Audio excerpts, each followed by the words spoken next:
Alright, hey everybody, hey Trash Bird. I was just about to get going and then I suddenly sneezed. My face exploded.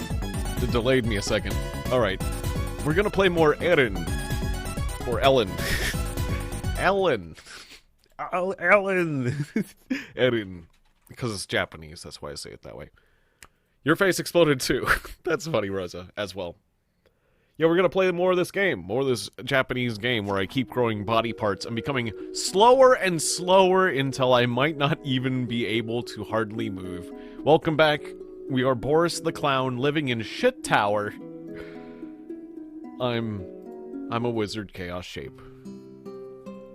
I did a little off-stream playing. Just a bit. Cause I made the tower. I made the tower because, you know, the place is called Shit Tower, which was a random name it was given, random generated. But I just sat there making a bunch of sculptures and I kept piling them up in the same spot. And this happened. That happened. It's all made of granite.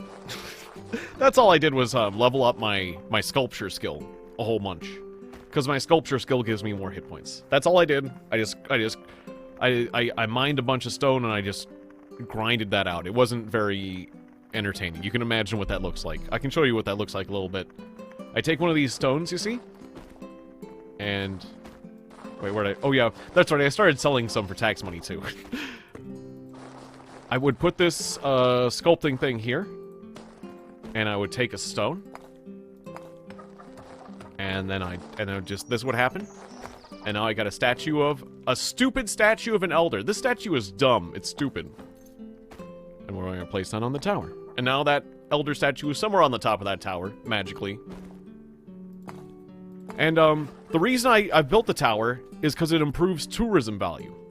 Each statue improves tourism value of my home. I don't know how by much, or how much by. But, like, it does. In fact, I might as well finish what I'm doing here. I got a few stones. This should show you a bit of the madness. So we make a statue. See, that's a statue of a Minotaur. And it says, raises tourism value. By how much? I don't know. I'm making, like, statues of, like... oh, and now the statues are crushing me because they're made of stone. And somehow, like, I take a stone that weighs, like, 2.9 stones, and I turn it into a Minotaur that weighs 27 stones. But anyways, I gotta place these Minotaurs before they... the Minotaur and the skeleton and such before they crush me. It seems like... as my sculpting skills go up, I'm able to make statues of, like, more and more fantastic monsters. In a larger variety. And yeah, and I'm getting, like, now this one's a cool statue. So, like, yeah, and so I put a punk, a fairy, statue of deformed eye. I don't know, I've got 10 statue sculpting skill now. And, the main reason I did this wasn't for the tourism value, but it's a nice side benefit, was just because it gets my health up. My character needed more hit points. My poor wizard was dying so easily. And so now I've got more hit points now. I believe. I believe you got more hit points. I'd have to compare, but I think I've got my toughness stat up a little bit. And then I would eat good food and go to bed. And so, like, when we last left off, last stream, it was like winter was starting. And now winter's, like, nearly over. So I warped through winter just a little bit. Because winter's kind of boring. I can't farm, I can't fish. You move slower. So, we're just kind of time warping through winter building statues. Oh yeah, I'm tired, I should go to bed. But so hopefully this very shit tower, this wonderful tower of statues, I mean, will hopefully draw us some tourists. And those tourists give us a little bit of money. Not a lot, but every little bit helps. I get a little bit of money from tourists. And that'll offset... the continuous money we get from the tourists will offset the taxes. Just a bit. It doesn't really pay for the taxes on its own. But we're on our way. Every bit helps. The tourist money isn't that great. But, oh yeah, I've paid off my taxes currently, haven't I? Yeah, and I've got $2,000 left over. So that's good. See? I'm already ahead of my taxes. And the taxes situation is 3,700 in 18 days. But that's just because I've got so much fame. I could get rid of some fame, and that would help. I forget where the tax evaluation was, where I could... There was like a tax breakdown somewhere. I forget where the tax breakdown was, but...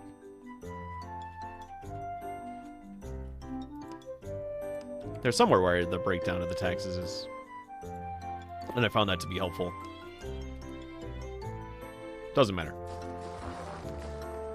Maybe it's on here? No. Okay, it's somewhere, but I don't know where that breakdown is.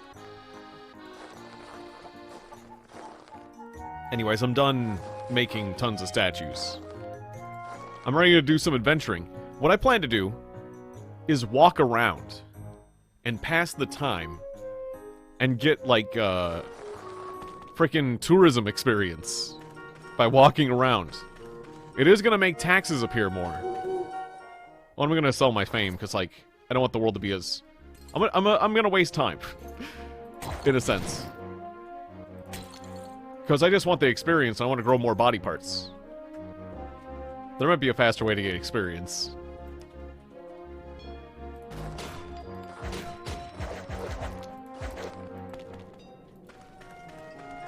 I could do some trading, but I'll do some exploring. Oh, I should take some maps with me and go treasure hunting.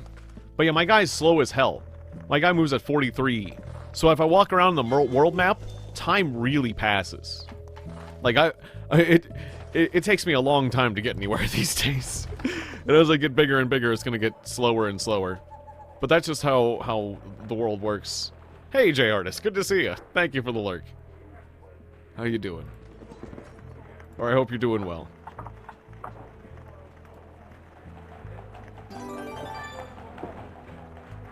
I'm tempted to play with the slot machine a little bit.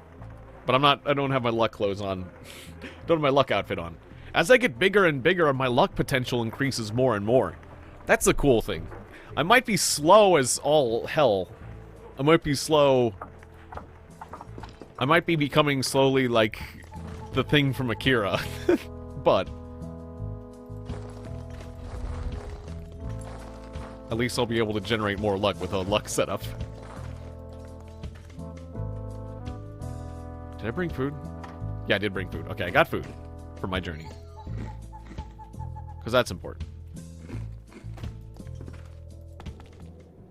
Oh yeah, and I want winter to be done. I want winter to be over. Oh yeah, I'm planning to sell... I forget what I was doing here. I was planning to sell my fame. But there's a level 6 dungeon. I can handle that still. Let's go do that. I mean, dungeons are good. I'm gonna try to, like, push myself and do, like, slightly higher level dungeons. Because I need good gear. And I think if you do higher level dungeons, you get, like, more powerful gear. Potentially. And that's how I'm gonna win. Is I just need to level up my gear big time. As I grow more body parts, I get into more... I lose speed, but I get these cool... I get new slots for gear. So as long as I have, like, really good gear to put in those slots, I'll be doing good. Otherwise, I'm not really utilizing the power of the chaos spawn. I need gear. I like to say gear. Really good gear. I'm really into gear. Way into gear. You got gear? Do some good gear. Alright, that's enough. I realized I was saying that word a lot, and what I decided to do for comic effect was say it way more. Gear. What's your gear score? Like games with a gear score. I don't think we should let him in. His gear score is low. My gear score is huge, for I am gigantic and have more slots than you. I gotta get that gear score up. That's what it's all about. Have you ever played one of those RPGs? That's what I'm trying to do. I'm just trying to get into... I'm trying to get into dungeons early. Dungeons with a... You know, because there are places that keep you out unless you have a minimum gear score. I want to be able to play with my friends, so I grew new body parts. So I grew new body parts. That's what you do. If you're ever in one of those situations in an MMO where you can't play with your friends, because They're keeping you out due to a minimum gear score. Just grow more body parts, damn it. Throw in more slots and become slower. They should... More MMOs should allow you that option. Well, he's not high enough level, but he chose to mutate. He's way slower, but he's technically... technically, he's way worse. Oh yeah, he's gonna drag us down. We're gonna have to literally carry him because he can't move his physical mutant body because it's so slow. But he technically meets the gear score, and he's allowed in. Timmy's allowed in. Can't leave him behind. It's not allowed anymore. Actually, I should disarm these traps just for the... Well, I failed. I should disarm these traps just for the trap disarming experience, I suppose. When else am I going to get to train this skill? Alright, disarm. I triggered it. Every time I'm failing to disarm these all. I should trigger these traps on myself.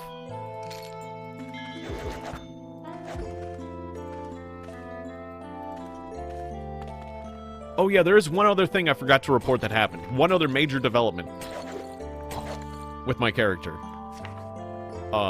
Because time passed, the ether disease kicked in. And I got a new trait. I got 3 eyes. So I've grown even more body parts. I've got 3 eyes, which isn't a bad one. It's a straight up trade of, like, because some of the others are bad. But this one's a trade. -12 charisma, plus 12 perception. Which actually I like because I'm a wizard. I want to snipe things from a distance. So I'm like, yeah, I'll take an extra eyeball. More body parts for me. I'll have to get that ether disease cured eventually, which will be a shame. Because I'll have to give that up. And I'll have to be charismatic again. But yeah, I can't... I could have had an additional party member. But instead I've chosen to keep the extra eyes.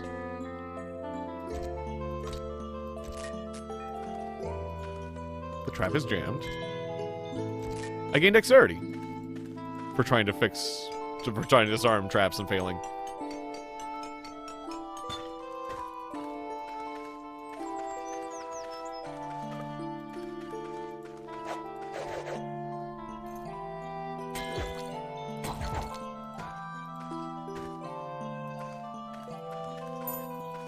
The only other thing that's been going on in my life really is, we're looking at computer parts. We're looking to upgrade our computers. So I was doing some of that. And I was playing some Darktide. And that game's fun. I was playing as an Ogren and gaining enough levels where I get to, like, customize the skills trees different from Vermintide in a way that I kind of like so far. And so I was having fun putting a build together. And I can't wait to get, like, the shield. You have to unlock, as you level up, you unlock weapons. Although I like the club I'm using. Like, I'm clubbing things, and it's great, but there's a shield you can get. And remember, the shield was, like, my favorite thing with Vermintide, because I could block bullets being shot at me. Mainly it was for the range attacks, so you could block being shot, because you get shot a lot in that game, but just having a shield to block things with is kind of fun. I like the sword and shield gameplay for the melee. Well, at least in Vermintide I do. So I'm expecting I'll like it in that game. Oh, I've been poisoned. And there's an invisible pumpkin. There's 2 invisible pumpkins. But because I'm a wizard, I can just turn on See Invisible whenever I want.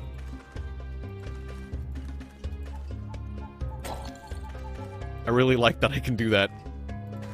I imagine pumpkins are kind of annoying for melee characters. Mostly for if you're a character who has, like, completely... I mean, the range attacks is probably kind of annoying too, but you can probably suss it out. Oh, this is the boss, the Grudge. Boss Grudge. I want to kill this electric cloud. I'm getting surrounded. Alright, I'm gonna heal. And I'm gonna short teleport. Alright, cool. Now I'm not surrounded. There's a restoration shrine. I could use that to my advantage. The cool thing is, even though I'm slow, teleport don't care. Oh yeah, why am I shooting slimes? I don't need to shoot the slimes. Let's just shoot the boss. The imp I should shoot, but slimes are kind of a waste of the time. They're not gonna hurt me. And we did it. I don't think... Was my strength sustained, or... I think grudges can start drain your strength. Maybe it's your toughness. I bet that. Sustained. And I've learned about metal floors on this day. I got a jelly battle axe. We'll see if that's a good one. I'll start writing my own diary from today on. But he never did.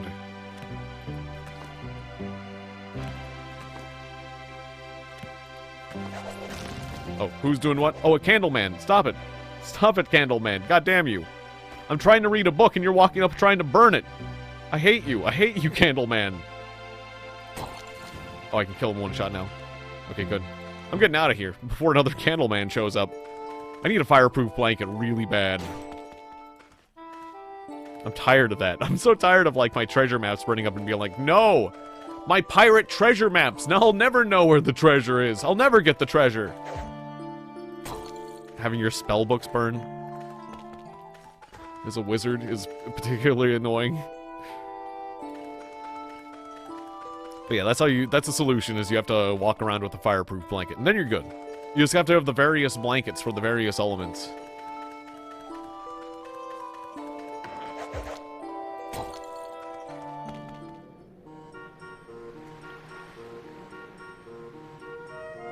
Yeah, that's a spiritual ruin level 22. I think I want to sell a little bit of fame. Not like too much, but just a little.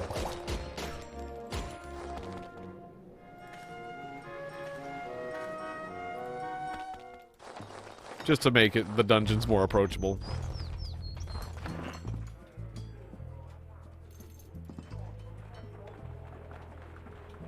You.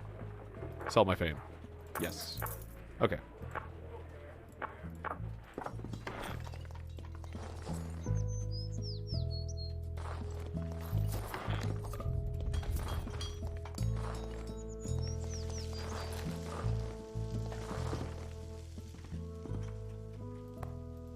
Oh, this bed is lame, but I'm sleeping on it anyways.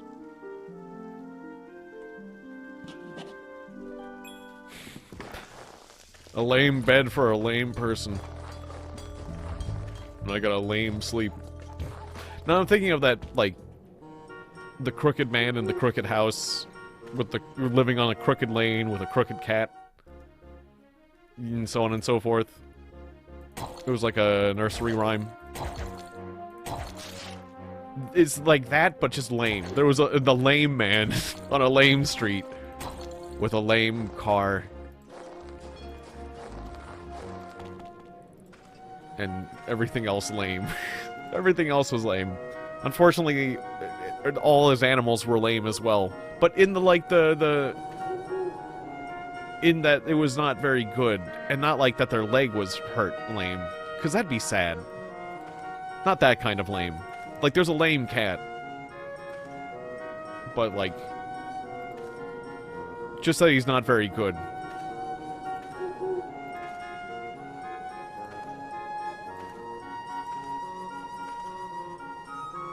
Like, instead of Garfield, it's like Barfield. I'm Barfield. Barfield? Barfield.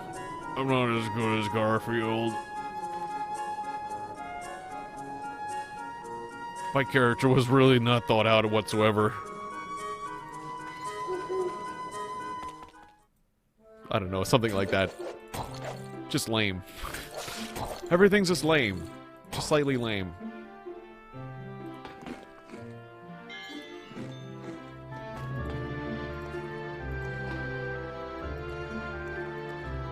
So this is a level 14 dungeon. It might be a little bit... I could get killed in here. It could be a bit difficult.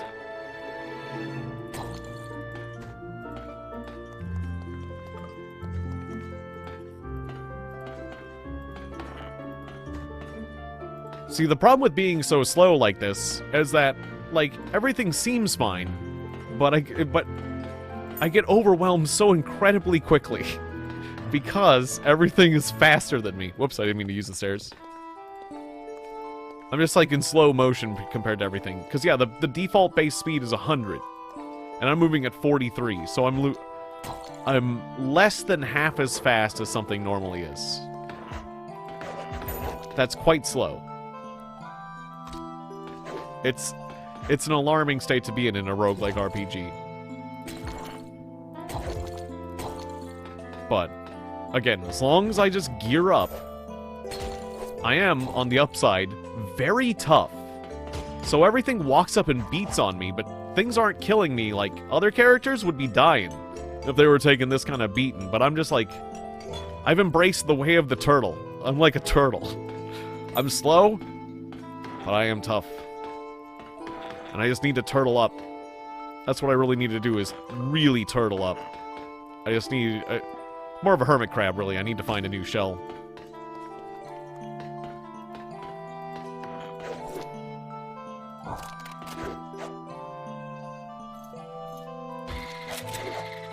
Oh, a Cupid of Love. Die, Cupid.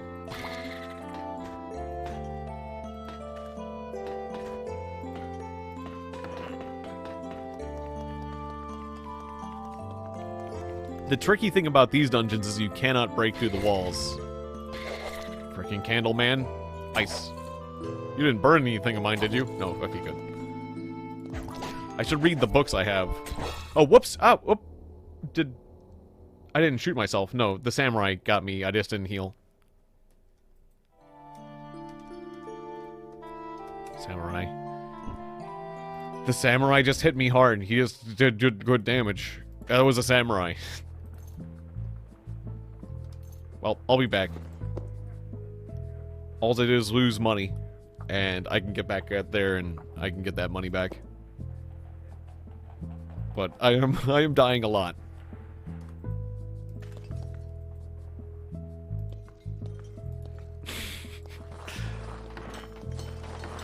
Again, every time I die, I think about all the people who have come into the stream and asked me, so you play it on hardcore difficulty? The one where if you die one time, you die forever? So you playing on that in this new game? Like, the wiki has hardly been written, and we've only started, you know, the game just came out so earlier. Are you gonna play hardcore in an early access game where there's bugs? Are you gonna play that one death in this wacky, capricious game? So are you doing that? I'm only looking for people who are just, like, super masochistic and don't want to enjoy the game. I'm just waiting for somebody to just, like, lose it.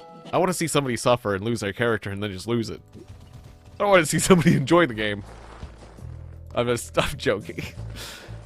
But I'm just imagining if I was playing on the hardcore difficulty, I wouldn't stand a chance. I keep saying that. It's basically what I'm saying. Like, good lord. Good lord.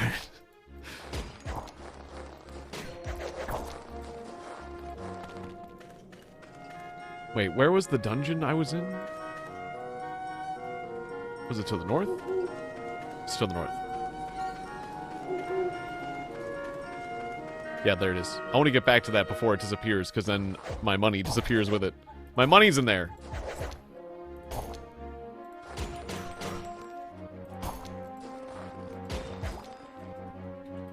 No disrespect to anyone who does hardcore mode. In fact, I do respect it. It's just like... I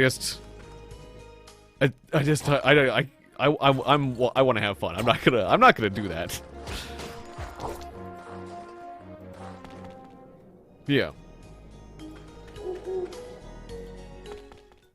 I'll wait until I've, like, engaged with the game. Like, that's after I've had, like, a couple characters played through, kind of.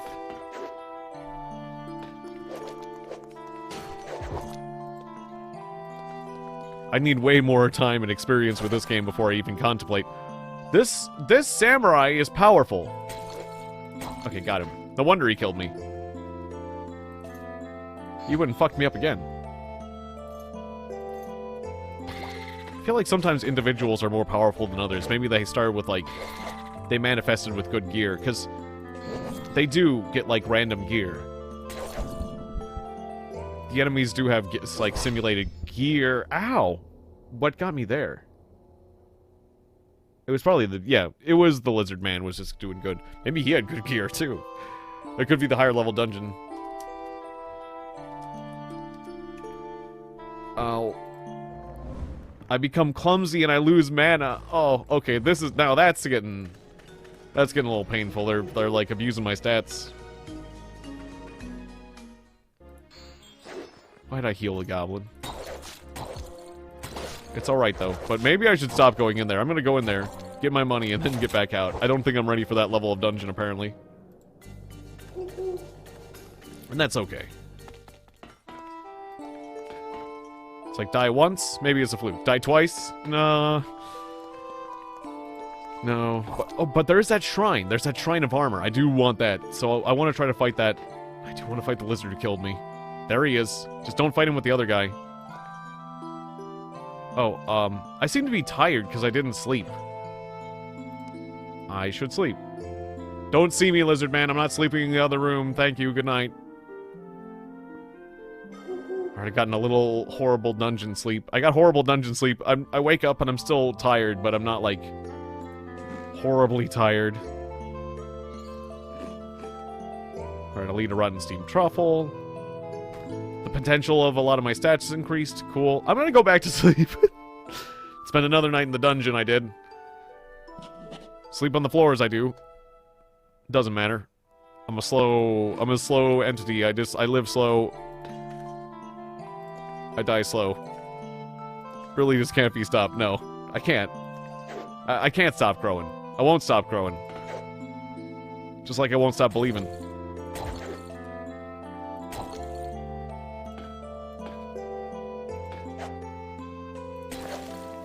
I don't know where the lizard man that just killed me went. Alright, got my money back.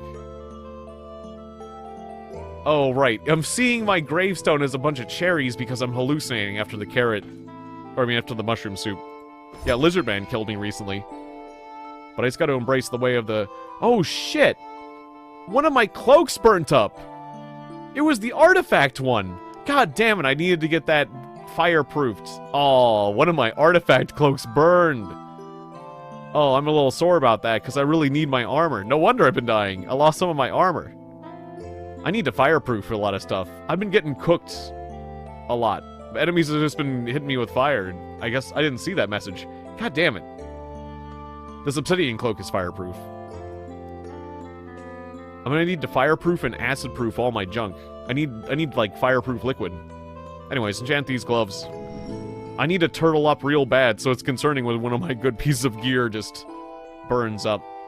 The nice thing is when you get like artifacts, they tend to come fireproofed and acid-proofed. But you gotta get like the really good stuff.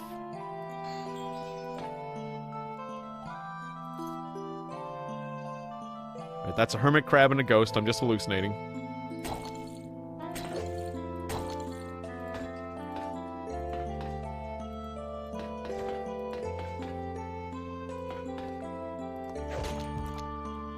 A self-propelled gun. That's a little concerning, but I got it.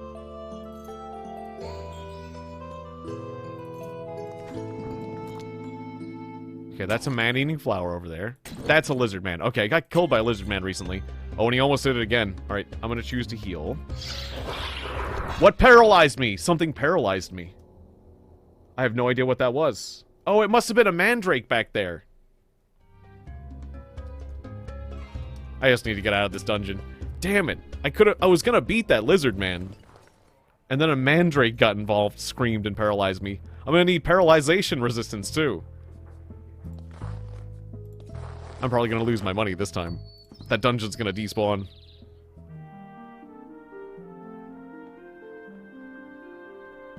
Frickin' mandrake root. I don't even think the mandrake root was screaming at me, because I've been hit by mandrake roots that were, like, friendly.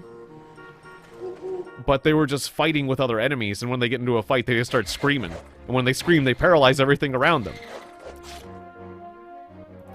Jerk. I need the resistance to paralyzation. Once I get that, that won't happen again. Otherwise, that's the thing that's actually really neat about ADOM.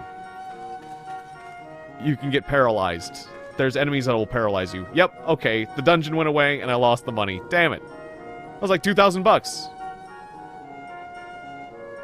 I shouldn't have walked around with so much money in my hands. Oh well, let's do this level 7 dungeon.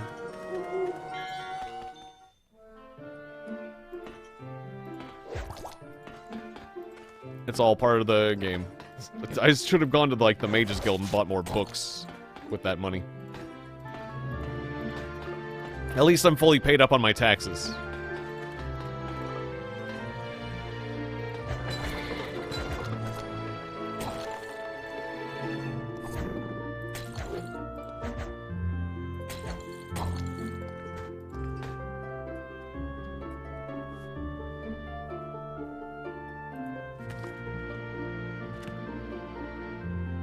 Lightning bolt. Okay. There we go. That's good. Do a little reading here. Hopefully nothing comes to get me while I'm doing this. Nature's Embrace. Some Ice Arrow. Fantastic.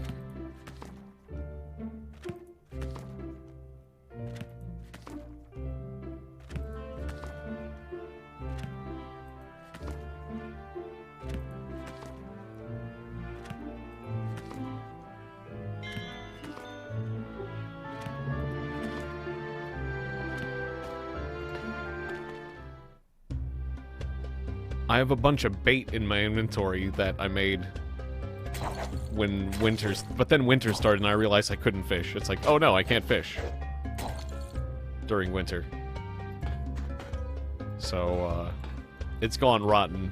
You can still use rotten bait, though. But I wonder if it should affect the quality of the fish you get, though, I'd imagine. Get a lot of catfish that way. Is what should happen, or bottom feeders.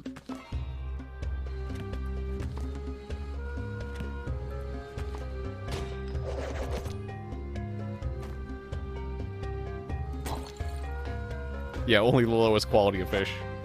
I imagine.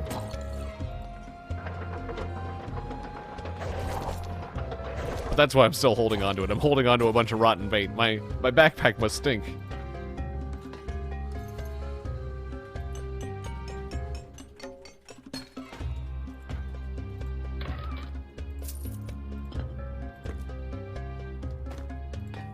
Nice. Yeah, it's nice that we have so much, or that we have cookies and milk right now. We have a nice little variety.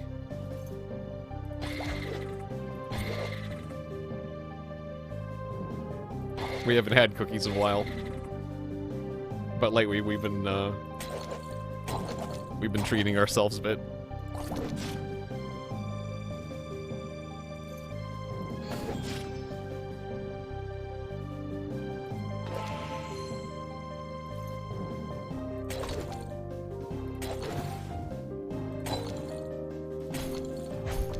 Oh, Jesus. That imp is powerful. I'm gonna back off. Oh, if I exit the level, is that the boss? If I exit the level, I fail. Okay, I'm gonna teleport away, and I'm gonna heal. And I'm gonna hit myself with a bandage so I regenerate. I'm gonna activate the hero spell. And meditate a bit. Okay, I got my mana back. There's an explodey guy next to me. Okay, good.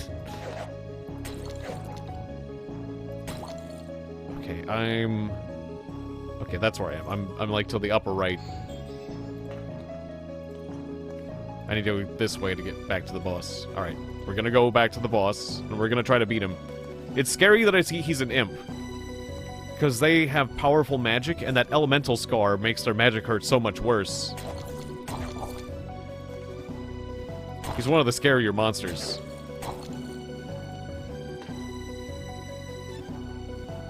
But because he does that, I can counter with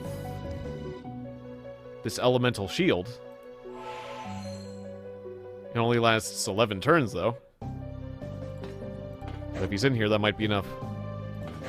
There he is. Okay, yeah. Ice Arrow.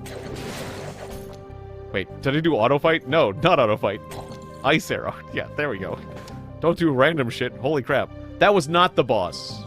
That was some random-ass, freaking hopped-up imp. Well, we got him. So wait, what's the real boss, then?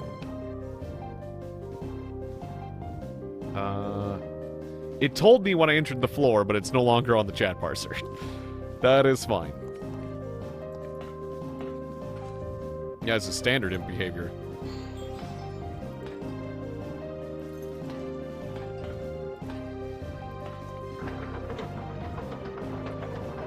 How delightfully impish of you. Oh. I imagine I'm moving faster when I'm on one of these mine carts, which is kind of convenient for me. What I should do is, I wonder if I can compensate for my low speed by using the riding skill and riding something. Because it sounds like I can, because that would really help, actually. I should learn the riding skill and ride, like, a horse or whatever. Or a slime or something.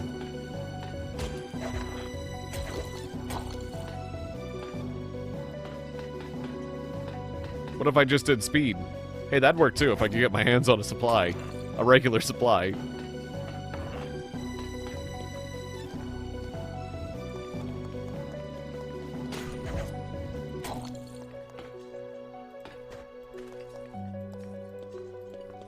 It's funny, I keep... It's one of these, like, dumb brain things, but, like,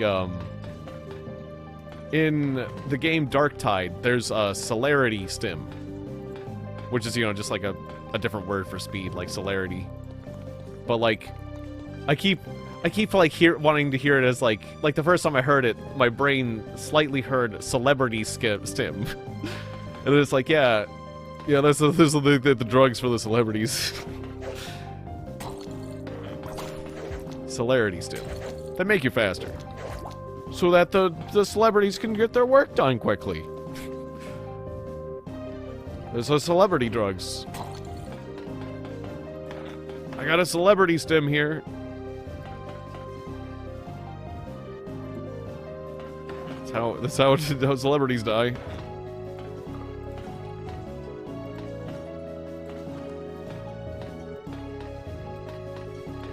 Celerity? Sounds like motivation via porn.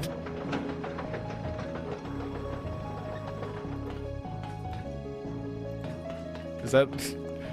I don't... Wait. The celebrity stim. Okay, yeah.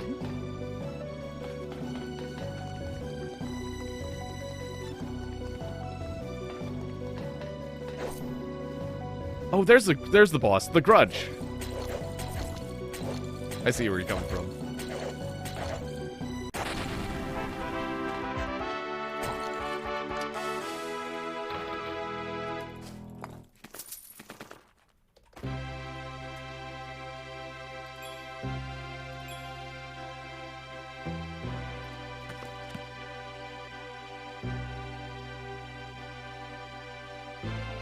Alright, hopefully something I got here is, like, of miracle quality. We'll have to take some time to identify it.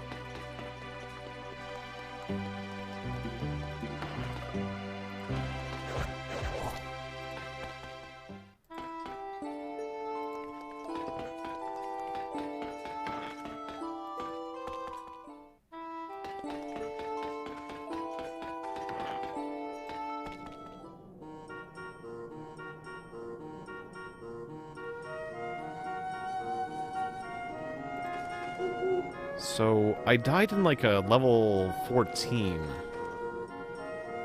I can do a level 7. I can probably handle 10s, then.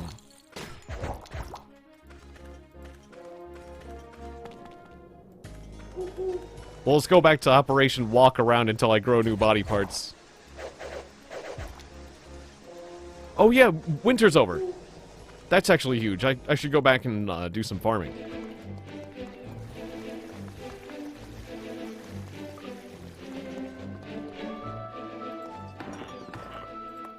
When I walk around, I get, like, traveling experience, which is not a bad way to get experience.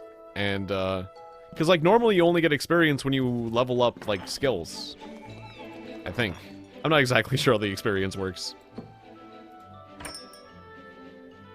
But it seems like my experience generally goes up when I level up a skill. Or when I just, like, walk around. The walk around experience isn't nearly as much, but, like... It's pretty easy to walk around. It's not that hard. I can do that. Only problem with walking around is you get taxes. It also causes the taxes to appear faster. Got to put my gloves back on after I enchanted them. A pair of crystal light gloves! Oh! They're made of crystals. They're light gloves made of crystal. They're not gloves... They're not gloves that you can put in water. You can put these gloves in water and it will taste sugary. And like a flavor. A raspberry flavor. Crystal light. It was like a drink mix that was like... It was basically Kool-Aid. Man, I love these crystal light gloves. You can wear them, and then you can later drink them, and it tastes like your hands. It tastes like all the dirt of the day. Increases my magic by 3. Oh, but these glass gloves increase my speed by 3, which I really need. Okay, so we'll get rid of these stone gloves, even though the stone gloves give me more, like, defense. They're tougher. But I do need speed. So if I make everything I'm wearing made of glass, I can compensate. I think every new body part reduces my speed by, like, 5. So every piece of glass I could wear increases it back by 3. Generally, I'd just be down 2 by just 2 points per body part then. That's not as bad. I'd still be losing out on the deal, but like...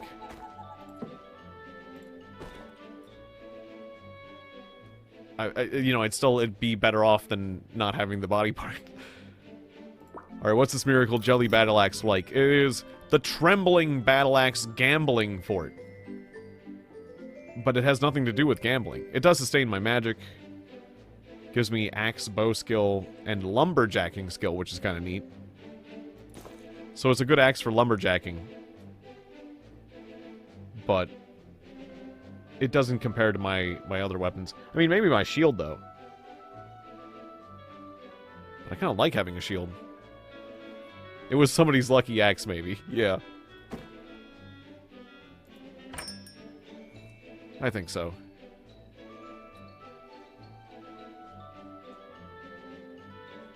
Usually stuff that's just good is not good enough for me to, like, want to identify for money, because they'll just, like, lose money. Good isn't good enough. So I'll just sell these. I was trying to get my character's identify skill up by lugging it around, but I'm tired of lugging these around.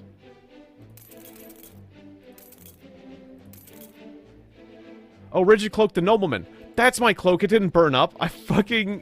I enchanted it and I left it in my inventory like a dingus. Okay, that's fine. It just got lost in the shuffle. Well, that's good though. That's good news.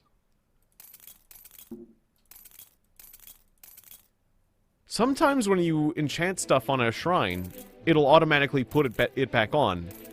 And sometimes it doesn't. Oh, his inventory's full. Okay. And I don't know exactly why.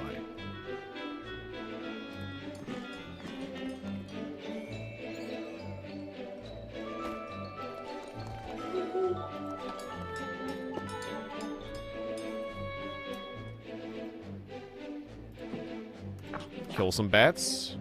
I'll end up doing that no matter what happens. Yeah, sure, that's fine.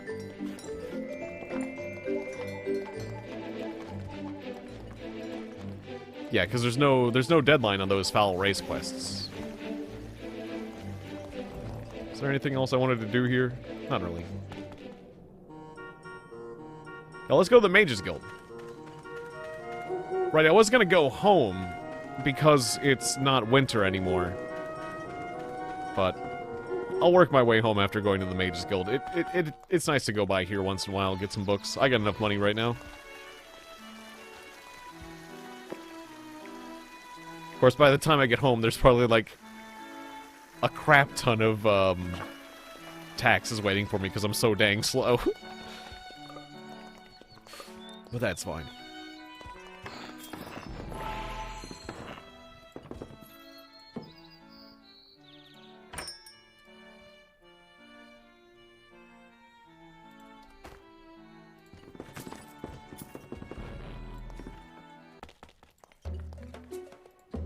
But yeah, I just gotta keep doing dungeons. I really just gotta keep doing dungeons. Because I don't really know a better way of getting good gear.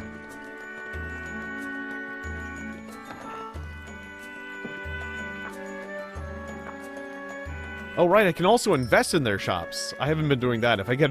Well, just because I've been poor. But if I learn to invest and get a lot of money, I could get these shops... I could get all the magic shops to have even better spells. And that'd be good.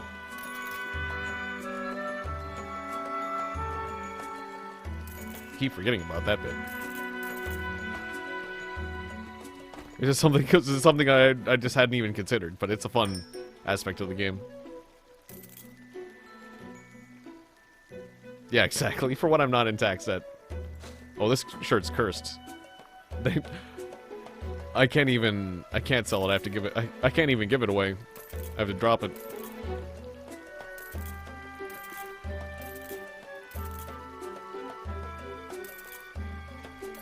Oh, those were acid-proof liquids. Whoops.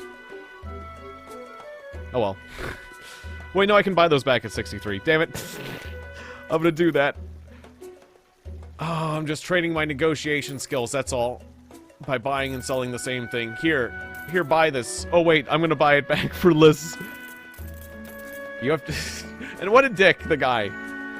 Can I have that back? Yeah, but you're gonna have to pay me way more now. But I just gave it to you. It's mine. You have to pay way more. You sold it.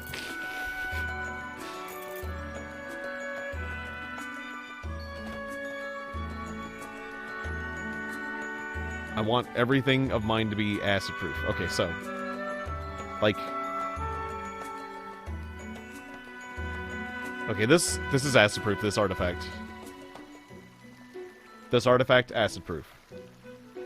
Okay, good. So my artifacts are acid-proof. So then just like the piece of clothing I care about the most. Like this obsidian cloak. I'd like it to be acid-proof. So let's blend, do not drink. Obsidian cloak, coated, acid-proof. Okay, wait, where'd the cloak go? Okay, it's back on. Okay, that's good. Oh yeah, my new gloves. Like the glass gloves I'll do. Or should it be the crystal light? No, the crystal light gloves. There we go. Now they are also acid-proof. Hooray! Now if an alien from Aliens comes around, spits all over me, at least some of my stuff won't melt. Oh yeah! I had another thing happen to me. I found 2 shrines... I found one earlier in the game, but I found 2 more shrines of luck, and I got, Black Cat Saliva. And I recently had gotten... Was it the Fragrance of the Goddess? And... Wait, it says... It's a key item, and so I thought it would come up in some scenario where it says, it's believed to draw the Goddess of the Wish. And this says, enhances the power of wishes. So basically, I can drink at a fountain, and I'm more likely to get a wish. Like a fountain like this one. But bad things can happen when you drink at a fountain, too. So I'm kind of tempted to drink at a fountain now. This water is refreshing. My body mutates. My arms become thin. Right, you can mutate randomly, too. Well, what'd that do? -3 strength. Oh, I have lithe legs giving me +5 speed. No, I shouldn't be drinking at this fountain. But I'm going to keep drinking. No, I've already had a bad thing. There's no reason to stop drinking. My blood's boiling. I'm mutated again. Maybe I should stop drinking from this fountain. Hey, plus cold resistance, minus fire resistance. Okay, my blood is boiling. That one's a trade-off. Well, can't stop drinking this fountain now. It's delicious. Oh, the fountain dried up for now. The fountain, I think, will come back. But yeah, we can start, like, screwing up our character by drinking at fountains. Why the hell not? I could get a wish sometime. Sure, I'm mutating more, and it's really, like, screwing things up. I'm gonna have to drink a cure mutation potion. Oh, here's another fountain. Oh, boy. Okay, drink from it. Oh, my joints creak. Oh, I'm just... Oh. -3 dexterity. That's fine. Just gotta keep drinking. That's the only... Oh, but the potential of my dexterity increased, though. I got less dexterity now, more dexterity later. See? I got a wish! What do I wish for? What do I wish for? I have to figure out what I... If I type the wrong thing in this parser, I have screwed up royally. This is a tense moment because I gotta figure out. This would be one of those moments where, like, there are some older roguelike games where it was like, this is like the one thing I would look up because it's like, God, it's so rare that you get a wish. And, like, you can't look anything up. Like, I think if I hit escape, the chat parser might disappear. Like, I want to look through my stuff. Or, like, know what to type. Because, like, for example, I could type, pet a cattle of luck. But I don't know how to spell that. You know, if I wanted, like, a pet, like, or I could say, like, a really powerful pet and see if it gets that. Or, like, what would be the thing? Like, just a powerful weapon or artifact. Artifact, please. An artifact. Ring. Artifact ring. You shout with joy. Something laughs scornfully, purr. It didn't understand what I said! I lost my wish. So you gotta be exact. Some games you can type a general thing and they'll try to do their best for you. I just lost my wish. It took my wish away. It took my wish away.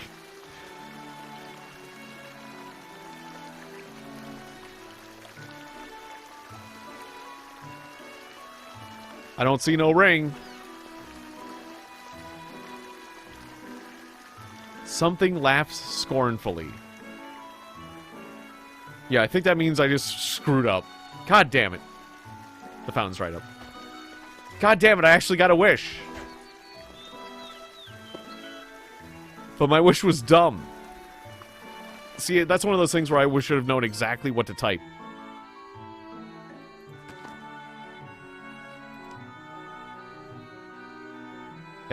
Cattle of luck.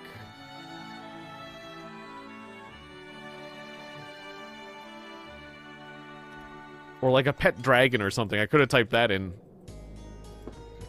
I don't know. Well, that was a learning experience. It took my wish away. I've heard of the Make-A-Wish Foundation, but I never heard about the Take-A-Wish Foundation. But I don't feel like I just found out what a visit from that would be like. But now I do. Don't feel good. You've been really bad. We're here to take a wish from you.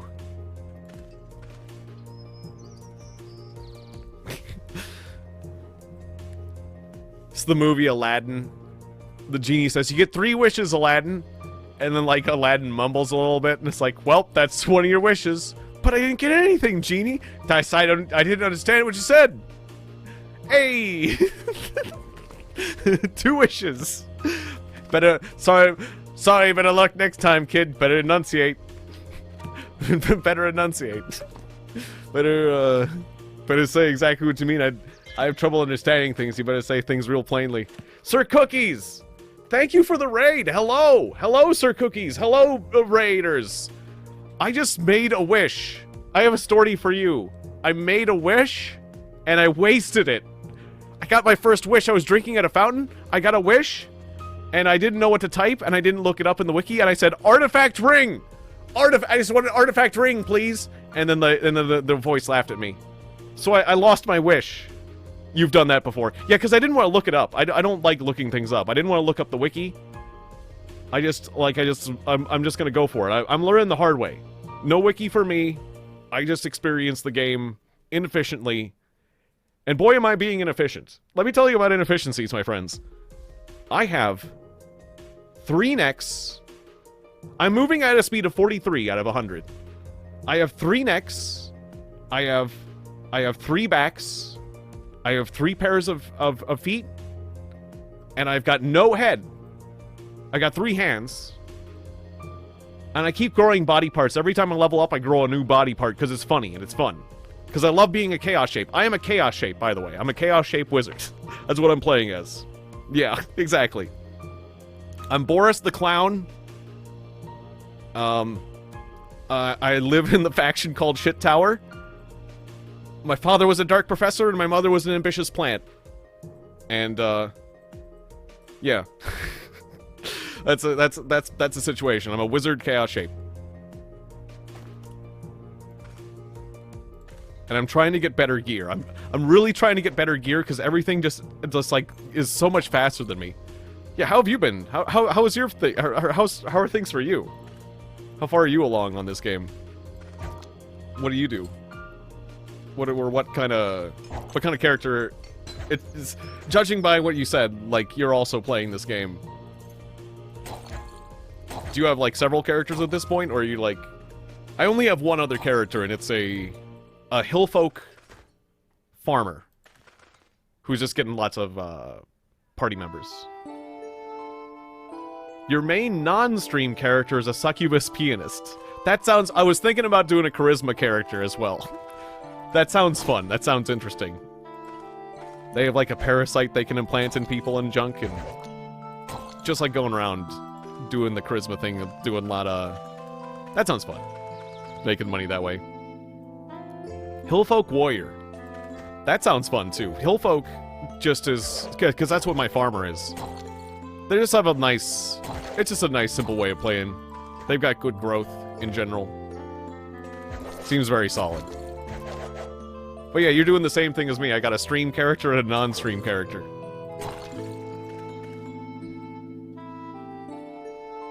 The succubus is capable of insane shenanigans. That makes sense. Based on how, like, the, how it's described. What I've heard about what that parasite can do. Like, it makes them, like, fall in love or whatever.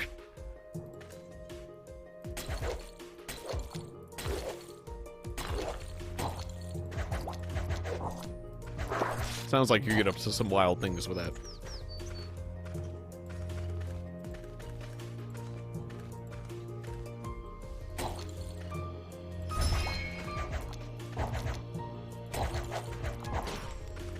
But yeah, it makes sense that, like, you need to know exactly what to type for the wishes.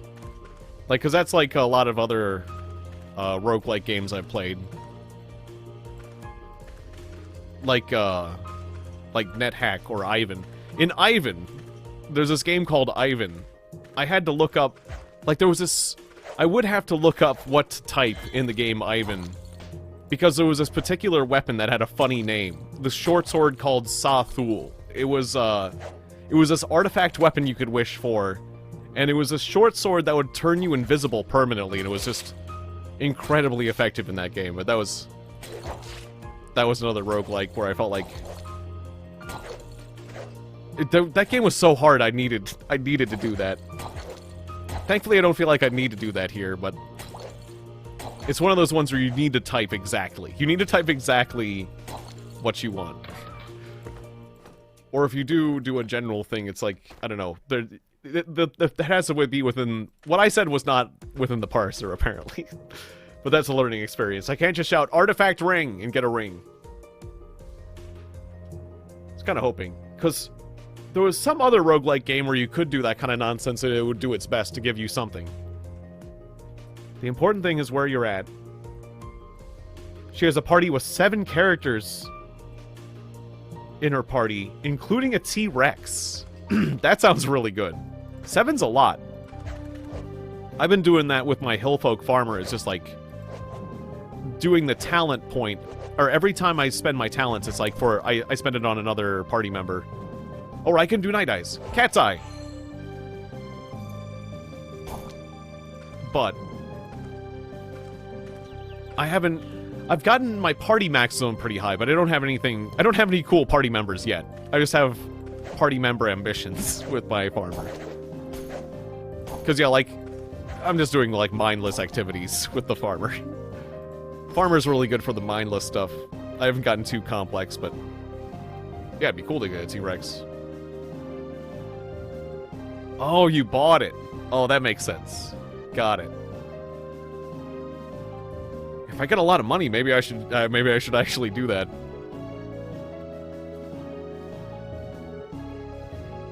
Is there anything I want to turn into copper? Anything that gets turned to copper will have lower electricity resistance, so Not really. Not really. Except for this, these stewed white... this stewed mushroom. It's now copper. I always wanted to eat copper. Delicious. I eat the copper stewed mushroom.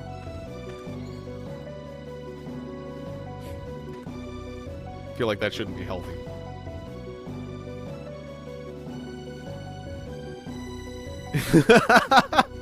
The very idea.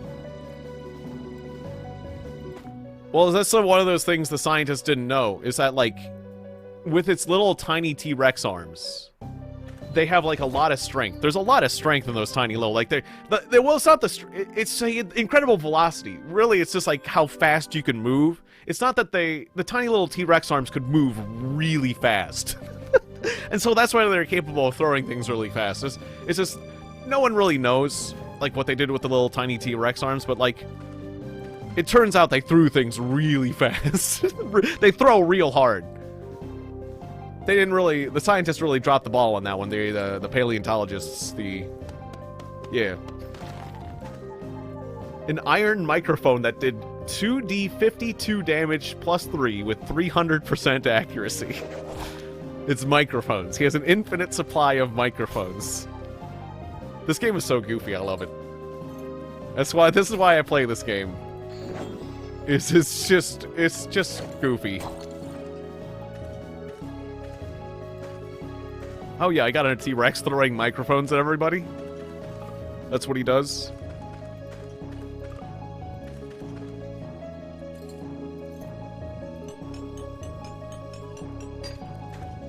Now I'm just thinking of him, like, wearing sunshades and, like, being like he's got a backwards hat, sunglasses, he's a rapping T-Rex. Or maybe everyone expects him to rap, but he just switches straight to the mic part where he throws microphones at people. Hey, that T-Rex is gonna rap for us. And there's a little beat rack. Yeah, the beat's dropped. He's about to rap, and he just throws microphones at you. He never rapped for us. He just threw microphones. There was no rapping at all. Window. Oh, I have a better pour bed. Dual wielding! I got dual wielding for free! Oh, I needed to join the frickin' Fighters Guild, but now I don't have to join the Fighters Guild. Yay! I've been needing dual wielding. I've been dual wielding without dual wielding. That's huge for me. Oh, I got so excited. I mean, I'm sure joining the Fighters Guild isn't that hard. I just haven't. And, like, I've got 3 hands, so, like, yeah, I've needed that one. I needed that. If I don't put coins into it, though, I still need to join the Fighters Guild. I still probably will join the Fighters Guild eventually, I've just been neglecting it. Oh, wait, what? Didn't see that. Well, the little girl within me. I'm also doing symbiosis, because that kind of helps compensate for my situation. I might need to do, I was saying I might need to do riding skill. Although I don't know if riding skill compensates for speed, but considering I'm moving at 43, if it does, that would be a huge boon for me. I think somebody mentioned that I probably should do riding. Then I can be a huge blob riding something.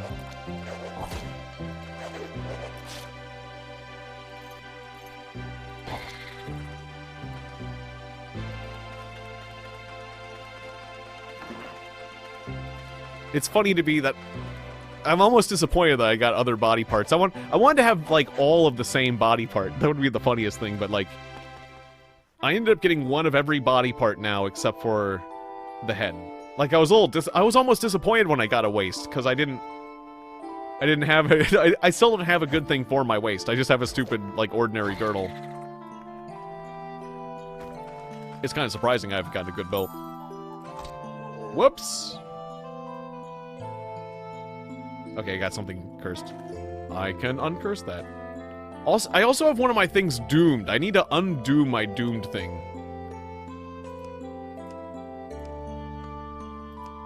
There might be somebody who does that. Because it's probably not good to be doomed. Yeah, this is just cursed. Okay.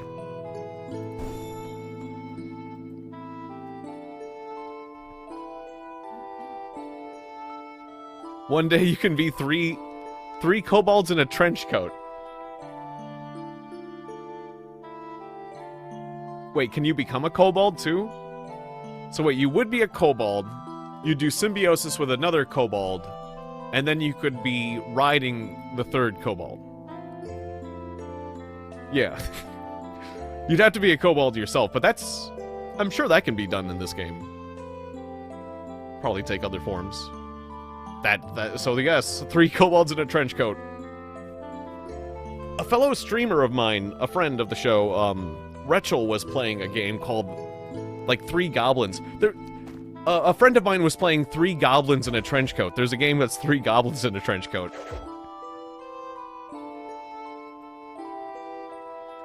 That's true. Yeah, I love that there's mods for this game already. Like, modding and modding communities make anything better. So that's awesome. That's really awesome.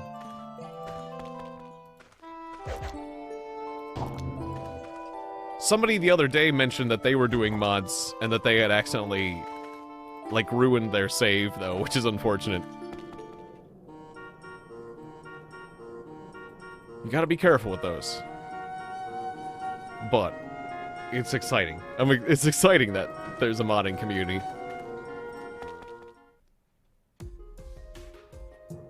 Okay, I'm not overweight. I was just... Am I overweight? No.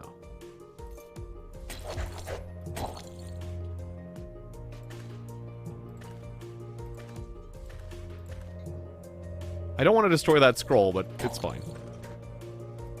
I need to get the thing where I don't destroy stuff on the ground talent, maybe. But that would mean not buying a body part. Every level up, I buy a body part. I can't help myself.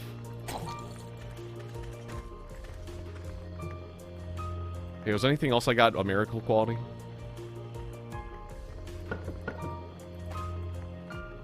I didn't go through all my stuff. Oh, I got a digging book. Well, that's cool. And some ice arrow. I'll read that real quick. Hopefully it's safe. I'm really going big time into ice arrow. Ah, yeah. Yeah, I understand being very hungry. Dire need of food. Oh, you'll be back. Okay, I appreciate it. It's okay if you raid and run, like, in general. That's what I do all the time.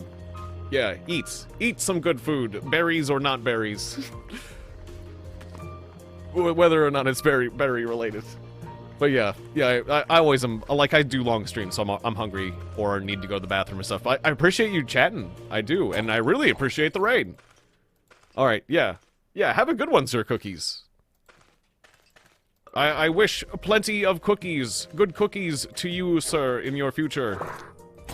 May your future, and anyone listening, may your future be filled with many good cookies.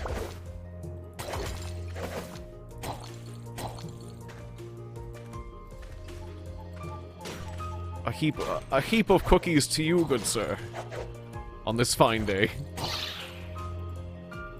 Yeah, that's what killed me the other time. I freaking got mandraked. I just heard that scream sound effect, and I got paralyzed, and I got killed by a freaking really powerful lizard man.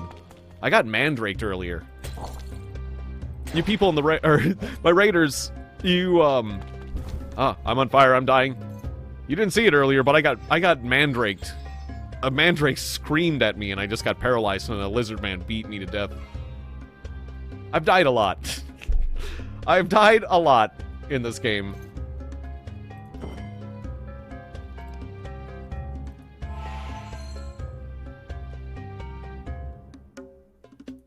I've also been asked quite a few times if I'm playing hardcore. Are you playing a hardcore character? It's like, good God, no. If I was playing hardcore, I would have lost my character 100 times. I've had to create like 50 new characters by now. It's rough out here.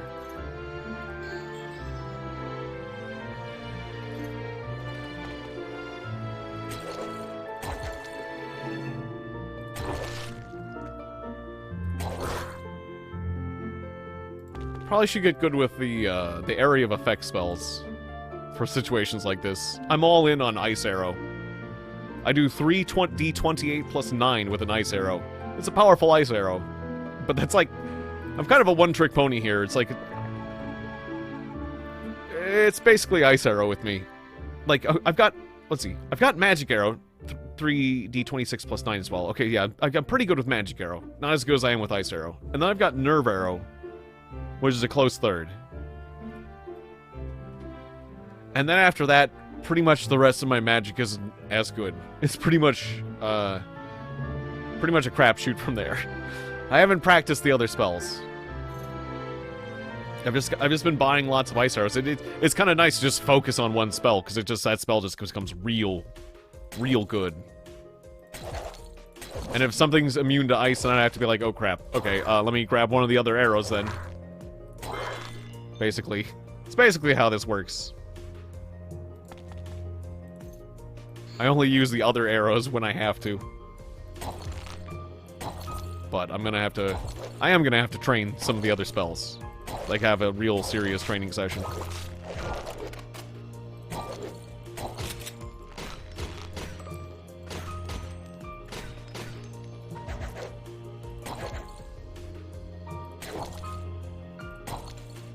Alright, we managed to clear him out. I should get the night vision on my hotbar. It's gonna make my life a lot easier. Let's put that over here. I got a wand, I got a cane, but I just don't use it. I'll put that on my second hotbar. My tools hotbar. Alright, Cat's Eye. I really like the Cat's Eye spell. You can just overwrite blind. It lasts like 240 turns. Like, the other enchantments don't last very long, but Cat's Eye, +7 perception, lasts a long time. Blocks blindness. I like that spell a lot. It's definitely become one of my favorite spells. For the enchantment section. My favorite spell is Ice Arrow, clearly.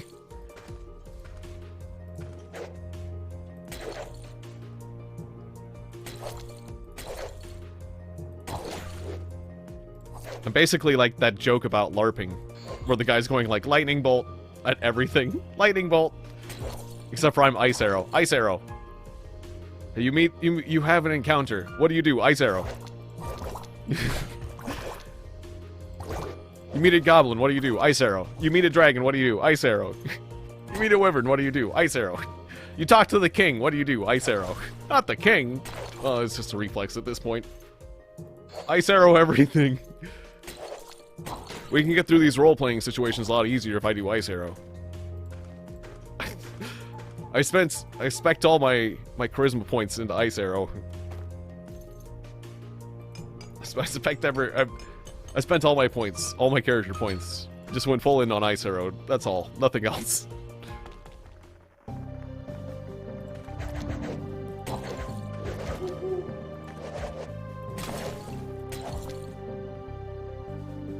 Wait, is this the boss? No, it's just a powered-up kobold. Oh no, it's a powered-up kobold. What do I do? Ice Arrow. I use Ice Arrow. I also got a bandage. The only problem is I'm starting to run low on Ice Arrow. That's the only other... Ooh, oh, okay, that's the little girl dying. It's like... Oh, that was the boss. Okay, I just didn't see the message. Yes, stuff for me. Hopefully something that's actually good. A stall? This weighs 128 stones. It's like a... It's like a food stall. It was crushing me to death. Okay, well, we're gonna have to leave that behind.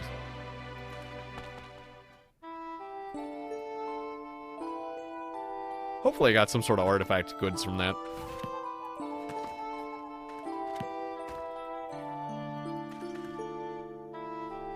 That Big Daddy is asleep.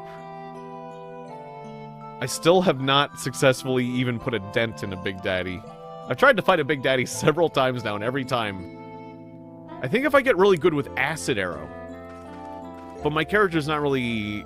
Like, Acid's not in his domain. So I haven't, like, got much of it.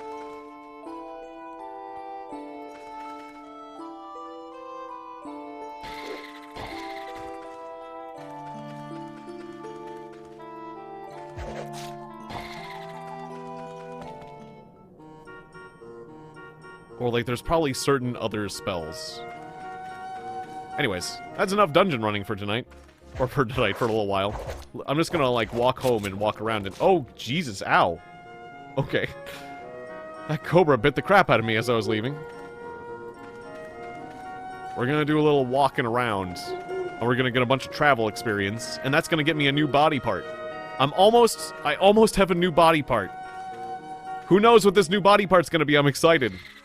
I'm really excited. It's gonna take a while before I get another one after this.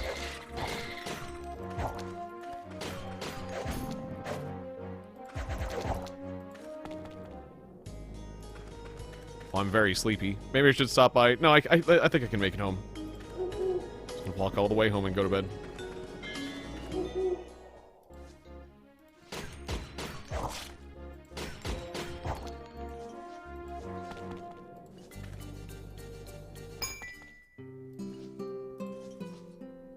Tourism generated 927 orans.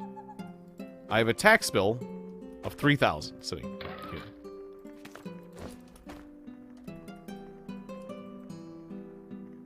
My salary gives me 350 orans. So, yeah. I'm still paying a lot in taxes, but I'm starting to put a tiny little dent in it, so I don't have to pay as much. Thanks to all the tourism.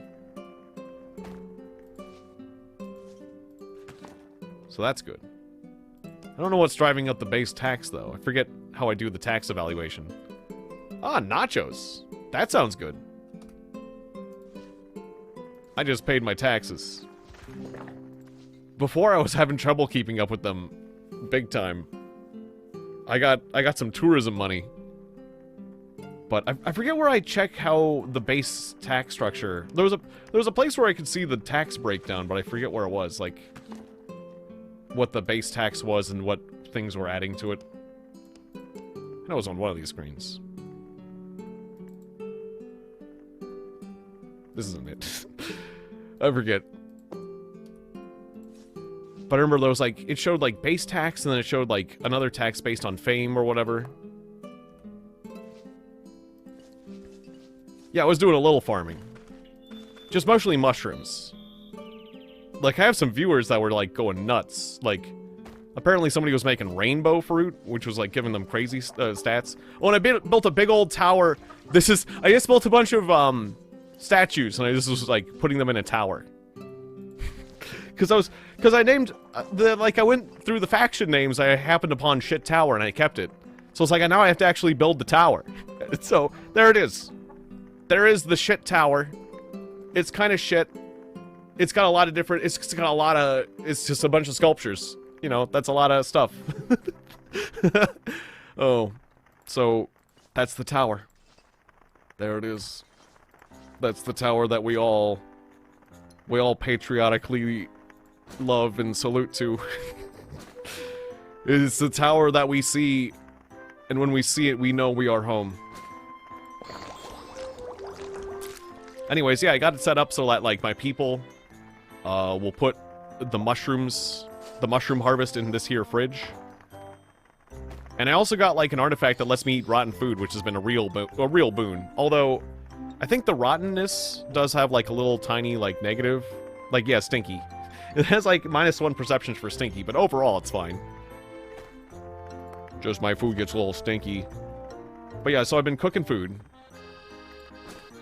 And I got this nice stewed vegetable recipe, which I can throw meat into and 3 different types of mushrooms. And I've just been making those en masse. And that's alright. It's been doing good for my stats. And, now that it's not winter anymore, I can try to upgrade. I can try to upgrade this whole situation.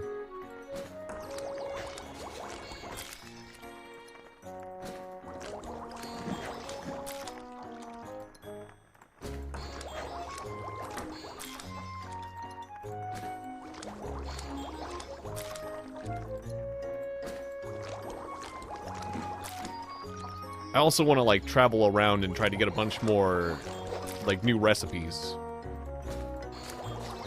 Because, yeah, it seems like cooking's a really good way to get stats up in the long term.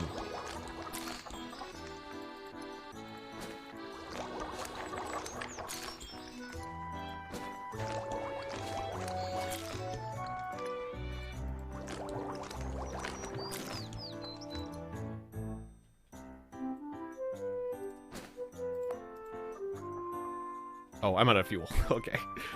It's like, what? What?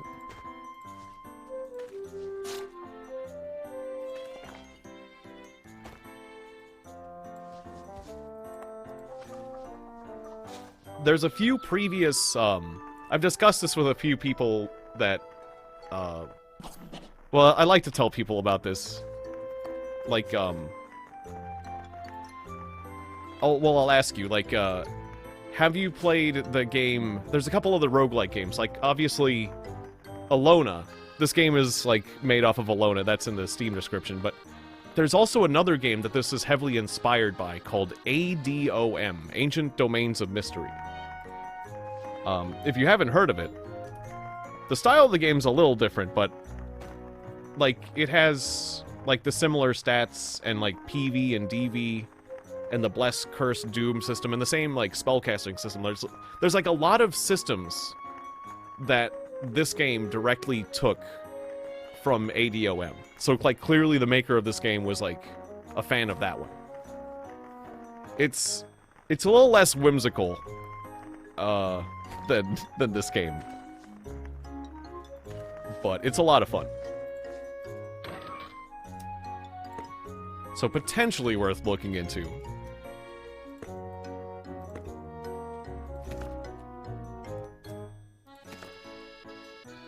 Though there's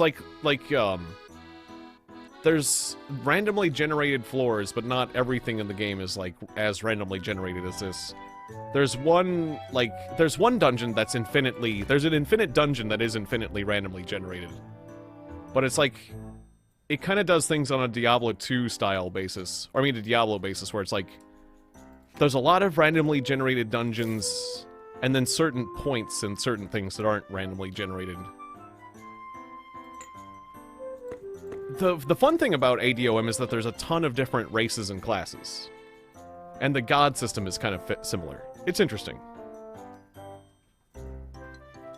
Oh, Chocobo Dungeon's fun. And the Tales of Magial. Those are good ones. I haven't played as much Tales of Magial, but it was a good one. I liked it. My time with it. But yeah, Chocobo's Dungeon. I like that one a lot. It's just got a kind of a warm style.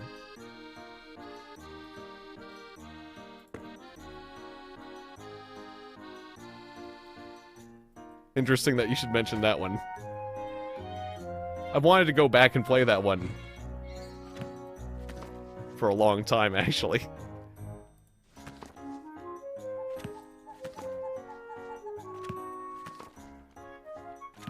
God, it's unfortunate, like, my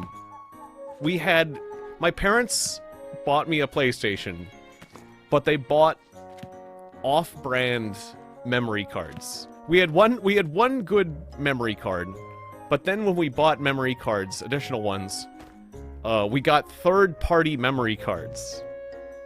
And sadly, those third-party memory cards, like, they worked fine at first, and then they stopped working properly, and, like, would just randomly delete all your saves. And it's like, no. So it, created a problem where there was, like, a lot of games that I just had trouble making progress in because I just kept losing my saves. It was like, I just can't take it anymore.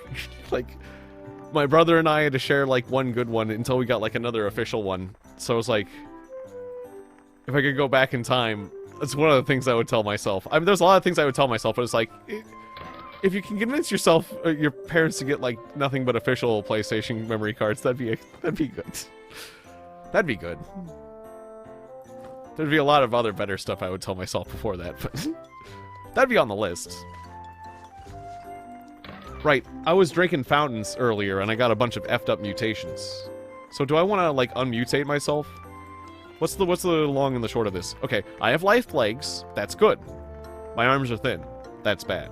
My blood is boiling. That's even. My joints creak. That's bad.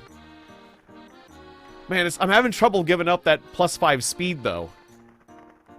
Is is -5 speed worth +3 strength and dex? With the boat I'm in, I'm gonna say no, I'm gonna keep mutating for now. But we're gonna keep this potion of mutation cure around, you know, when I need it. Let's put it that way. I'll place it with this other one. I got 2 potions to cure mutation. If we wanna stop this nonsense. For now, I do not.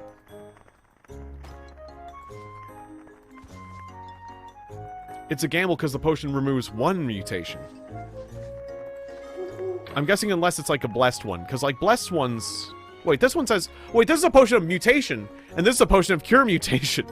Wait, this one's a mutation potion. It didn't say cure mutation, this is mutation. Oh, well, I better drink this one. Wait, which one should I drink first? Should I drink the mutation first or the cure mutation first? Wait, I have more bad mutations than good mutations. Okay, I'll drink the cure mutation. My joints become flexible. Yay. And then I'll drink the mutation and screw it up. Yeah, my eyes glow. Fantastic. Genius. I got the eyes of a cat! +5 perception! Oh! Oh, it's a win-win! It's fine that my arms are thin. Oh. Oh, happy day. Okay, that works. That works! And now I must go fish, for I have the eyes of a cat. I gotta get rid of all this rotten bait I have. Yeah. Farmer John Dab.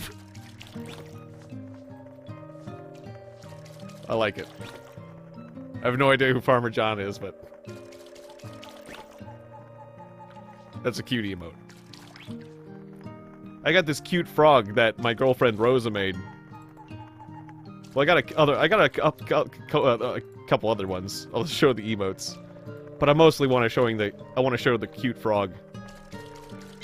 I love that cute frog. I like my cute frog.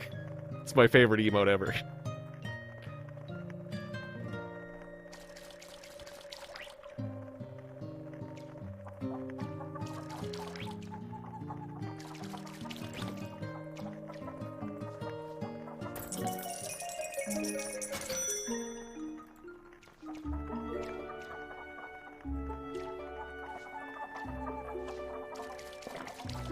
I just got into fishing. What did fishing give me? Was there a reason why I was fishing? I guess just because of the food of it. And just because I like fishing in games, but wait. What stat was fishing attached to? Willpower. Well, yeah, that's good for mana. Yeah, fishing's good for me.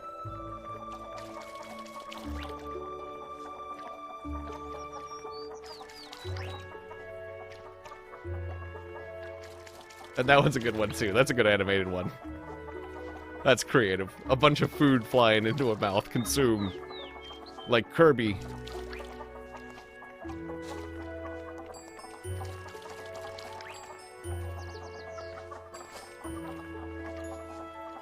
I have wanted to play the SNES Kirby.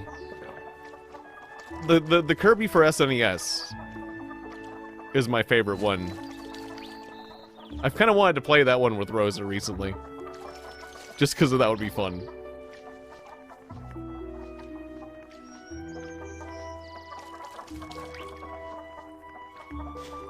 I like the mini-games in that one, too. We'll probably end up doing that at some point. Yeah, Superstar Saga. The one that has, like... It's broken up into a bunch of bits. Like Dynablade and the giant mecha ship and stuff. Yeah, I really like that one. That one is definitely my favorite. Although Air Ride is strangely fun too.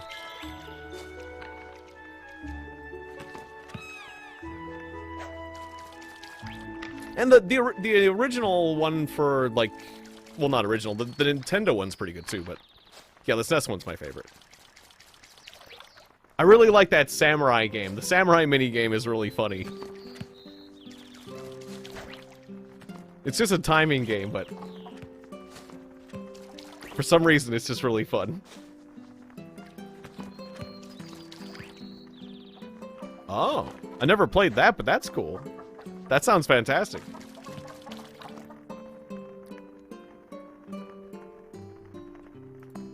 Right, Meta Knight. What, I was forgetting frickin' Meta Knight's name. It's like, what was the name of the guy who runs that big ship? Frickin' Meta Knight. Everybody loves Meta Knight. Yo, it's frickin' Meta Knight. He's like the edgelord of the whole world. Oh, jelly. I got jelly. This is where jelly is made. In the mortar pestle.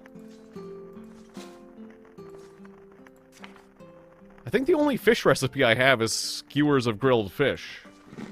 I had a cutting board, though. Oh, wait, can you do something with the butchery table with fish? What if I throw a fish in the butchery table? What? No, you can't butcher a fish. What, are you crazy? I had a cutting board, but I don't know what I did with it. So I guess I'll just make a new one. Oh, I need 2 fangs? I like a fang. Okay, I guess I won't make a new cutting board. Oh, cutting board. Do I have a fish recipe with a cutting board? I don't know. What? So I go searching through every single box for my cutting board. I have a bunch of maps I need to do. I had a sad incident where, like, a candle man... I was carrying around a bunch of maps on my person, and a candle man burned, like, 3 of my maps, and it was a sad day. Oh, I've got another cure mutation potion here. Not gonna use that. I don't know where my cutting board went. I've misplaced my cutting board. Oh, I have 2 more maps here. I gotta do those.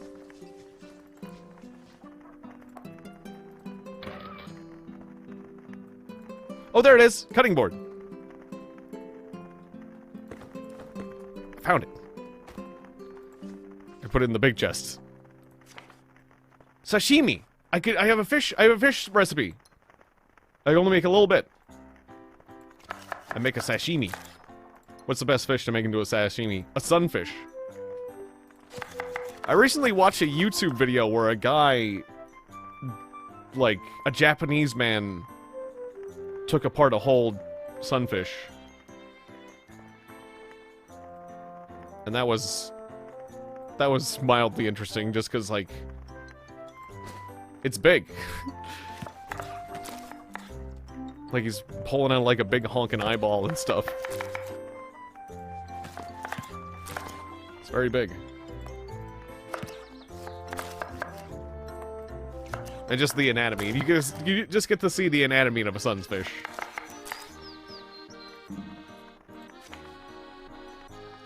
And he makes sushi out of all of it, like,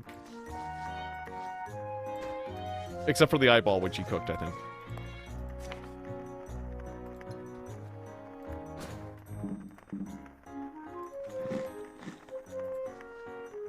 Oh, right. Not enough fuel. I was doing other cooking. But I can't do that cooking, I need fuel.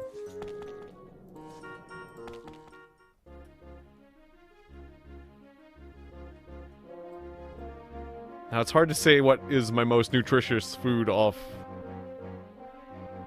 of site. The stewed truffle looks good. Eat those.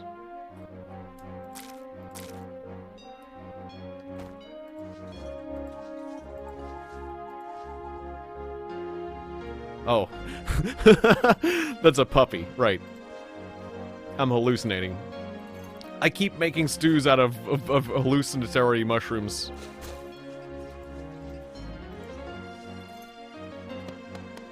It's like, what the hell am I seeing? Why is that armor man saying those things?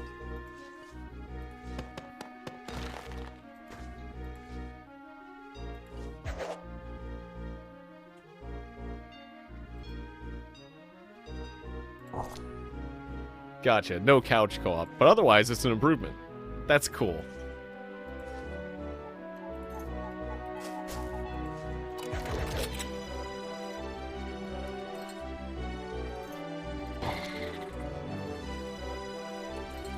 I might have to mess with that sometime, because I really like that game.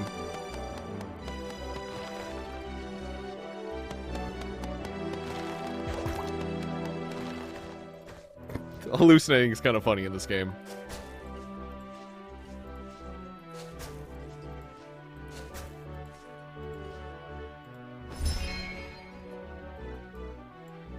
There was another game, an old roguelike game called Zangbond. And it was a modified version of Angbond. Anyways, this old roguelike game called Zangbond, whenever you hallucinated in that game, the chat parser would also hallucinate. So like you'd see random things, but it would also say like when you're fighting like a goblin, it says Luke Skywalker takes his lightsaber and slaps you. It would say wild things like that. Like a giant swarm of fleas licks you. You just feel like random stuff, you know. It would say just like anything. You wouldn't the chat parser. You couldn't like mouse over and like know what stuff is. Like the chat parser would also be hallucinating and just describing like wild things to you, like Cthulhu rolls over. The Cthulhu molests you.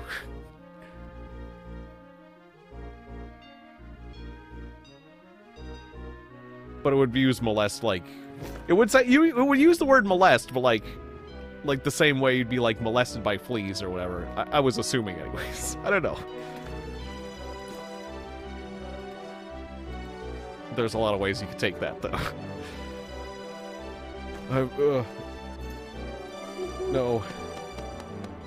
Anyways, yeah, it was a weird game. One of my favorite builds in that game, the character in the game Zangbond. Yeah, it was an arrow when it could mean either or.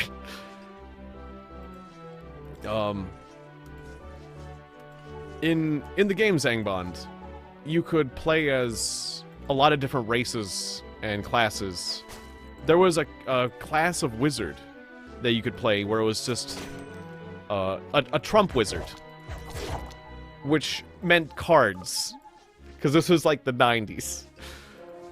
The trump wizard was the cards wizard. He would pull out cards, and it was like the deck of many things, okay? You would have a thing where you had a couple card-based spells, but one of them you could draw a card from your deck, and random stuff would happen. You could make yourself explode. It wasn't exactly like the deck of many things, but you could make yourself explode, you could cause an earthquake, you could zap everyone, you could summon things that would be friendly or hostile, you could like literally level yourself up. You could do crazy stuff. It was a huge risk. And so I chose the golem. I would make a golem had like really bad mana in that game, where you could hardly cast a spell, but you came with a bunch of inherent resistances. Like the golem was really tough, but I could only cast, basically I only had enough mana to cast the spell one time. But that's all I needed. That's all I needed. Because it was such a risky spell. I could hardly cast any of the other spells. And so that was the thing, I was just like a golem that would walk around pulling cards from the deck of many things. And causing wild shit to happen. And I went through a lot of those characters. But occasionally I'd have some of those characters that would like raise to like really high heights. And it was funny. Because like, I think you could even like get artifacts. Like, oh, now you've got an artifact weapon. Here you go. It was really powerful. Yeah. I had trouble finding a good copy of that. Because it was like, I got it once. I got that game from Home of the Underdogs, this website that's not really around anymore. I tried to find a good copy of that. I think I probably could find it somewhere. It was a free roguelike game. And I didn't want to like download it from some shifty website. Again, I went looking for it again, but I was actually having a little trouble finding it. Or was it that I was having trouble getting it working? I don't know, like, it was... Because maybe it was made... I don't know. Last time I tried to play it, I had trouble getting it working again, or getting it... But... I used to play that game a lot back in, like, the 2000s, like 2003 and stuff.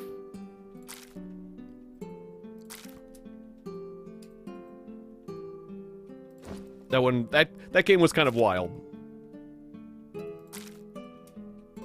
Basically, I really like roguelikes. I've played a lot of roguelike games, and I really like roguelikes.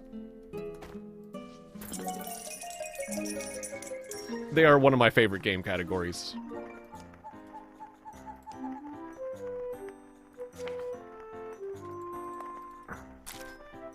Besides, like, action RPGs. I like action RPGs, too. Or co-op games. I play a lot of co-op stuff, too.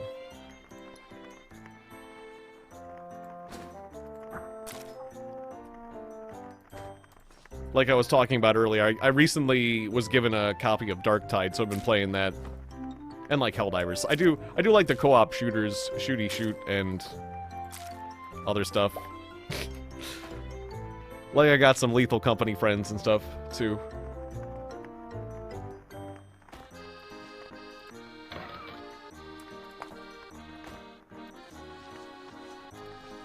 Basically, if you're really into co-op games, we could play a co-op game sometime, Sir Cookies.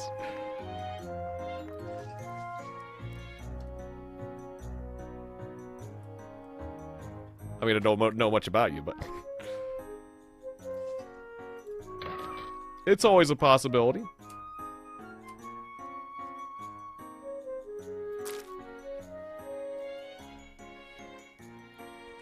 Yeah. Yeah, like, I spent a lot of time playing Risk of Rain. Yeah, Lethal Company.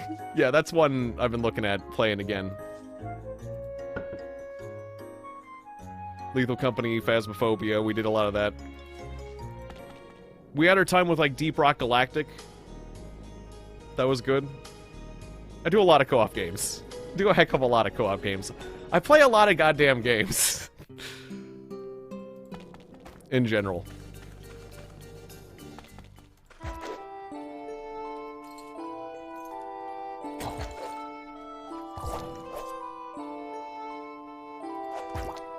Yeah. To put it lightly.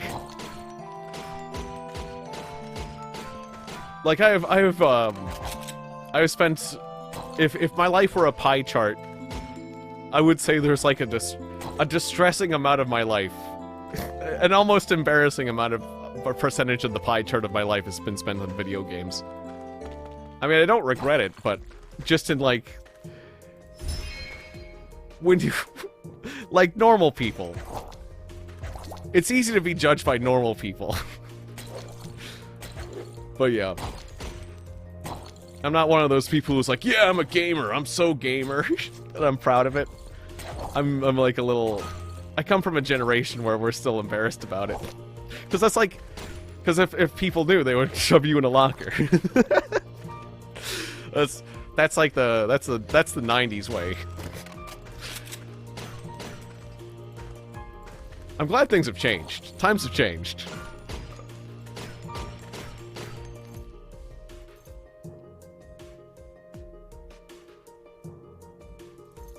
Wait, I want to use the enchant.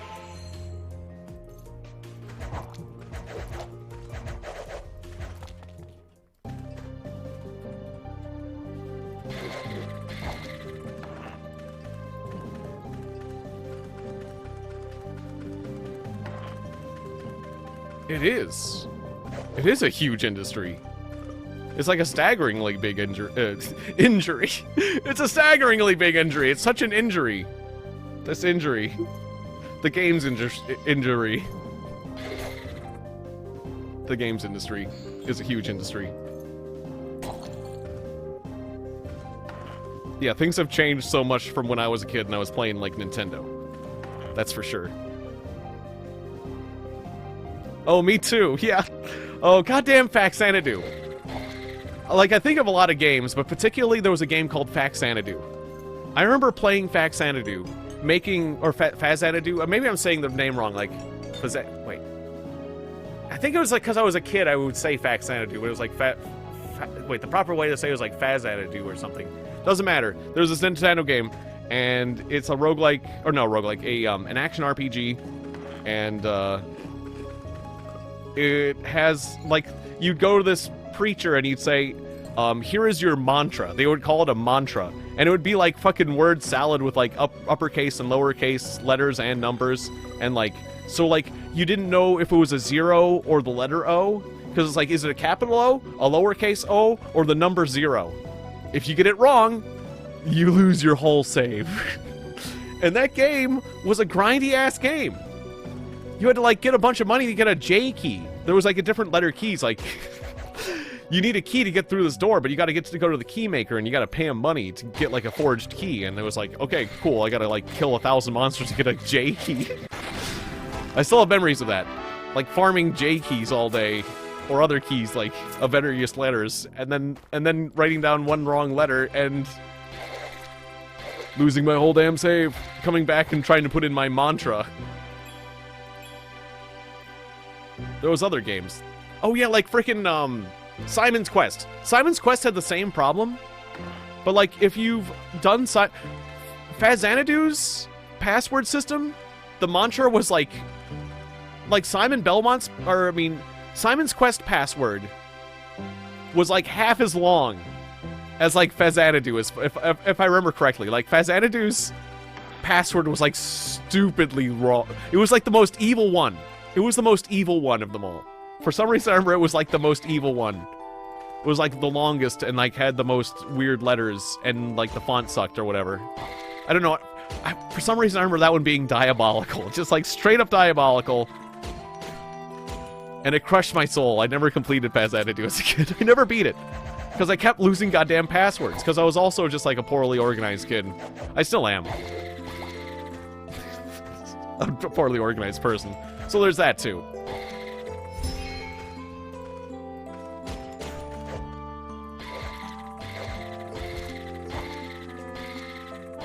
What were the other password system games? I remember the Guardian Legend had a password system, but for some reason I remember that one being not bad. That one actually I remember putting in my password system for the Guardian Legend and it working. So I love the Guardian Legend. That was a good password system. Now I'm just evaluating password systems from the games. Yeah, Fazanadu was like the worst one. God, am I saying that name right? Fazanadu, Faxanadu? Something like that. Start with an F. F Xanadu.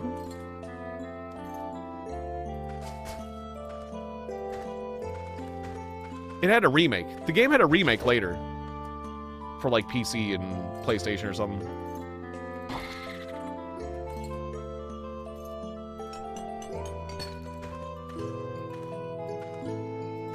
What other games had like a password system that I remember playing? There was like one other I could think of, but it's not leaving my mind because I was so focused on Fazanadu.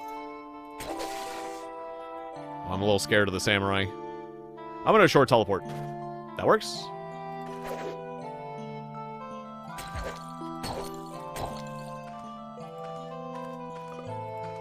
I don't think Fester's... Wait, did Fester's Quest have a password system? Maybe it did. Oh, yeah. Yeah, I liked that one. That one was on a nice, clean grid. It was numbers. And it had, like, a little, like, I remember hanging out on the password screen for Mega Man X, because it was like, oh, right, I beat the boss. It's going back in. I remember hanging out on that one just because I liked Mega Man X's music, and even the password music was, like nice. It was like, da-na-na-na, da-da-na-na, it was like happy. It was like a really happy password system music. So that was a good one. That was an example of a good password system. But some of the ones for the original Nintendo, they were a right bloody mess. They were diabolical. There was some Nintendo passwords that were just straight up diabolical.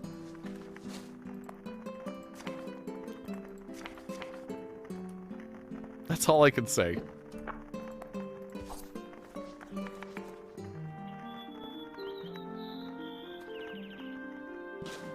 But yeah, God, I loved Mega Man X. Because it just has such good music and stuff. And it just, like, the platforming and the the dash jumping just felt so good and stuff too.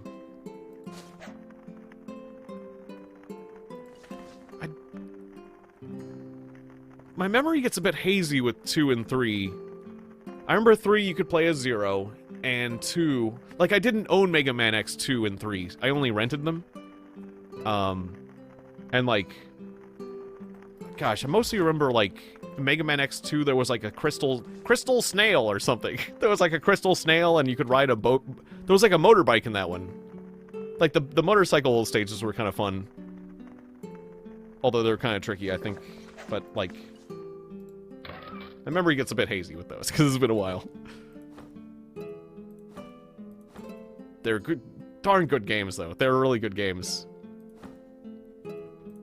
Like, Mega Man X... It's probably my favorite, or it's probably one of the best... It's definitely the best platformer, I would say. In my opinion. On Super Nintendo. I'm not sure if I would say it's the best game, but I'd have to consider all the other games. Because there's some really good games. I think my favorite SNES game is a game called EVO. It's this wild one. It's an RPG where you start as a fish, and you eat other fish and jellyfish and stuff, and you evolve. And you, like, grow body parts. And then, after you defeat the fish part, like, you have to defeat, like, this giant, like, megalithic shark creature, this dinosaur shark. Yeah. And then you become an amphibian. And then you defeat the amphibian stage, the whole epoch, and defeat some sort of amphibian boss and evolve a bunch. And it's like, it's an evolution RPG. It's really cool. I love that game. I really love that game. It's educational. It's an action RPG. It's educational. It gets a little wacky Japanese sometimes. And it's just fantastic. You then become like a dinosaur. You enter the dinosaur ages after the amphibian stage. And then after that, you become a mammal. And if you do things right, there's like a little secret bonus where you can evolve into a human being. But you don't have to. You can just win the game as a dinosaur. But if you get all this, there's like this little... There's this thing where if you get all the secret sauce right, you can evolve into a human being. But it's almost like a little hidden thing. I mean, it's not that hidden, but it's like, you have to go to, like, one particular area in the game, and you have to evolve certain parts in the exact right way, and then you get the option to evolve into a human being. So it's like... It's a little bit hidden. It's kind of a secret. Oh, it does have multiple endings. Right, because you can also, like, ally with the big guy. That's right, at the end, like, the big boss guy is like, would you like to side with me and be evil? And you can be like, yeah! Okay, that's right. There was also that. Yeah, and it's like, it's actually made from an there was like an MSX game that, it's like a kind of a spiritual sequel of. That's just like a straight-up RPG that's even more weird in Japanese. I haven't actually played that one, but I've seen stuff about it, and my brother played it. Oh, and Die in the Dinosaur Extinction. Yeah, it's such a good game. It's a really good game. Definitely recommend it.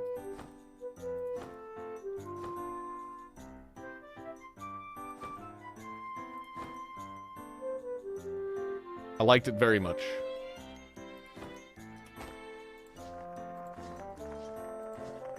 I should cut some wood for cooking purposes.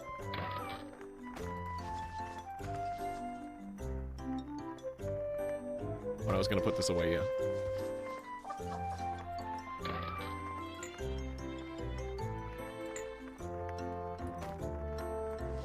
Oh wait, no, I did get wood earlier. Okay, I'm getting confused. That's fine. All right, let's do some cooking.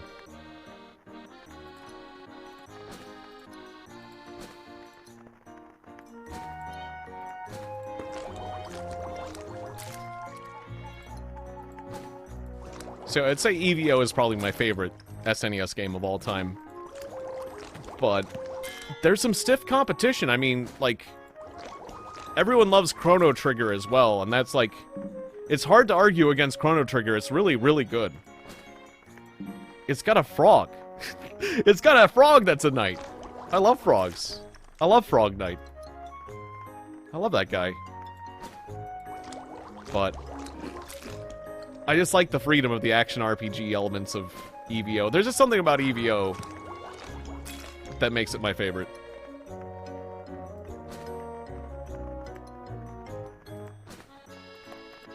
I really like action RPGs.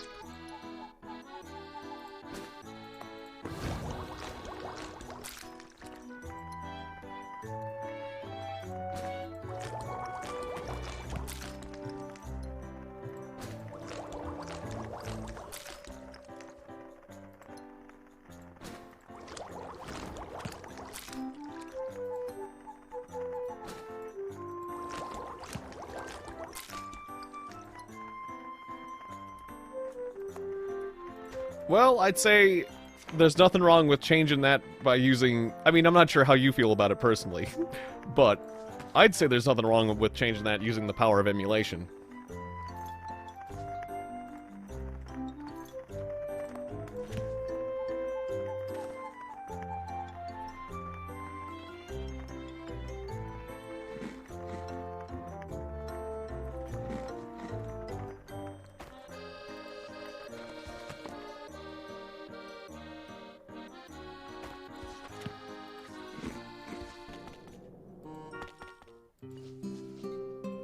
Like, thankfully, RetroArch is, like, really easy to use. Of course, sometimes people, like, there can be a lot of, like... yeah, Secret of Mana. God, I love Secret of Mana, too. And, like, its sequel. Like, I like all of them, like, Seiken Densetsu 3. I love that one. And yeah, like, it never left Japan, so that's the only way I got to play it. And, The Legend of Mana. The Legend of Mana for PlayStation 1, I really, really like that game. That game's, like... I consider that, like... It's just almost like my happy place, Legend of Mana for PlayStation 1. It's just got really nice music and colors. It's like all like, it's got like watercolors and stuff. And so it's like hand-painted and junk. It's, I don't know, the way they put that game together was just like, it just feels real nice to play. Oh, I wanted to go to bed. I'm just gonna hack this a bit. Okay, now I can go to bed. I was wondering, I was like, what am I doing? I want to leave, but I don't want to be exhausted. There we go. Yeah, I love that game. Yeah, and that's another game where it's like, it's an action RPG. You can do farming. You can raise monsters. I really liked how you could raise monsters. And then there was also this mini game where you could, like, program, like, a little robot. And, like, Professor Bomb was pretty funny. And, God, there was the place where you meet Professor Bomb, though, was, like, this battlefield full of toys. And that was kind of sad. That one was kind of hauntingly sad, where there was, like, all these toys that were brought to life, and they fought in this, like, toy war. And so there's this, like, big garbage heap full of toys, and they're, like, waking up, like, what? And they're, like, they're traumatized. They're traumatized, like, imagine a teddy bear with PTSD. He's like, why? Why did we do the fighting? Why did we have to die? What did we sacrifice our lives for? It's like, I don't know, teddy bear, I'm sorry. Do you want a hug? Oh, God. It's so sad. It's so sad. The freaking, like, Professor Bomb is cool, but that place is, like, one of the saddest places in a video game. Like, my God. I'm sorry. I'm sorry, Mr. Teddy Bear. You didn't have to have PTSD. The rocking horse is like a rocking horse. There's, like, all sorts of, like, toys. It's like the land of misfit toys, except for they've got PTSD because they went to war. It's hilarious, and it's sad. There's some poignant moments. There's certain storylines that are very powerful in that game. And then there's others that are like just a wild, silly joke. But I really love it.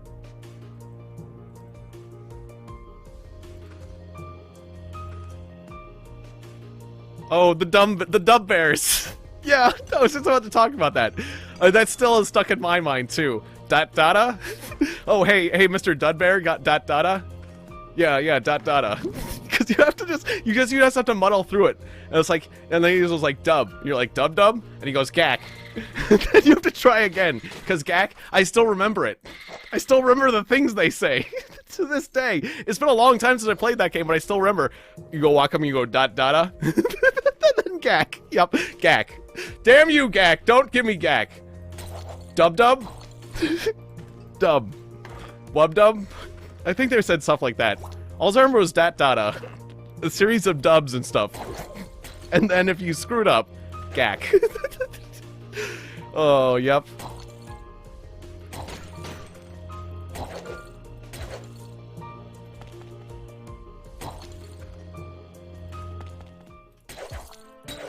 Let's see, what else do I remember? There was like that Sotheby guy who was like, don't call me a fuddy-duddy. That stuck out to me. Little Sotheby. I'm not a fuddy-duddy. There was like that weird centaur guy who was like always like trying to rizz up all the ladies of the fantasy realm, and he got turned to stone by a Medusa because he got what he deserved. He was basically Johnny Bravo. I think he was a centaur, right? There was like a Johnny Bravo guy. What else? There was like the magic school. And there was like this weird guy who was like a painting or a carpet or something, and he was like, if you can't beat an enemy, at least try to make a silly face and make them laugh, and then maybe you can get away. Was this like his lesson? That's what he taught his students. There was like a lot of really good lines. There was a lot of silly characters. It was kind of random. There was like that pirate. That was right. There was a pirate guy, the pirate walrus, and his gang of like penguins. And his penguins were like, "Oh, Captain, you're not motivating us properly. You're being too nice." Oh, I'm sorry, guys. No, don't be sorry. Just be like you always are. Be harsh to us. Be mean. You motivate us. I'll kill you all. Yeah, that's it. That's Captain. I'll keel haul you all. Now get out there. I'll hurt you. No, that's not quite it. I'll kill you all. Something like that. Yeah, that's our Captain. Yay. Oh, and the Jumi guy. Yeah. Yeah. The guy. The gem guy. There was the gem people. There was the one guy. And then there was the other lady, Rose, who like turned into... It's a minor spoiler, but there's like this lady who then has like a alternate personality where she's actually like, she's like really nice, but then she's actually like a bad guy. And she's actually running around stealing the gems. There's like these people who have a gem in them. And then it was like their core. And then like if you stole the gem, they died. And they were like the Jumi people or something like that. Yeah. And like that game had like multiple storylines and stuff, and like I think it might have had like sort of different endings, or like I don't know, like I played through the game, but I think there was like a bunch of quests I didn't do because you can like play through the game multiple ways. Or if you play through the game multiple times, you can like place the terrain in a different order and get quests. All I know is like I played through the game, and then I even did like the New Game Plus or whatever, but I didn't do all the stories that were in the game still. Like that's one of the cool things about the game is you can play through it multiple times and still like experience new story beats. And that's kind of neat. And then I remember like and the weapon forging was really cool too. It had like a really weird ow. Oh, I got paralyzed. Hang on, I'm gonna dip out for a second. The weapon forging system was kind of confusing, but it was still fun. It was kind of trial and error, where you're like forcing properties in and out of your weapons. But I remember I forged like a really powerful two-handed sword, and then I set the game on like no hope mode, where like, because like when you did New Game Plus, then there was like this tome that lets you affect the difficulty of the game, and if you do no hope mode, all the enemies are set to max level. They're set to like level 99. I remember playing that, and I remember just like beating on enemies for a really long time, just taking my two-handed sword and like just hacking on an enemy for like 5 minutes. Or like, well, not like 5 minutes, but like a minute. Every enemy was like just beating on him for a long time until I killed him. It's like, this is still taking a while. But I was able to do things. It was fun. It was fun playing with the enemies at maximum power. But that did get like, they were... I remember enemies who were like hit point batteries on that. Yeah. Yeah, so the game had a lot of replay value. And I really liked that game. It was just so fun and relaxing and nice. In general, I just recall my times with that game being just very, very pleasant. very relaxing. Like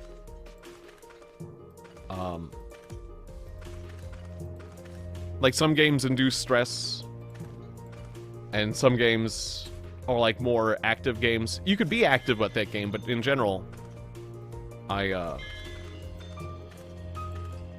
found that game very soothing, if you wanted it to be. There's many, like, relaxing places. It was a fun game to walk around and experience.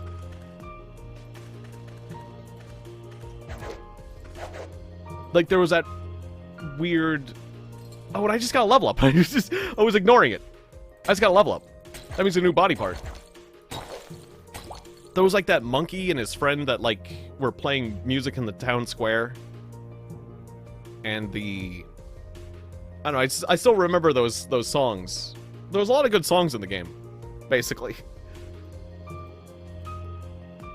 Like, I still have most of the soundtrack on my computer, actually, that I downloaded.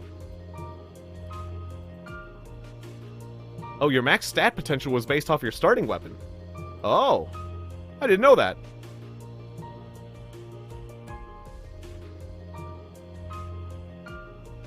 You started with a staff, and you think he went two-handed axe. Interesting. I had no idea. Well, that's cool. And that's cool that your brother's into it, too. Very neat. Yeah, my brother and I played that game some, too.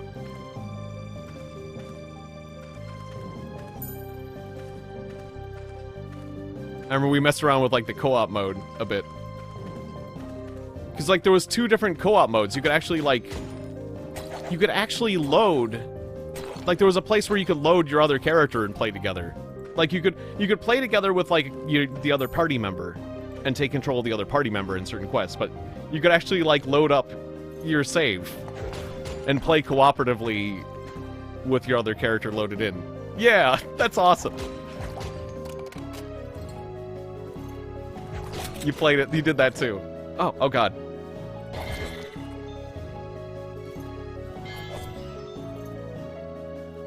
This lizard man. Scary. Alright, let's see what body part I get. New body part time. Body mutation 19. It's new feet. I now have... Was it 4? I have 4 pairs of feet. Hell yeah. Alright, I gotta get new shoes. Are these my new shoes? I need new shoes. There's this old man in this... There's a soundbite from this game called Carandia where there's this old guy going, are these my new shoes? And it's like one of these sound bites that just sometimes I say at random. Just so you know I'm making a dumb reference of some sort. And it was a point-and-click adventure game, and anything you showed him, if it was not the right object, he would say, are these my new shoes? And it was funny. That was a powered-up samurai, and he chopped me in half. Was that the boss of that place? Wait, where was that dungeon? Oh no. Wait, where's the dungeon? Did it disappear? Wait, no, it's over there. Tangled Cave. Was that the boss of that place? Good God, samurais. The samurai wanted new shoes. He sure did. Yeah, he was the boss. Damn, samurai are powerful. They are powerful. The powered up version. I should have been paying attention to the chat parser. Jesus. And I forgot to sleep. At least, well, now that I've got here, at least I preserved the dungeon's existence so I can get my money back, or even lose more money. One of the two.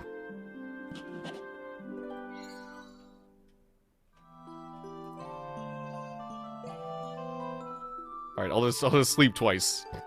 I'll sleep twice in the dungeon. I don't have my own bed that I carry with me. I probably should.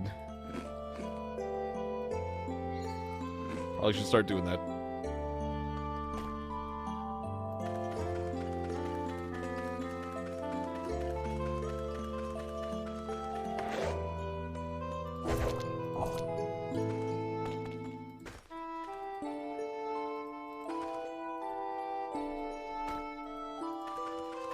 Yeah, that sounds nice.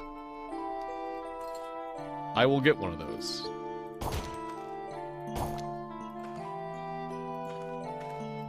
Now for some reason I'm thinking about, some of the early Final Fantasy games, like Final Fantasy... Well, it was Final Fantasy 2 in the States, or like Final Fantasy 4 in Japan. Well, like the Super Nintendo. The Super Nintendo Final Fantasy... I'll just say Final Fantasy 4, because I think that's what most people know about it as today. But like how you would, I was a little paranoid. How you would use tents in that game to restore your whole party. But later in the game, you would get like an upgraded tent. You'd get cabins and stuff. I'll just plop down an entire cabin. We just made a cabin for the night and walked away. It got kind of funny, the escalation. Like, setting up a tent, sure. Setting up a cabin. I'll just set up a small house. For the night.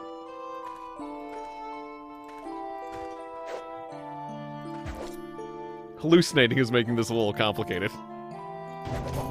Yeah, somebody will find that cabin.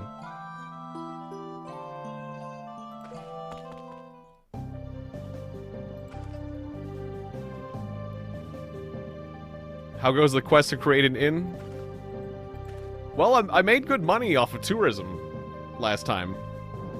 I wasn't really creating an inn so much. I made a tower. I made the shit tower that my faction's named after. I did do that. I took a bunch of... when I was offline, I just leveled up my sculpting skill. I did a bunch of sculpture and I just put them all in a giant tower. And now I'm making like 900 off of tourism on a regular basis. I was killed by a samurai recently and I'm hallucinating right now. But yeah, good to see you again, hey Busy.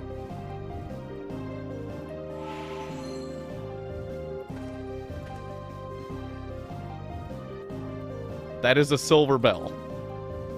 It doesn't look like a silver bell, but it is.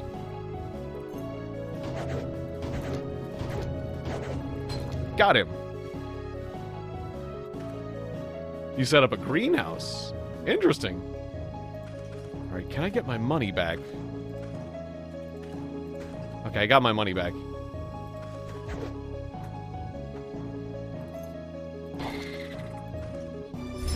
I think I want to abandon the quest of fighting the samurai.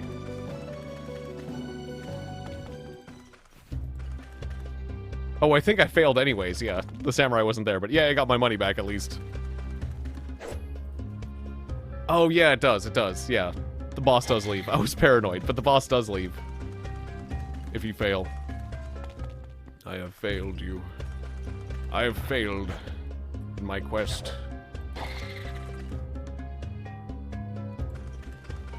That's fine. I shouldn't have been walking around with so much money in my hands.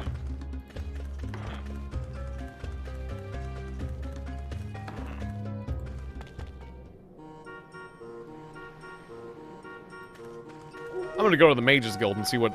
Or I'm just gonna go around buying some books.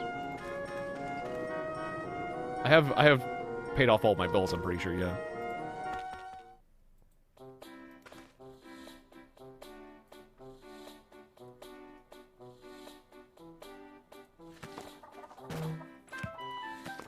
You're getting into buying multiple plots of land now. That's cool. That's a lot, though. Well, that is cool. New plots of land are expensive. You can just keep going up and up. You never... It's hard to reach the top in this game unless you cheat.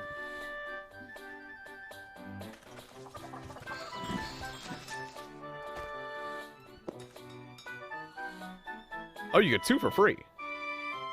Well, that's cool.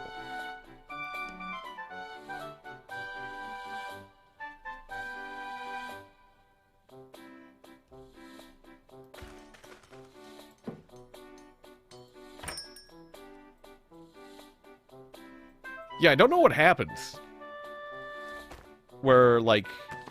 I don't know where I fell off on the main quest line, because I don't seem to have it anymore.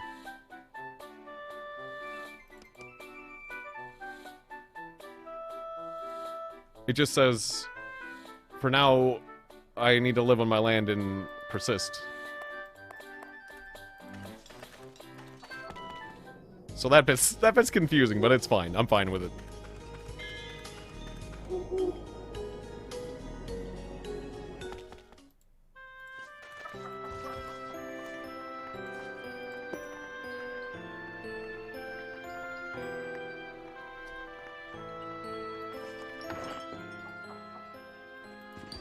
I could try that, yeah. Invite him to my party. Yeah, because he's still at my house.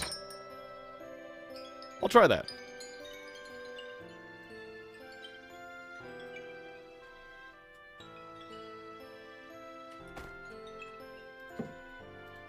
Wait, what was this? Eco mark. Can we stuck on furniture? Huh.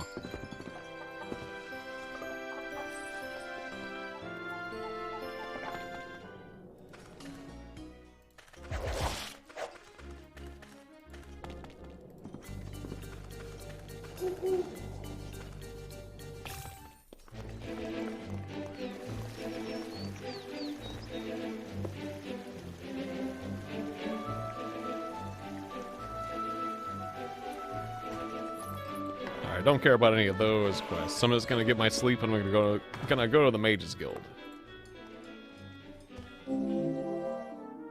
What was that noise?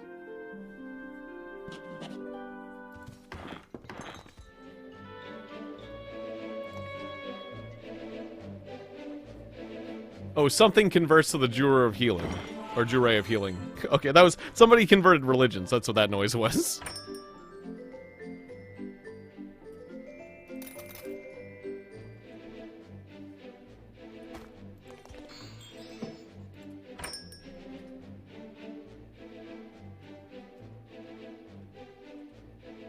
It's a curse spellbook of healing, but I don't have healing, so I'll take it.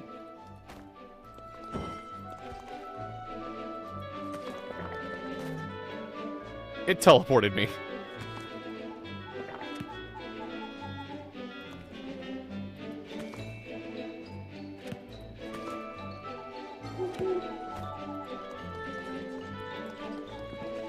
Oh, right, and I've gotten into drinking potions, or fountains recently. Because I got a wish. I got a wish from a fountain recently. I got a wish from a fountain, Evizzy. And then I stared at the chat parser. I refused to look anything up, and so I typed in artifact ring. And then the voice laughed at me. And then I heard a voice laughing at me, so I got my first wish and I wasted it. I wasted it. But I did successfully get a wish from a fountain. Oh no, my brain degrades! What do you mean my brain degrades? I'm stupid! How dare you say this to me? You are stupid. I looked at... Yeah, I was hoping that, like... Because I've ran into roguelike games where when you ask for a wish, you have to be very precise. But I've also ran into roguelike games where if you ask for something, they'll try to give you, like, the next best thing. They're, like, friendly. I was hoping this was one of the ones where it'd be friendly, but saying artifact ring... You have to be... This is one of those games where you have to be very precise. Yeah. Yeah, that's not a good one for a wizard, unfortunately. -4 memorization. That's bad for a wizard. That's specifically bad for a wizard.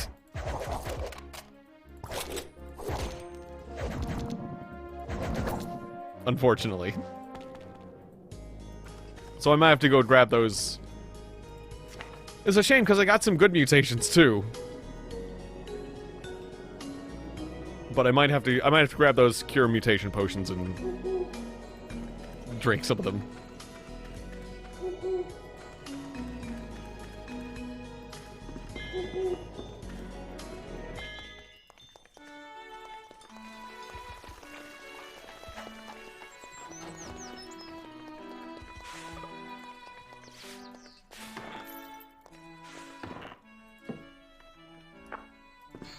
If it's like the other roguelike games, you have to take, like, holy water and, like, dip the potion in holy water. But I need to be able to generate holy water in the first place, so I need to get, like, a shrine.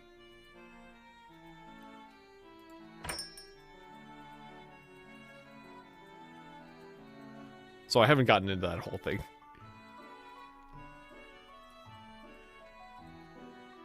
That is if it works like the other games. If not... A spellbook to summon undead younger sisters.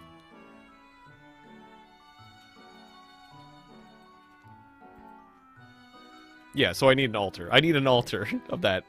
Then I can start getting blessed water. Yeah.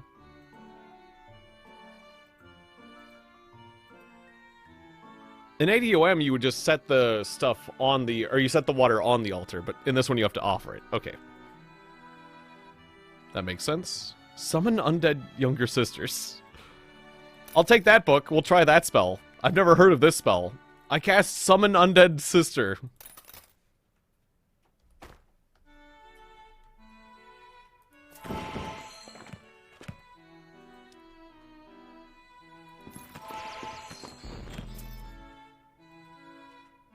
I gain knowledge of Summon Undead Sister. What kind of spell is that? Like, what category? It's an attack? Oh yeah, summon undead... animal? Summon undead sisters. Summon undead younger sisters.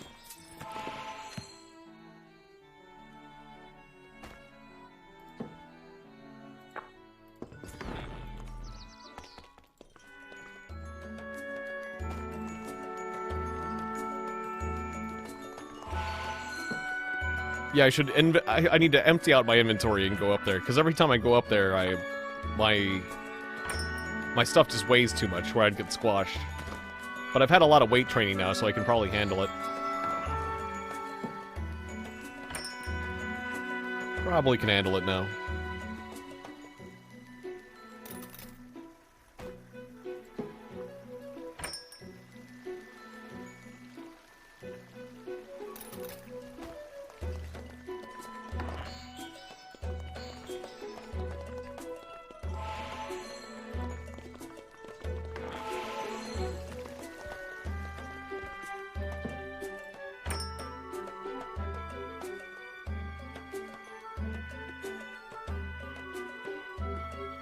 Guess I'll take the fire touch just because it's cheap.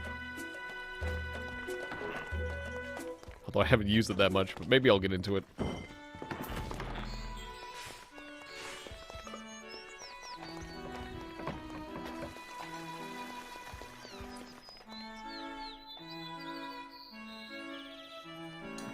Yeah, I'm glad I got into cooking. It's been really helping me. Just like the basic cooking I've got going for me has been very strong.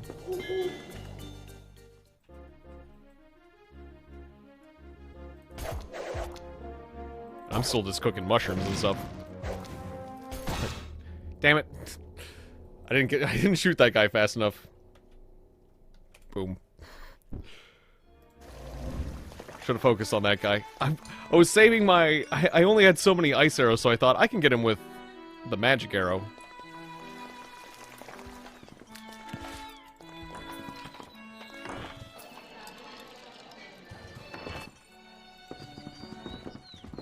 I'm still not tough enough to take an explosion from one of those guys yet. Gonna need to get more, like, resistances in general.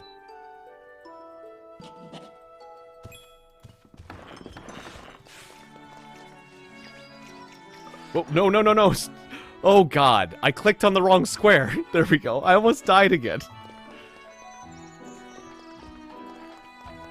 My guy goes... I click off of one of these squares and my guy goes swimming way out into the ocean.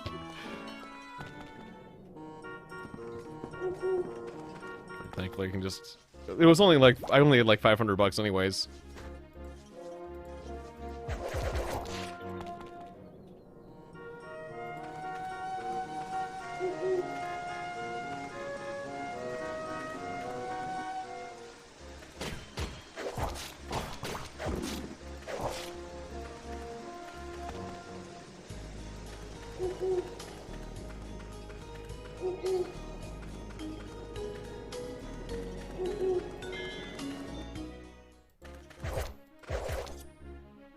Yeah, I'm gonna go home and I'll put some stuff away and look at that altar.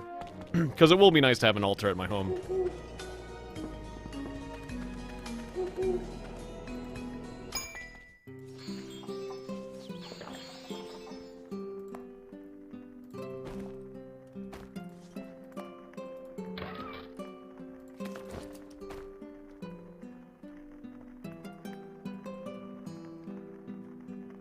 Oh, it went in my cooler. It's like, where'd that tax bill go?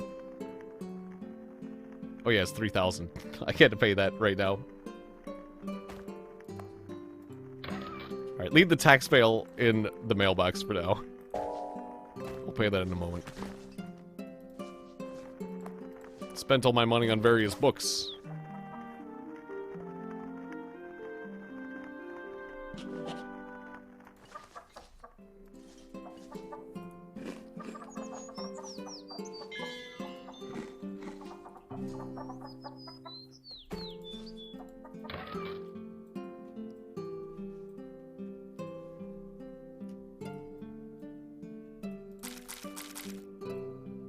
Yeah, that'd be nice.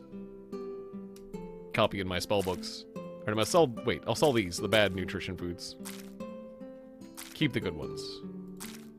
Yeah.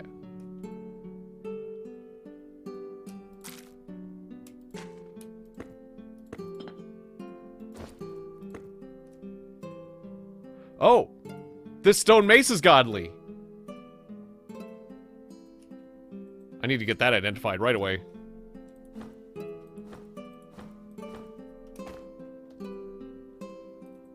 First, I'll do a tiny bit of reading. Oh, am I not ready for Magic Ball to absorb my... Oh, maybe I'm a little confused. Okay, stop being confused. I think it's okay to read a book while hallucinating, but... confused and reading is no-no.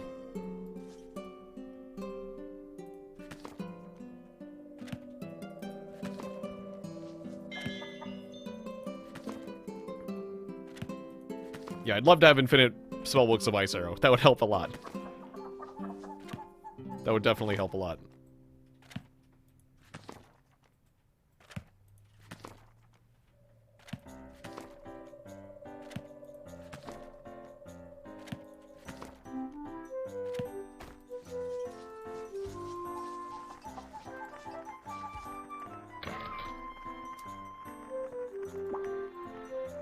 Alright, let's try to completely unburden ourselves.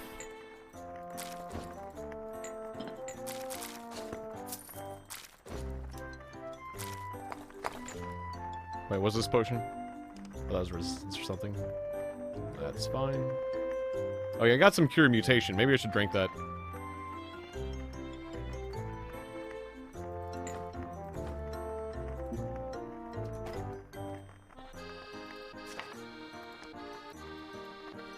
I have some that are good and some that are bad, so I'm hoping I can drink and get the ones that are bad only.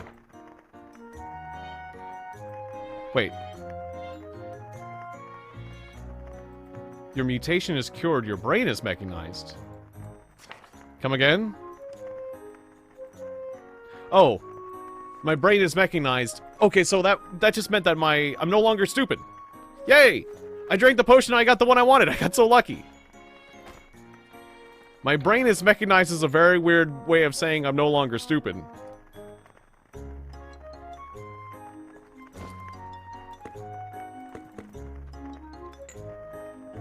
I think there was like an upgrade where you can have a mechanized brain that improves your... Like, there was a mutation that improved your memorization called mechanized brain. And I think that's why they say your brain is mechanized when you become... unstupid. But that's weird.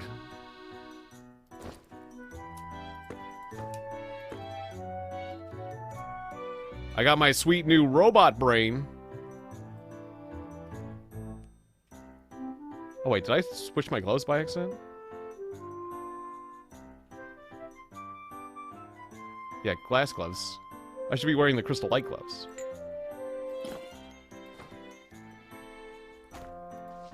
All these mica gloves can be part of the set. Yeah, I got my gambling setup over here.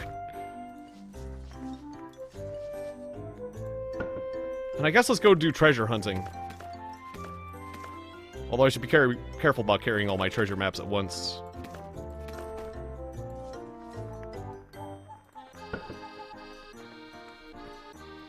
The dumb meat was replaced by smart tech.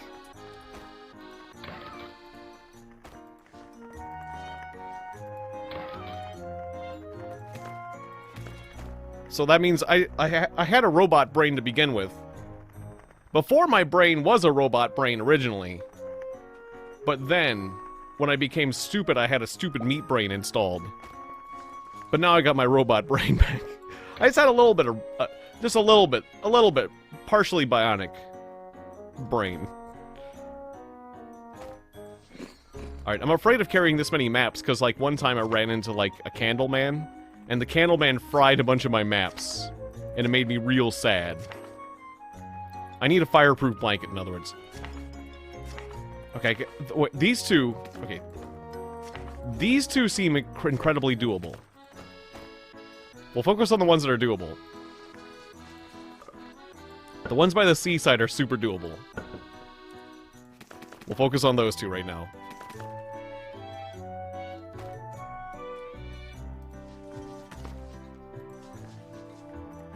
I think I can make an ice-proof one. Somewhere. It told me I got the recipe for an ice-proof blanket. But yeah, I'll just have to look out for the fireproof. Although I don't know where you make the ice-proof blanket. But it told me I got a recipe for it somewhere.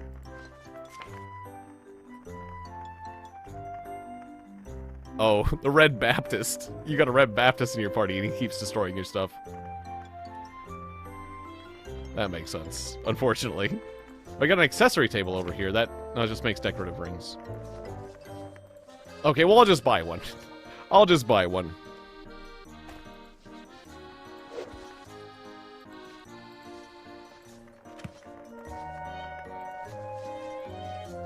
Now, where did Loitel go? I'll bring him with me to Verminus and see if that does any good. Although I'm worried it won't. I'm worried that if I take Loitel with me, it's not going to matter. Alright, hey buddy. I can only have a maximum of one party member right now, so I'm gonna... undo my hosting. The little girl is free.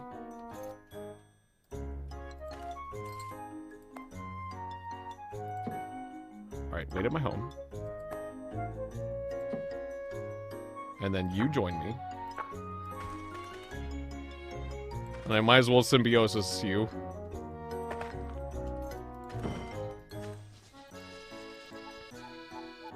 Yeah, I tried talking to her. That's no good. Like Ferris?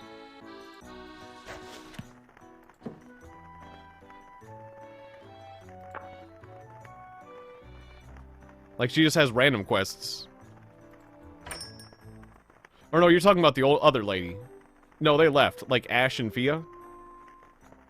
Yeah, they left.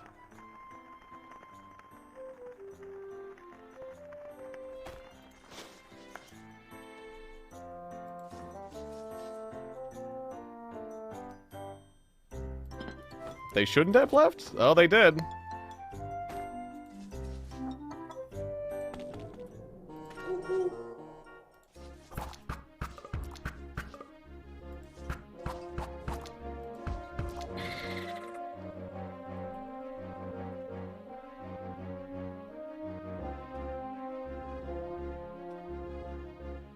Oh, you finally found... Yeah, I've been trying to get a microchip as well to get a practice chest. Yeah, because I've got 2 locked chests at my home. I have 2 locked treasure chests at my home that I can't pick yet. I've been working on picking. And they're like treasure chests from these like treasure maps here.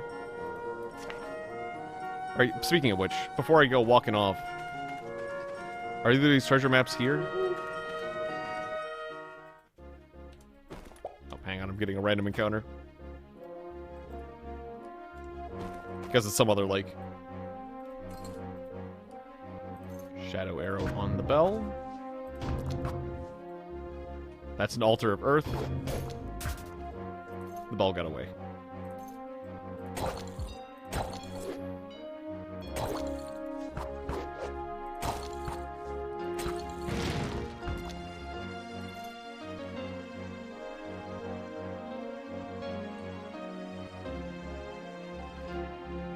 God damn it!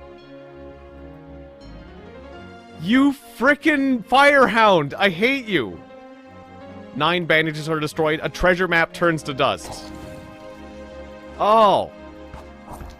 One of my treasure maps. As soon as I've been saving them, as soon as I take it out, random encounter firehound burns to dust. Bastard. Alright. Well, now we'll just look at this one.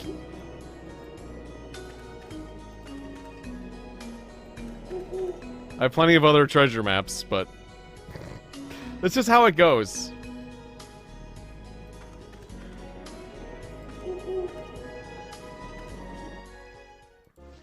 It's really just how it goes.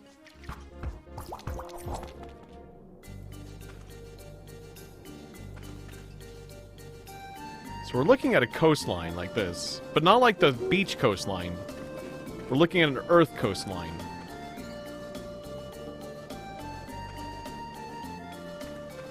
But yeah, let's go to Vernus first. Go away.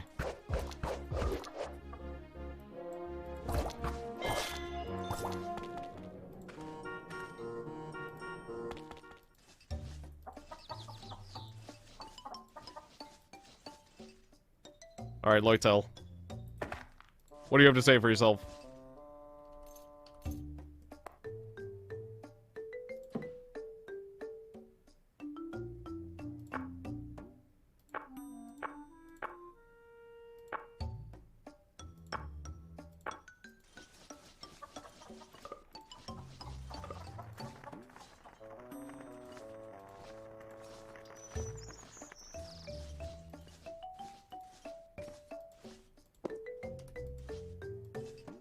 Yeah, I don't know. I don't know what to say, Vizzy.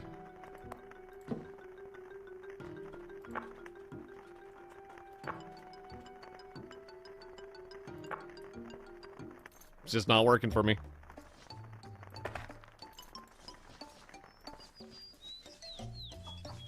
I tried.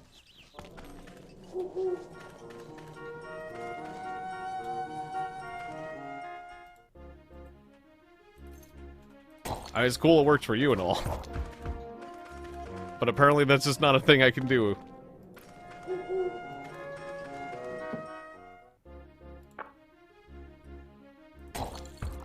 It's just not a thing for me.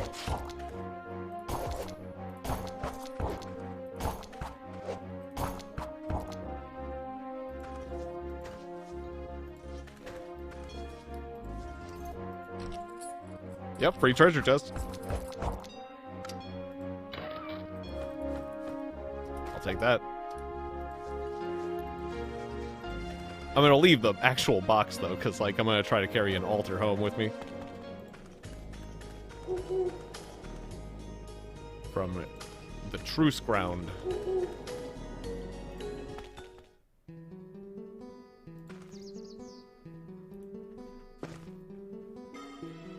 But first I fall asleep.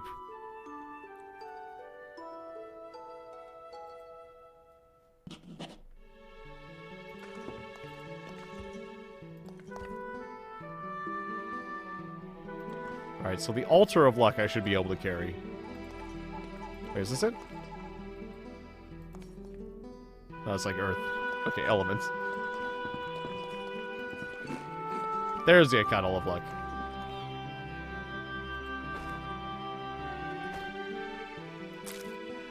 And a free tadpole, apparently. I don't want that. Oh, Loitel loses his mind. That's fine. Okay, it's a heavy burden, but I can handle it. This altar is mine now. I celebrate with stewed mushrooms, and I hallucinate.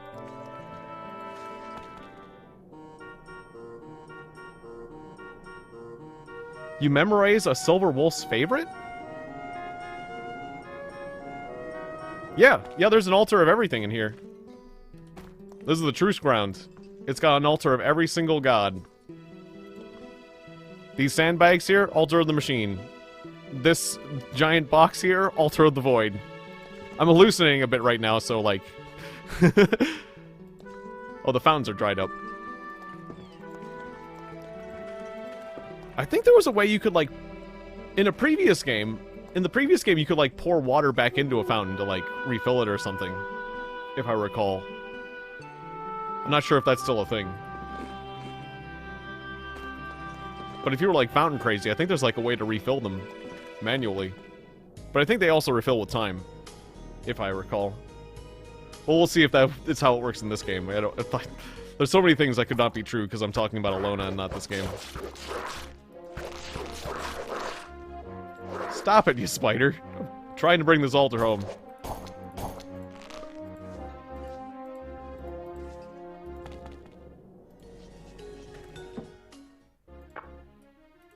They wanted my cutting board. Not my cutting board.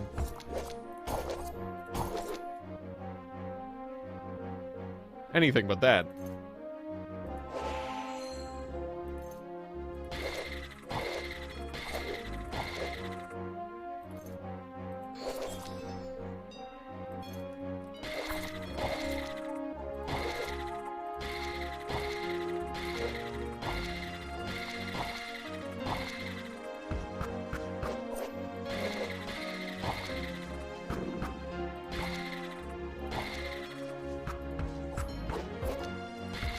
Oh Jesus, that lizard man really hit me hard. There we go. Yeah, they were the ones getting cut today. Exactly.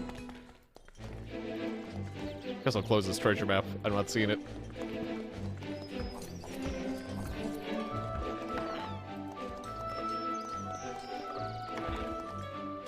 What did the trainer here teach? Yeah, teach me some cooking. I want to get my potential up. Cool. Cooking.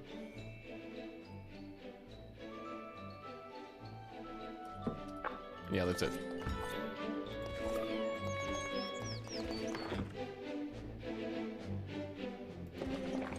And then, was there a fountain here? I want to drink out of the fountain if there's a fountain. Pretty sure there's a public fountain. I'm way into drinking fountains now. A well. I feel sick. What's that gonna do to me?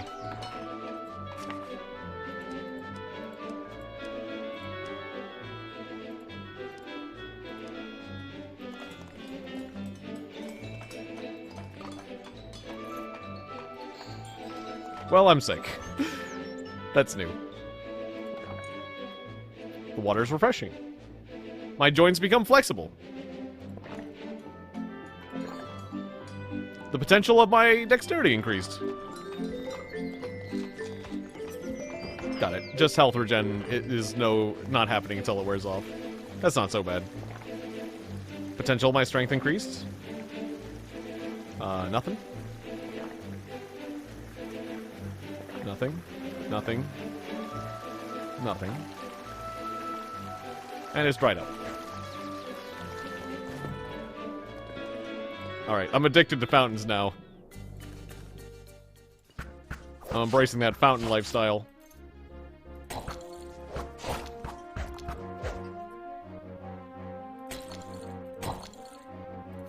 I don't need health regeneration anyways, I got magic.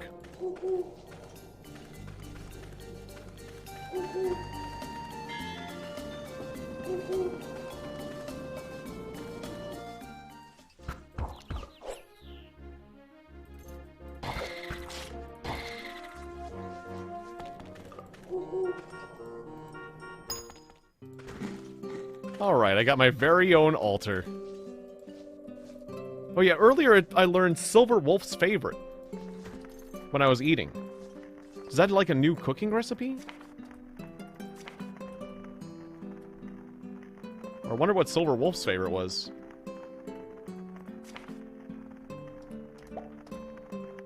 Maybe it was something else. Like a crafting thing. Where do I want this?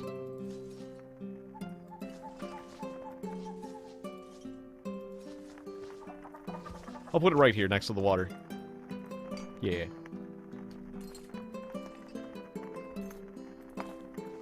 Also need to move this crab statue. There we go. Put that on the tower. Got the statue of... Wait, was this a statue of the bat or a figurine? Yeah, put that on the tower. I think I was like overloaded at one point. I put those over there.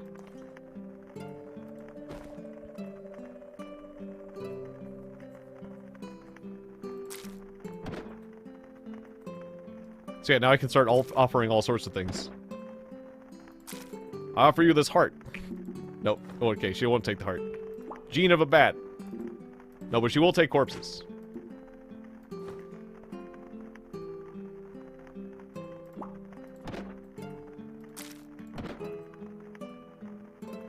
I don't know if she's liking these sacrifices, but she takes them. What do you think of fish? Let me get some fish. It's time to start worshipping my god big time.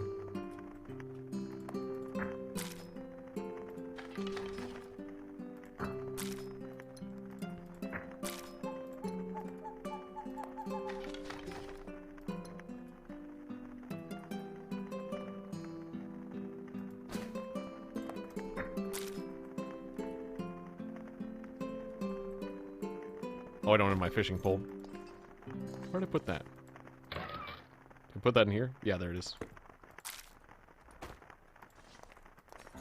Oh, and I guess I could just see if the god likes fish, because I got some, like, tadpoles in here, don't I? And other food. You like food? She does take fish.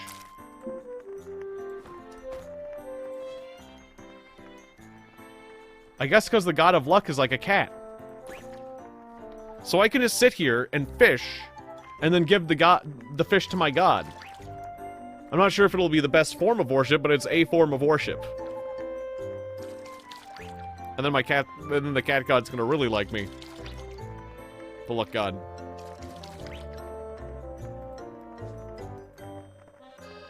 There's probably a lot of other things I can offer to the god, though.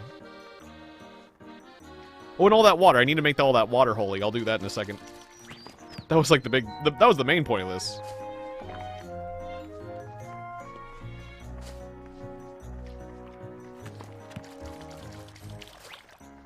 But I find this fishing strangely fun. Just watching what pops out.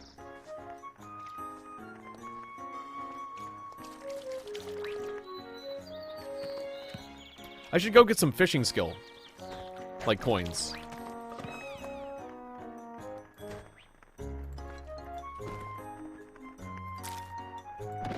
Or I should spend my silver on fishing skill potential.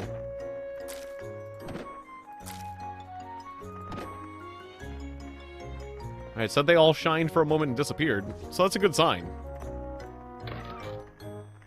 Alright, did I have water? I had been saving some, but then I got lazy and I started chucking it. It's like, I didn't know when I was actually going to get a shrine. Which is foolish of me. I know I put it somewhere. I had some proper water somewhere.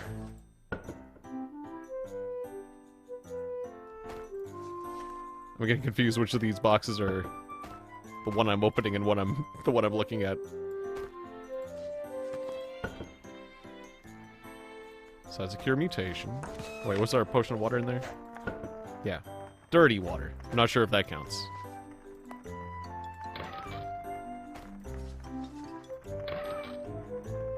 Two pots of water. One cursed pot of water.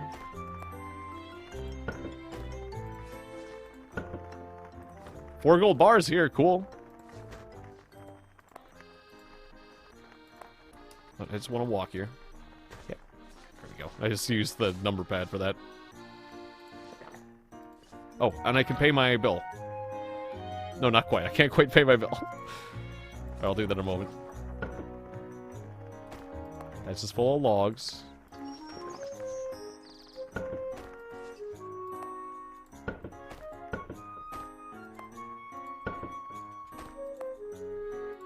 My organization leaves much to be desired. 4 pots of water. Okay, there it is. And a blessed potion of cure mutation if I really wanted to get my mutations out. Alright, let's bless these. Yeah, blessed pots of water. Including the cursed becomes blessed. Dirty? Dirty doesn't count. Okay, I was worried about that. Dirty don't count. That's dirty water. Boo, dirty. Okay, so. No, don't fucking drink it! Damn it! Oh!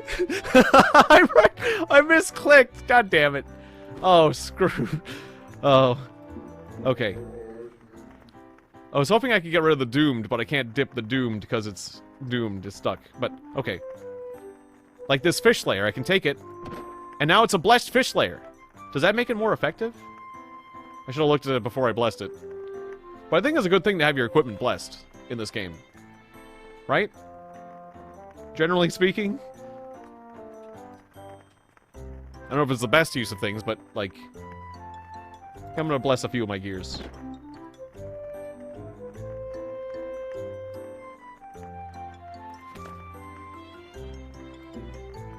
that out.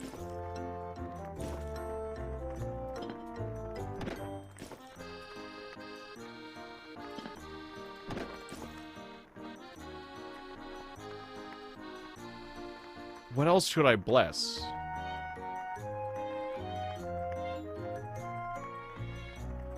Yeah, blessing your gear is good.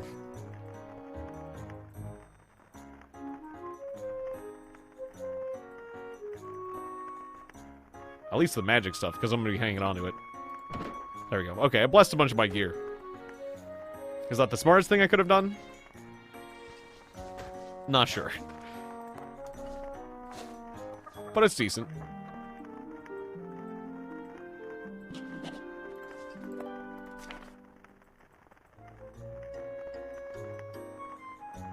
You like cursing healing potions. Interesting. Why's that?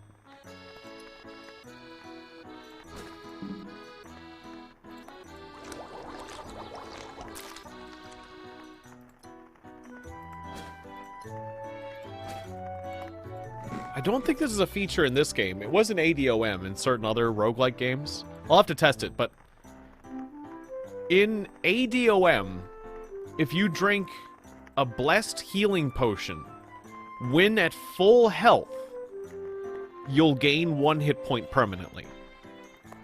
But that was an ADOM. I'm not sure if that's an Alona thing. I need to double check it. In other words, that could be nothing. But in ADOM, it's a really cool feature that, like, if you bless a healing potion and drink it at full health, you can slowly get your amount of max hit points up. It's one of those things I need to test, because I can't remember.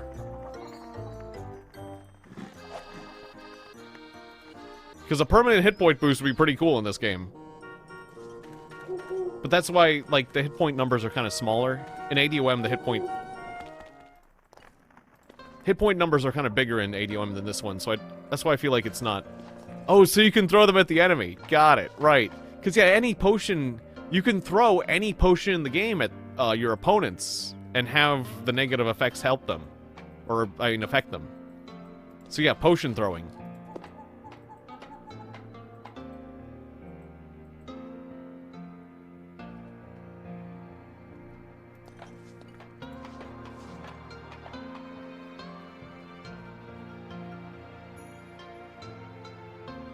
Oh, a blessed healing potion raises max hit points. It's true.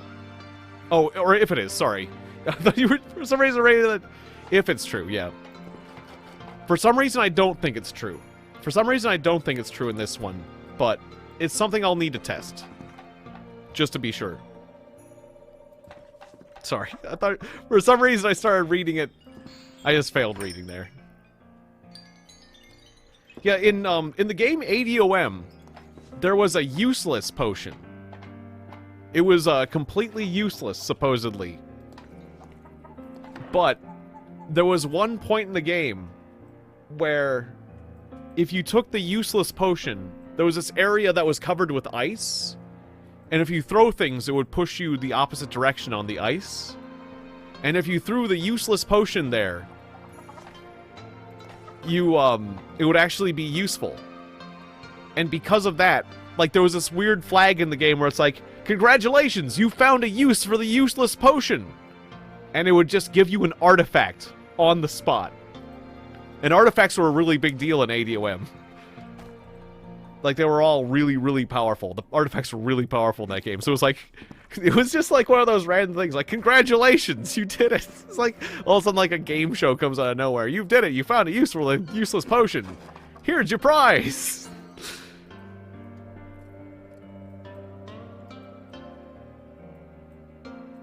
Oh, right, I still haven't found a pair of shoes for my shoe slot. And I came out up over here to learn fishing, right? This is the fishing village? That's what I came here to do. I keep getting, like, I get sidetracked easily. Did you teach fishing here, or was that a different village? Train me. No, you don't teach fishing, you just teach cooking. Who taught fish? Was that probably Port Kapool? Probably have to go to Port Kapool. Or maybe Willow. Let's try Willow real quick.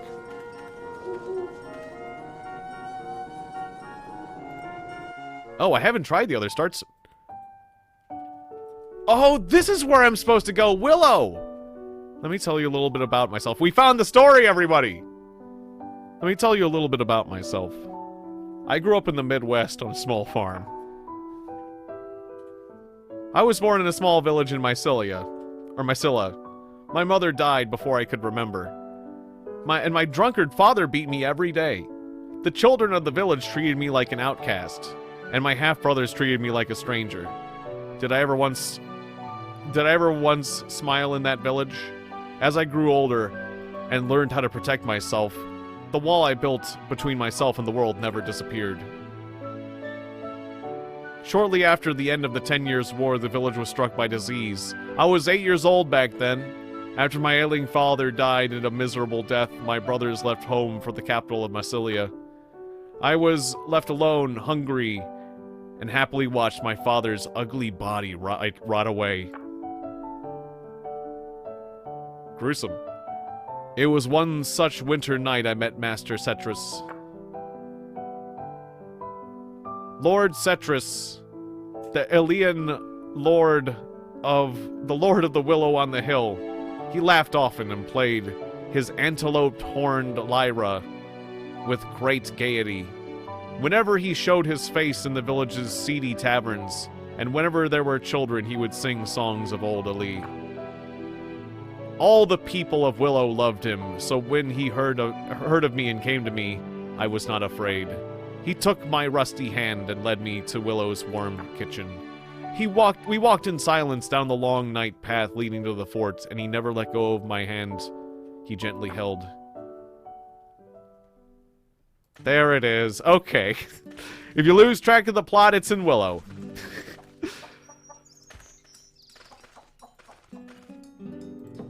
Do you teach fishing? No. You teach faith, though. And that's why I'm doing the fishing. For faith reasons. So I might as well do that. Oh, I didn't mean to pay 2 medals. I just like to pay 1 medal.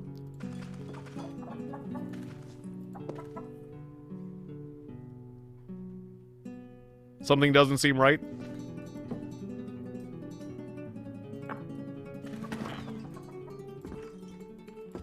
Maybe it's not the exact story you're part, but you're on, but like it's something. It's definitely a story of some sort.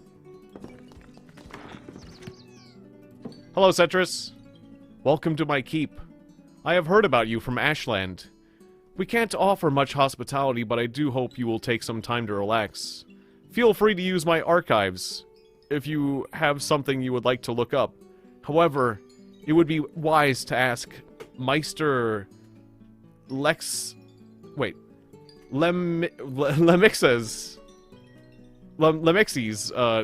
directly when he's in a good mood.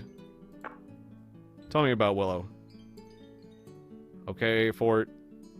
Blah, blah, blah. Trees. I call it Willow 2. Past. Smoldering. Okay. Alright. That's not the main story. Wait. Kick who and wake them up? Sometimes when I kick people and wake them up, I lose 1 karma. Although I think I've got some karma to spare now. Yeah, I'm up to 70 karma.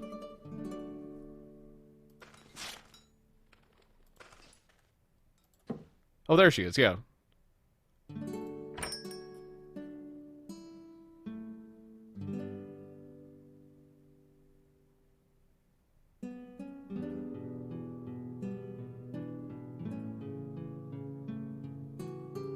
Plan of tax evasion. I've already learned that. So wait, where's Ash? Oh, I can just ask a guard. Oh, there he is.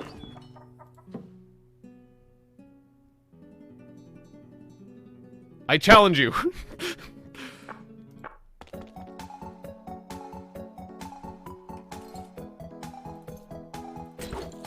Ow. Oh, Jesus. Okay.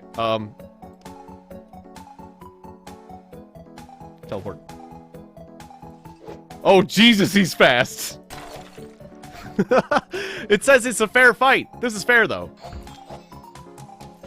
Ash is fast. I'm not dealing any damage. He has, like, crazy magic resistance. I can't hurt him. He's beating me up and I can't hurt him. Why did I do this? Nerve. I clicked off of him. I didn't even click him. I hurt him with that one. I hurt him. I can win with Nerve Arrow. Nerve. Nerve. I mean, I'm not sure if I'm gonna win, but I can. I can possibly beat him with Nerve. Paralyzed. Oh, the little girl's unconscious. Heal.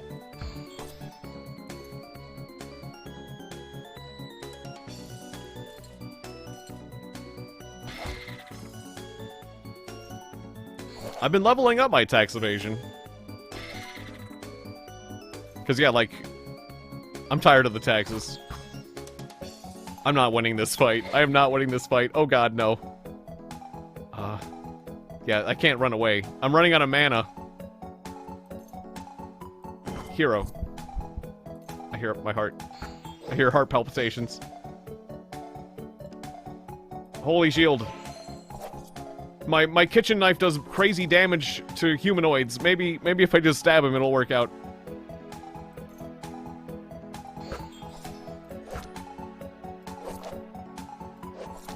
I dealt a little damage. I mean, I'm hurting him.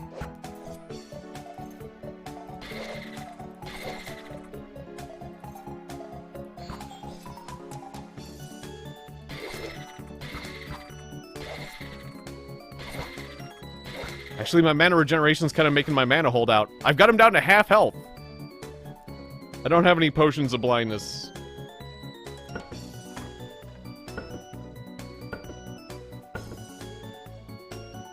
I just got fish and junk. But I keep paralyzing him. I'm just about to be out of mana.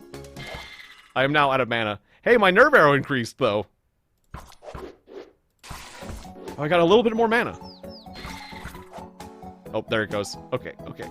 I can't cure minor wound. No, oh wait, oh, I know what I can do. Really cast overcast healing. Overcasted healing. Which is a questionable decision to do, but it works. All right, we're fighting. We're fighting. A goblin's gotten involved. Screw you, goblin! Not right now. Overcast healing. I hurt myself and I healed myself at the same time. I'm a -2. Please get some mana back, please. I got 10 mana again. But I'll have to overcast to heal. Okay. Oh, I should bandage too. Overcast healing? Yes, please. Use the bandage.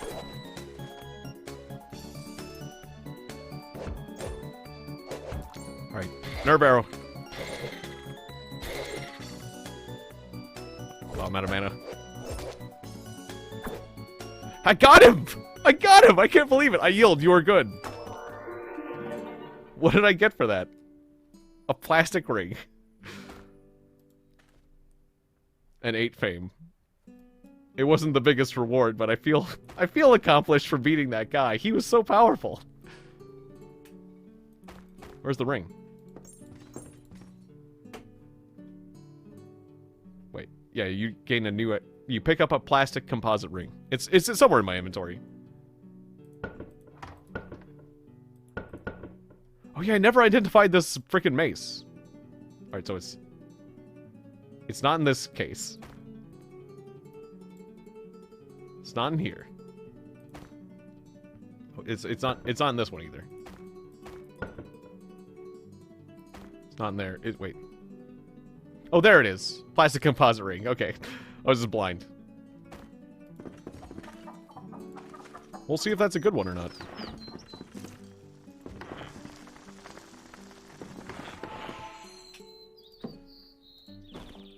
Identify. So this one needs... Yeah, it's godly. That's an artifact identification. That's a waste. This one? It's just a plug. That was a waste of money too. It's just a plastic composite ring. Damn it! I was hoping it was something good. Alright, identify artifact. Yes. The rigid mace gambling corruption. It helps my mining. Enhances my metabolism. What does that mean? Grants you darkness resistance, protects you from thieves, sustain my strength and my will. I needed my strength sustained. That's cool. I guess I'll exchange it for the shield.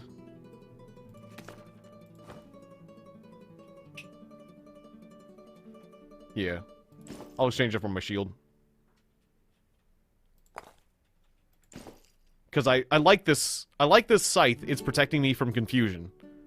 I like this fish slayer because I bought it with a bunch of metals and it's really powerful. And it gives me cooking.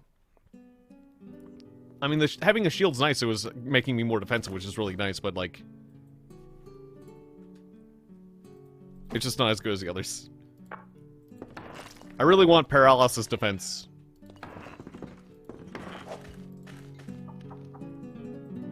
But that's cool.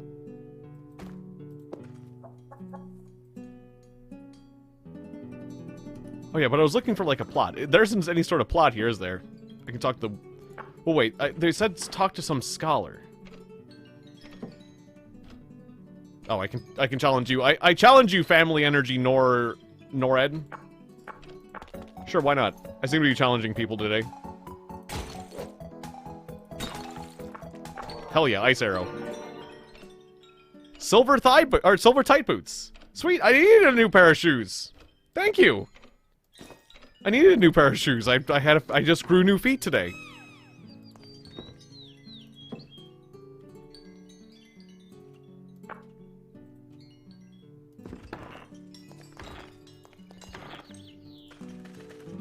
Wait, the Lord told me to talk to somebody.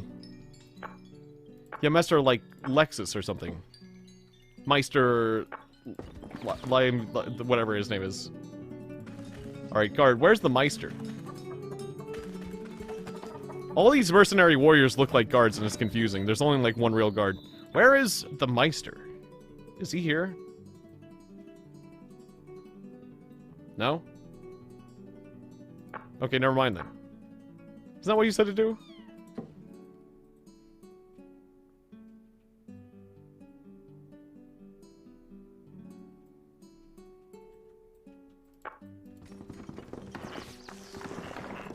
Well, I guess that doesn't really get me anything. Oh, it does burn food faster, so I can eat more. That's good.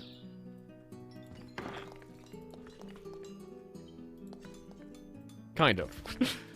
That's for the most part good. Because I've gotten way into cooking.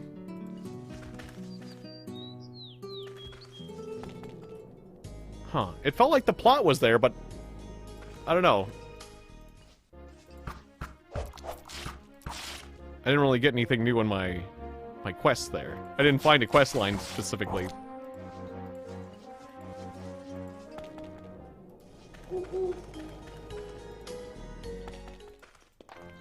I'm gonna drop by the capital just to see what what the spell book place has and what, like, the trainer was. This is the combat trainer here.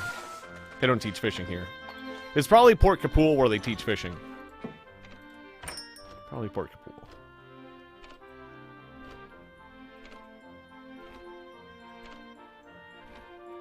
I actually forget what these maps are about.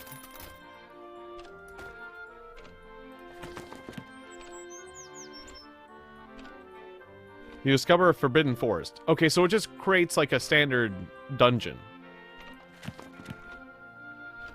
Discover location of Tangled Forest.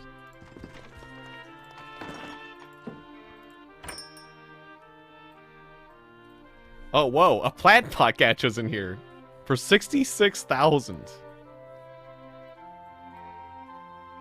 I guess that would be a thing to use a, one of those furniture tickets on. Is one of those gacha machines.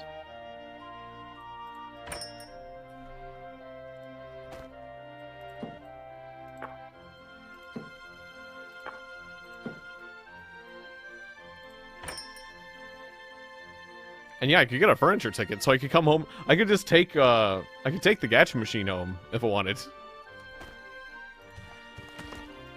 That'd be a weird thought, if it lets me do that.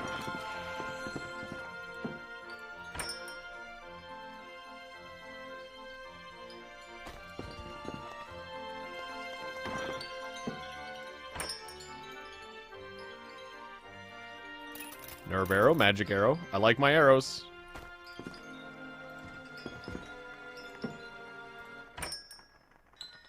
And more acid arrow. Nice, a bunch of arrows.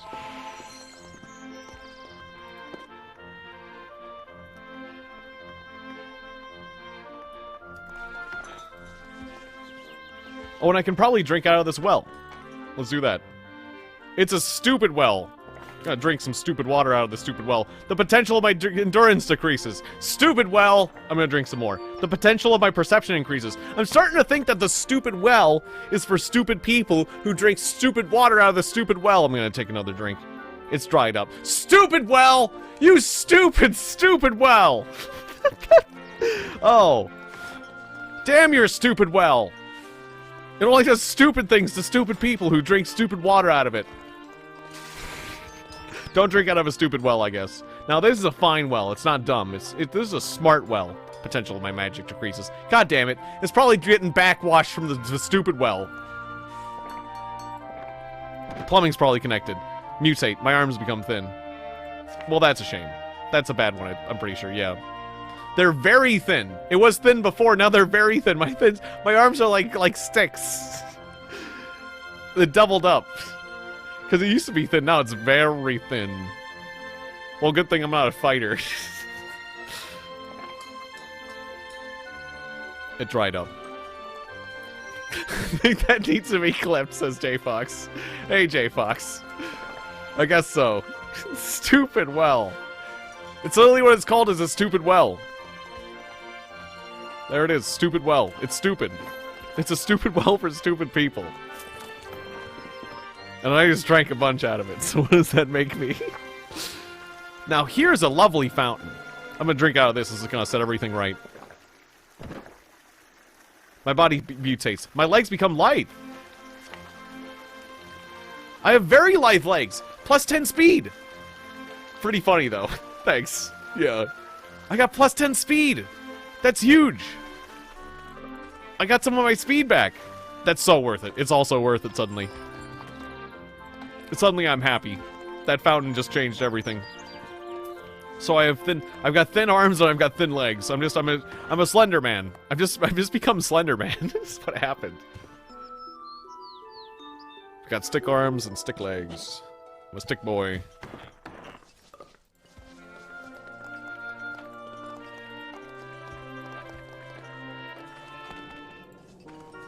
Alright, let's go home and do a bunch of fishing. Whole lot of fishing.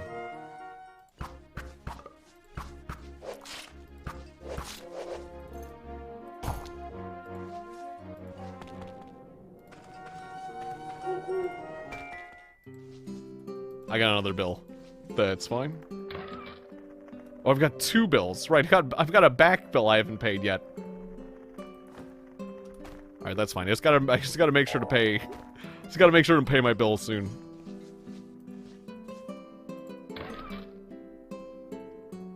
I keep making new purchases when I have back taxes I haven't paid.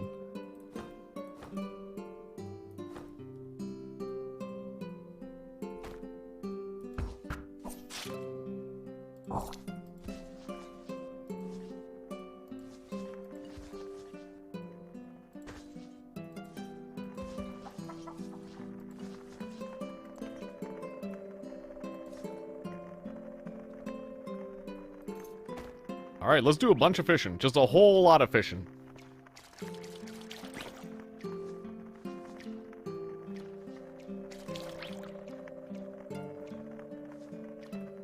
I can just kick back, relax, and watch my character fish.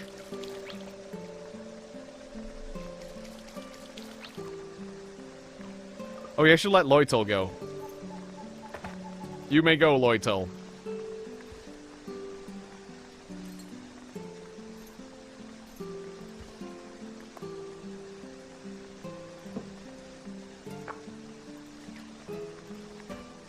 Oh, and I fished up a book. I got some acid arrow. Sweet, I fished up acid arrow. Or no, that's not it. It's this book. What's this book? Dole's Chance. Oh, that's fine. I've been needing acid arrow, though. Acid arrows... If I get good enough, I can probably use acid arrow to beat the Big Daddy. So I definitely want to learn a lot of acid arrow.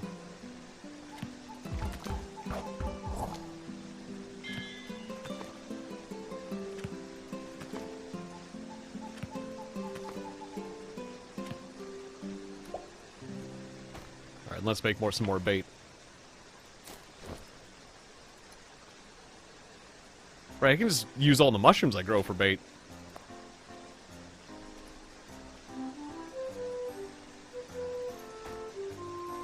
Or I'll wait to make bait, because the bait goes rotten.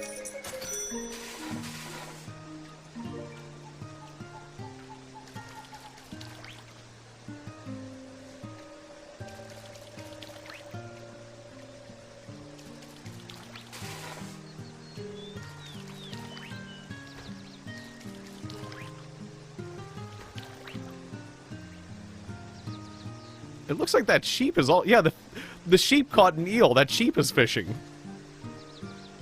That's funny.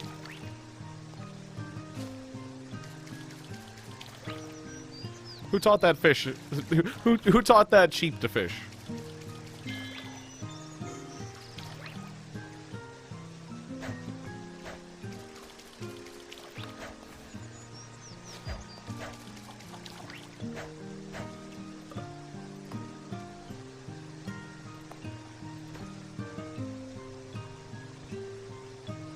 I need to cook more food.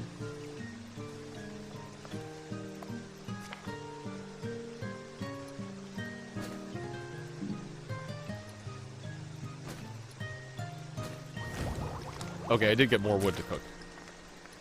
Very good. Give me those truffles. Give me the good stuff. Truffle stew.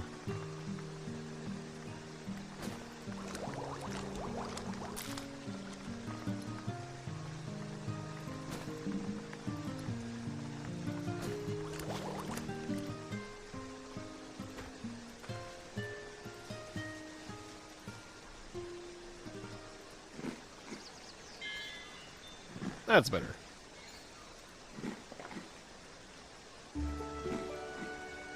Yeah, I just got several stats up.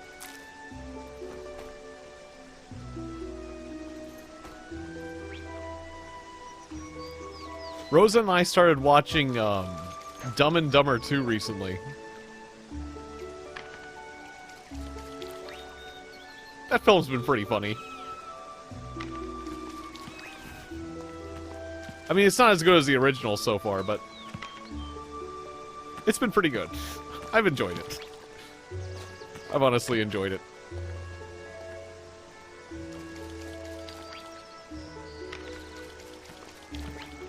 The critics were really harsh. Well, that's the thing.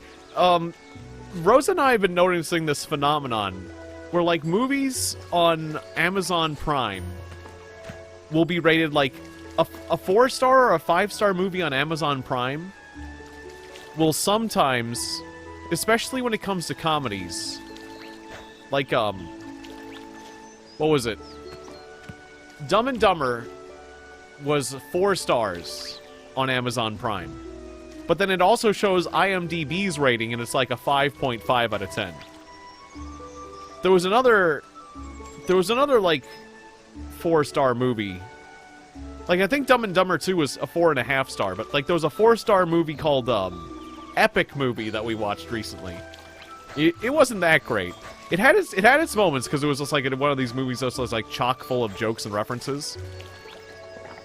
It had a lot of bad jokes, but it had some jokes that made me laugh. Anyways, it was a 4-star movie on Amazon Prime, but IMDb gave Epic Movie a 2.2. And I kind of get it, but it's like, IMDb is kind of snobbish when it comes to comedy. They're a little bit being snobs, I have to say.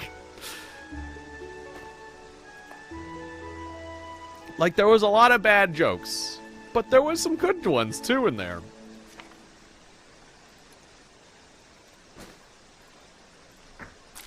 So Rose and I have concluded that they're kind of snobs when it comes to comedy. Just because they've got to keep up appearance, they got to be like, we care about classic movies. We know what a good movie is, and it's not Dumb and Dumber. It's not any of these kind of. It can't be some parody movie.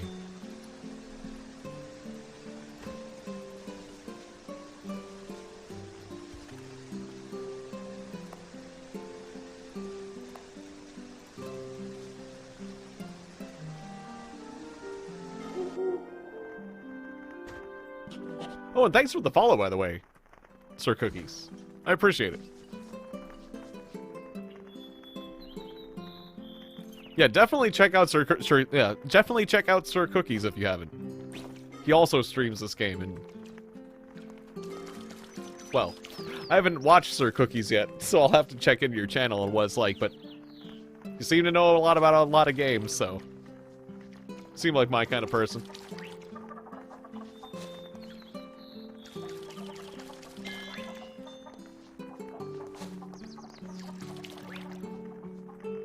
I'll have to check out your channel after this. Yeah, Sir Cookies rated me earlier, by the way.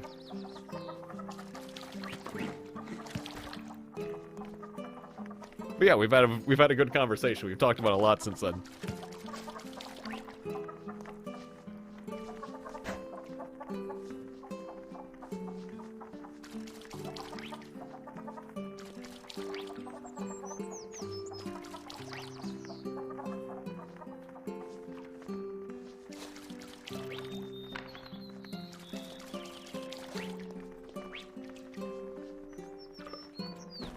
So at this point, the plan is to just catch tons of fish and then sacrifice them all to the Goddess of Luck.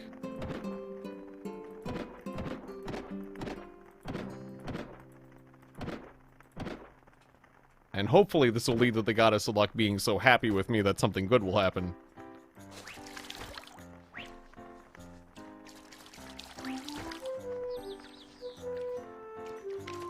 Though I don't know specifically if... I caught a casino chip. I don't specifically know if that's how this game works, though.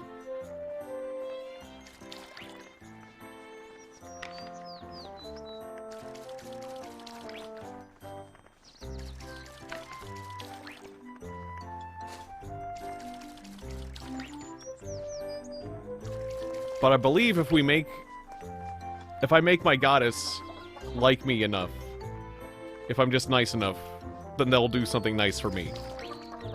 Eventually.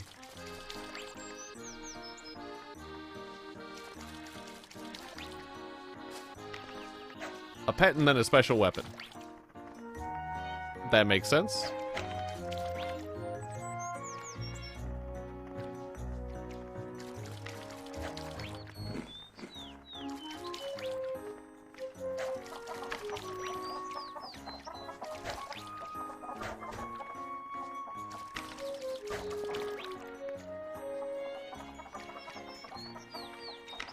Yeah, it's interesting. In ADOM, you would, there was a bunch of different gods based on your race. Like, every single race would have different gods.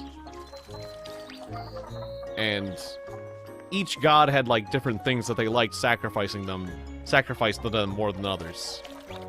For example, if you were a gnome, your god wanted gems. If you were, like, a halfling, your god wanted, cooked food. You could just sacrifice food, and your god would be happy with it. It took a lot more food than the gems.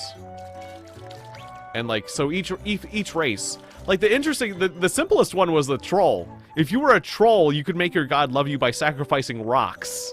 Just rocks.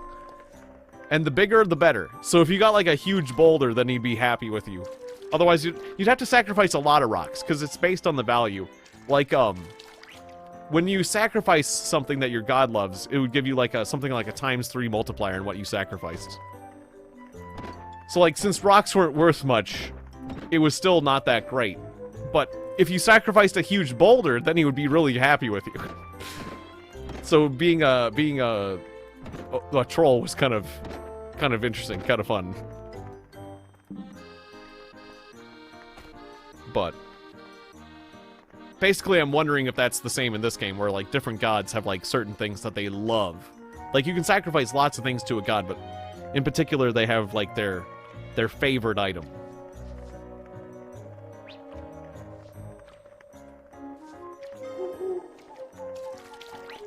And then, also, like, you got an artifact when you were crowned a champion. Whenever you maxed out, you get crowned. And that had some other benefits as well.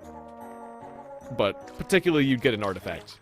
And the artifact you get would be based on your class, as well as your race. Like, right now I have a game of ADOM going. Because it's funny, I was playing ADOM just before I started playing this game. I have a game of it going where I have a gnome priest, and he got crowned, and he was given a special scarf that gives him plus 10 PV and DV and some other cool features. And he also got another artifact called a sling called Whirlwind. And it's a sling that gives like plus 12 to accuracy and damage, which is huge. Basically, my gnome runs around hitting things with rocks real hard.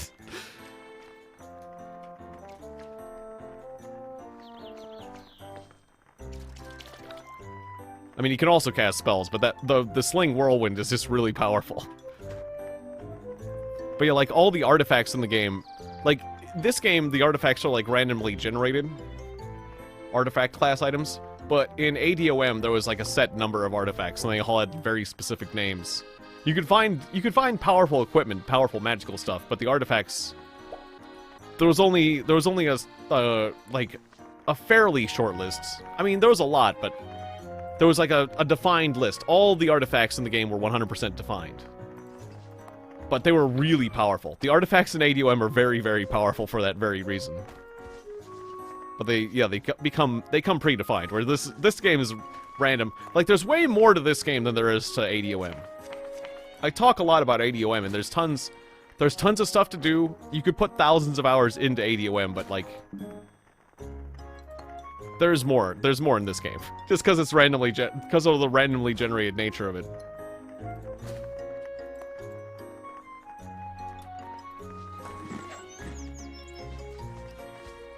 Wait, I don't know what I was doing. I want to make more bait.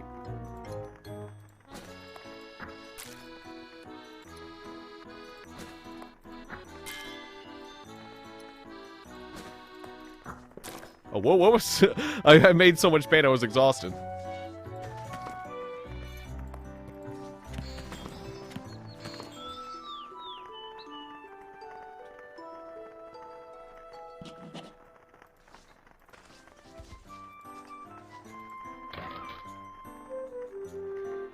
I need to plant more of these. I got a bunch of seeds of mushroom here. They're basic ones, though. But I want to expand... Like, my people keep replanting the mushrooms here. I want to expand my mushroom fields a bit. So even though these are basic seeds, I'm going to plant these so my people replant. I want to catch the harvest and do the harvesting myself at some point, but... So I can get higher level seeds, but I keep letting my people do it. And that's fine and all. Yeah, let's do a little bit of planting.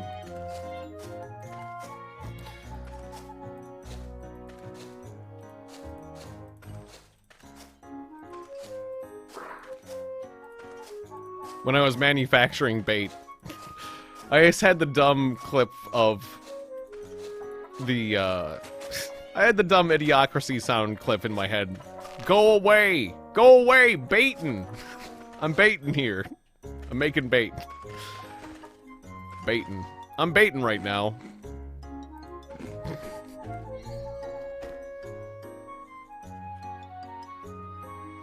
Oh yeah, try not to make your fertility go negative. I think I need to get farmers for that. So they restore my fertility. Or I guess I also need to be able to learn the soil policy. Oh, I guess I should learn more. Yeah, I'll level up my tax evasion, though. Oh, yeah, and this is where the power came from. I got some natural power generation, apparently.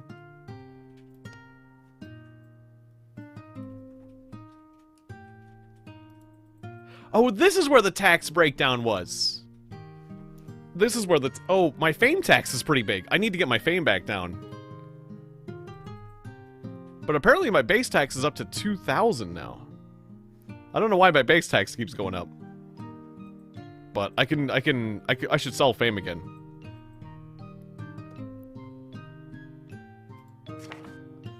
Oh, tax evasion doesn't actually help that much? That's a shame. Dang it, 800 fame. I should drop that a bit.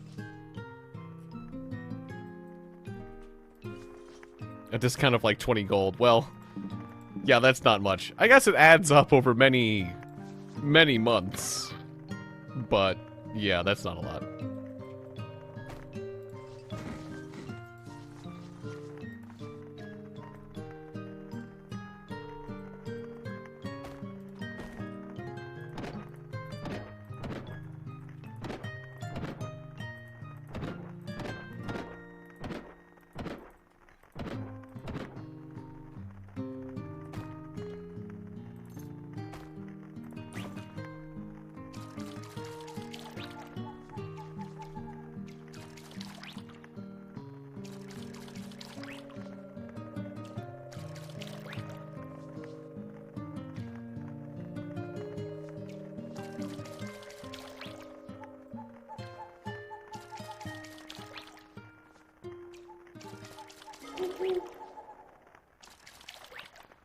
Can't think of too much else to say right now, actually. I'm just enjoying the fishing at the moment.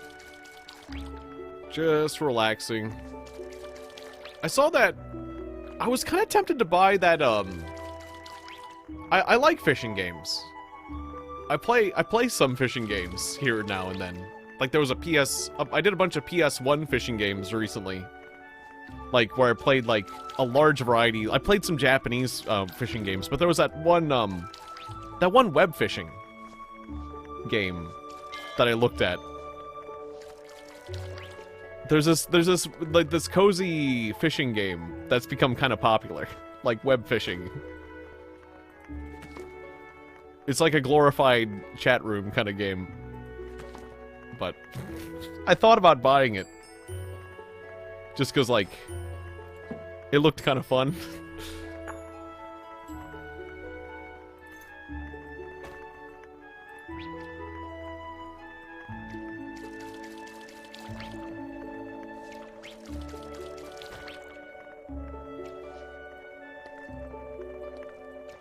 Yeah, it's weird that stripping all the land of all nature helps with fertility. That seems like it wouldn't, but there's a logic there. You explained the logic to me and it makes sense.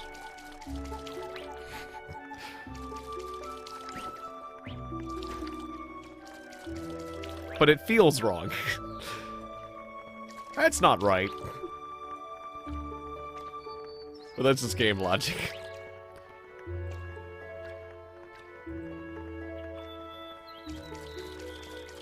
Like, they talk about, like people talk about letting a field lie fallow so that the fertility can get restored, but no, we don't let the field lie fallow.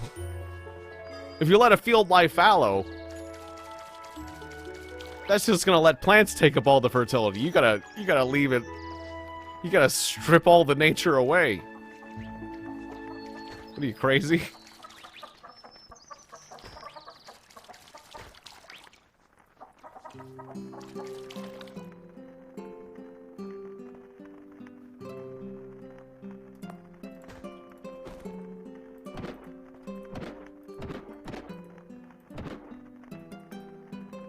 A 4-leaf clover falls from the altar.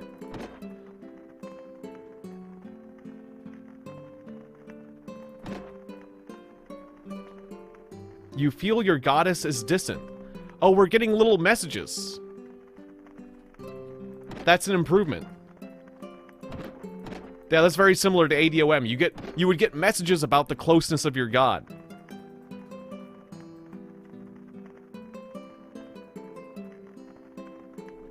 Okay, my goddess is distant, but that's closer than she was before. And so soon we'll get, like, eventually, if this is like the other game, or this is like the others, like ADOM and whatnot, we'll get the goddess will feel closer and closer until she's, like, very close, and then she'll give us the rewards. Because that's when crowning would occur in ADOM. Which crowning sounds like something else. It sounds like a poop joke. Oh boy, I'm crowning! Yes! Oh. I'm so excited. The crowning is occurring.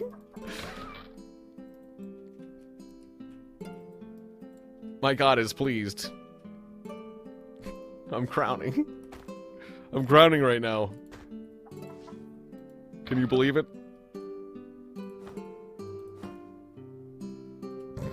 That's what it sounds like.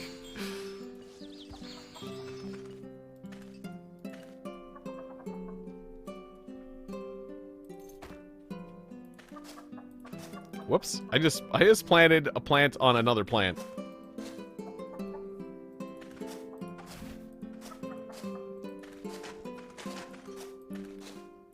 I mean, that's what they'd call it. They call it a crowning because you'd be crowned a champion of your god. And they call it crowning.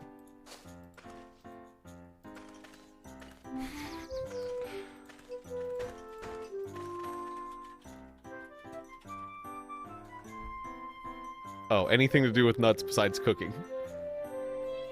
That's a good question. I don't know anything else you can do with besides cooking.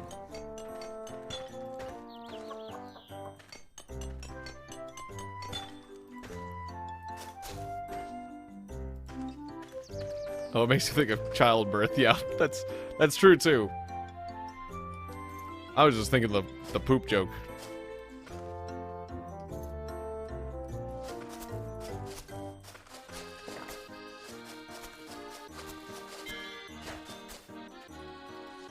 Oh, this is a chest that's been locked. Can I unlock it now?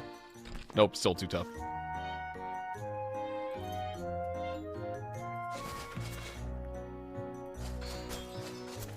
That's probably true. The poop joke does come from that, doesn't it? Poop birthing, yeah. That is true.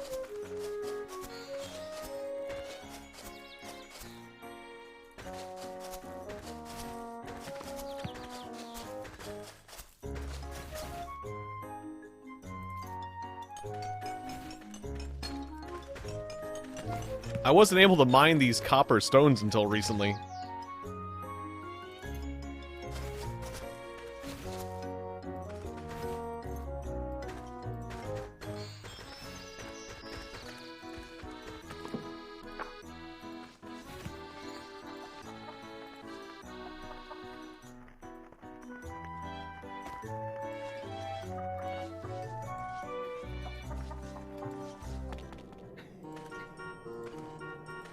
I want to harvest the mushrooms before my people do.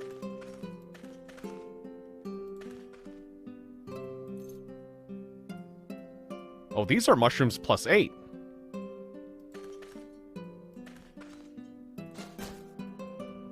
I can get seeds back if I reap these, but they're being reaped early. But I do have a chance of upgrading the seeds if I do that. But if I wait till they're properly done, then I can get like 2.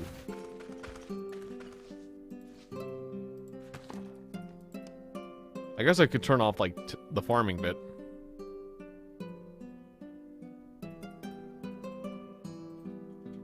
Yeah, I'll turn off delegated farming just so I can, like... So I can do it manually to upgrade the seeds. That's the plan.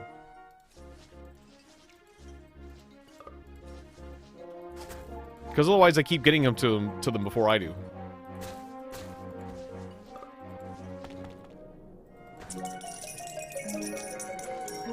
Alright, and then I'll just, like, walk around.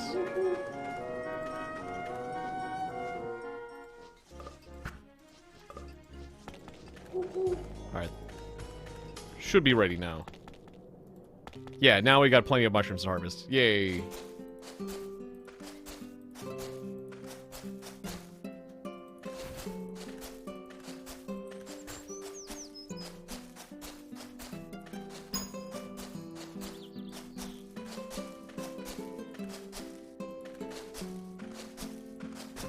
Oh, the seeds crumble as you pick.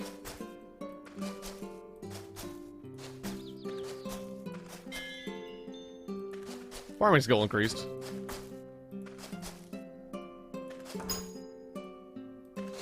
Three seeds of mushrooms plus 9. Nice. Although a lot of these are crumbling as I pick. Which is a bit of a shame.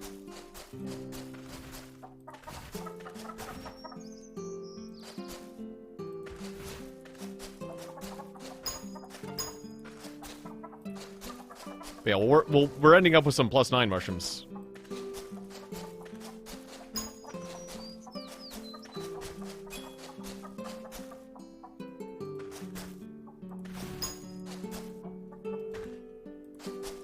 Ah, the crumbling is my fertility. Gotcha.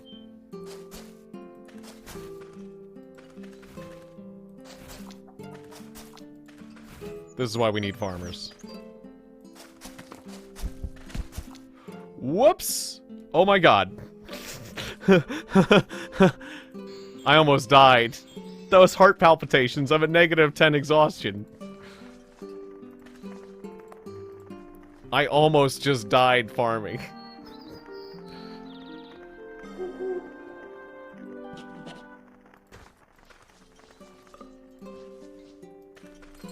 That was a little scary.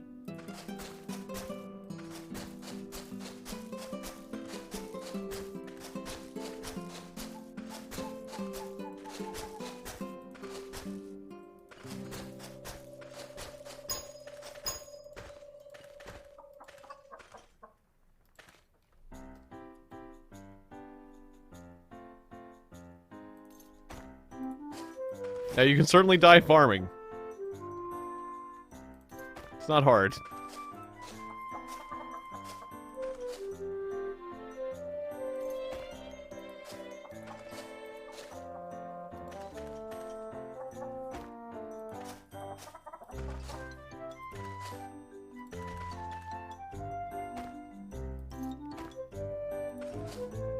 Well, I've certainly upgraded the seeds that remain.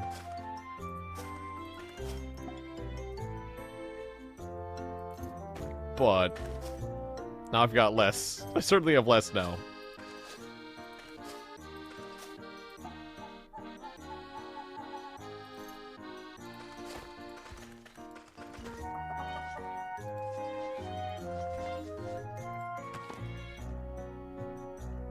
We'll turn it back on to delegated farming.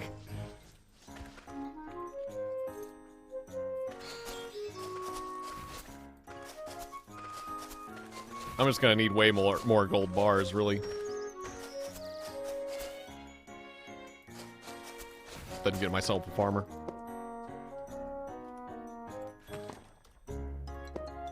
Yeah, because I don't have anyone who's actually a farmer.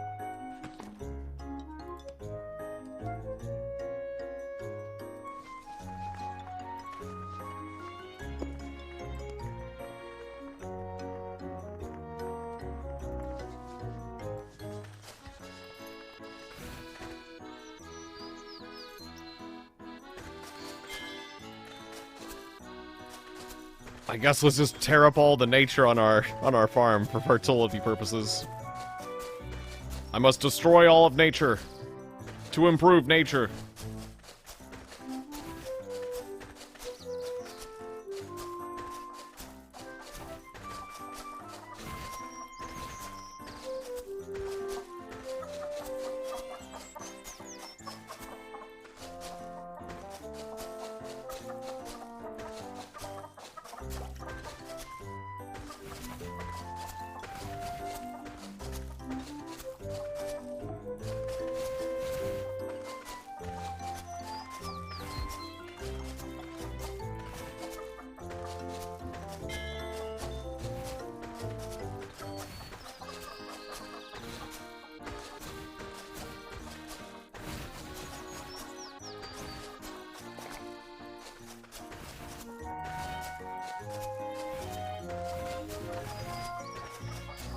There's gonna be a lot of digging.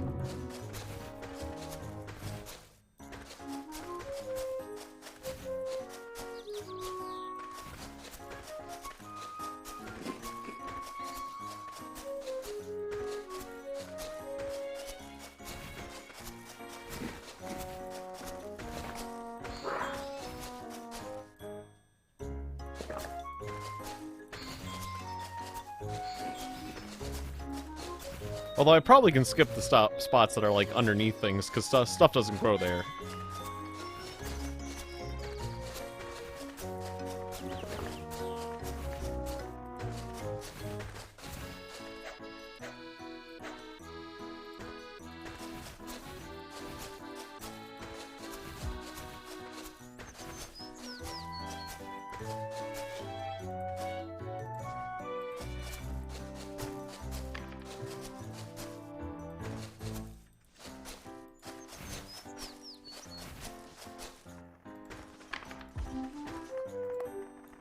character's hungry. Do I have food left?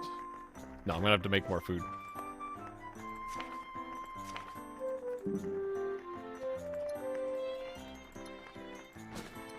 Do I have the fuel?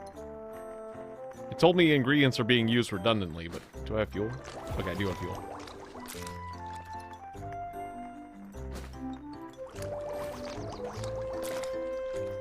There we go.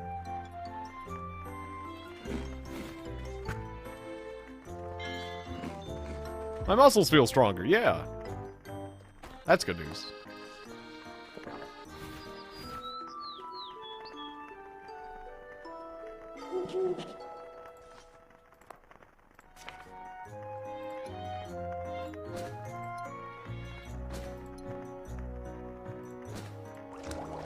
Oh, I forgot to add meat. There we go.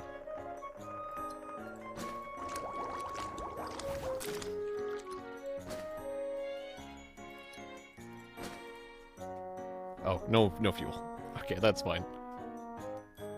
There should be enough food. Yeah.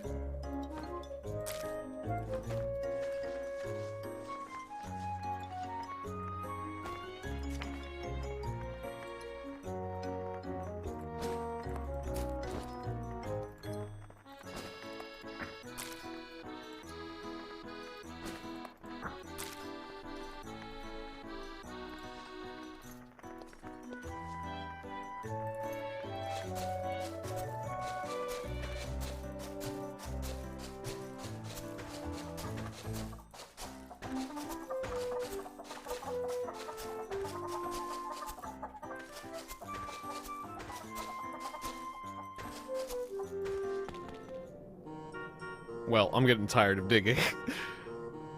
Let's do a dungeon or two.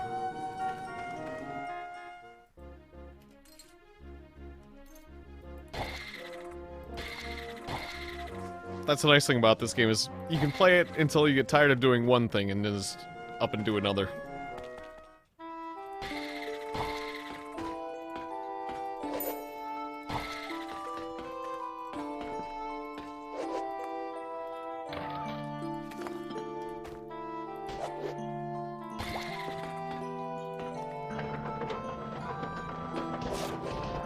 Plus, I need to do dungeons. That's where the real power is for my character.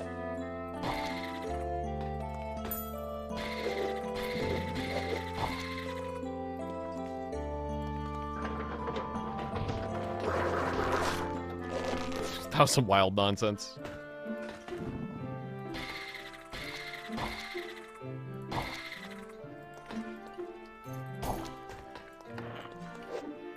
Oh, I've had enough of you, Candleman. I still have a treasure map on my person. I should be careful about that.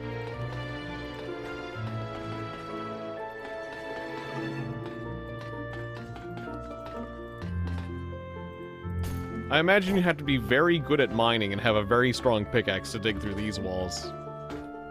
Because I cannot. I can destroy a wall frame. And that gives me some scrap. No, wait, I can mine it now. Oh, never mind. I can mine it. It's actually not that hard. Metal block copper. It's made of copper. I thought it was... I just got a little mining... I couldn't mine it before, but I got a little mining skill. And I can now. Well, that's cool. I can get all the scrap I want.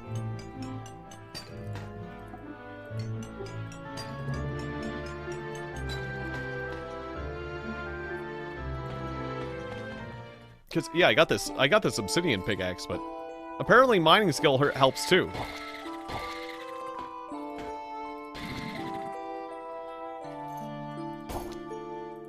Because I think before I couldn't do it. Not quite. Even with this pickaxe.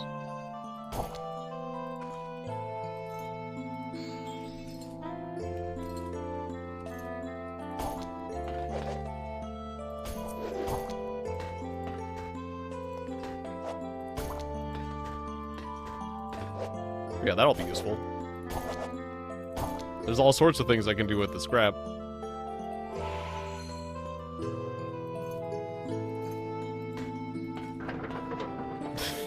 It's funny to see the candle riding the minecart away.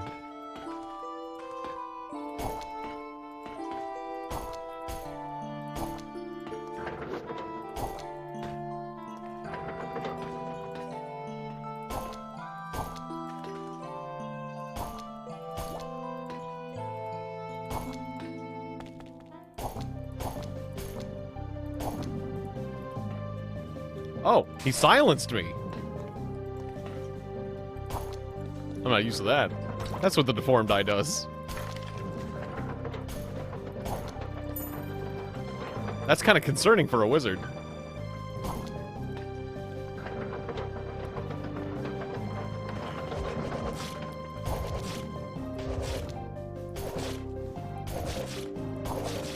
Oh, I'm slow. It's like, why is everything like a super machine gun right now?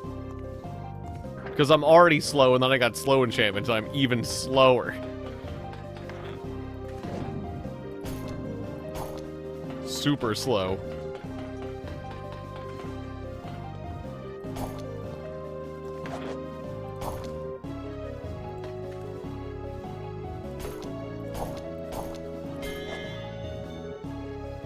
Magic arrow and meditation up.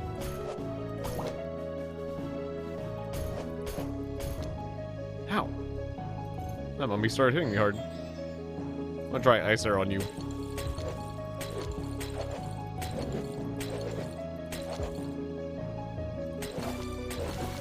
Oh, he's giving me the bane.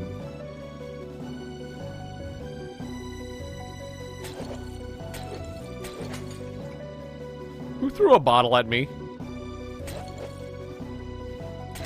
There's a frickin' pumpkin in here. And of course, I ask who threw a bottle at me, but there's only one person who goes around throwing bottles at people.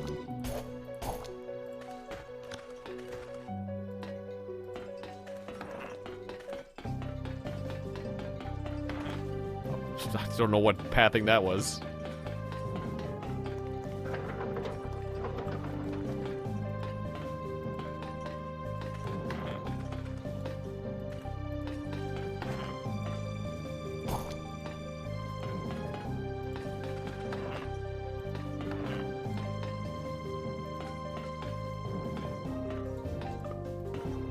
Are you the boss? Am I on the boss floor? I always miss the message. You're the boss, okay.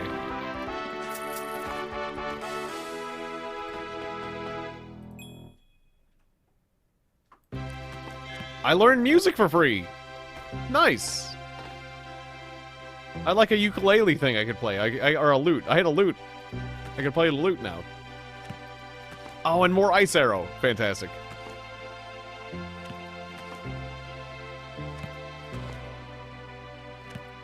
Cursed Book of Weakness.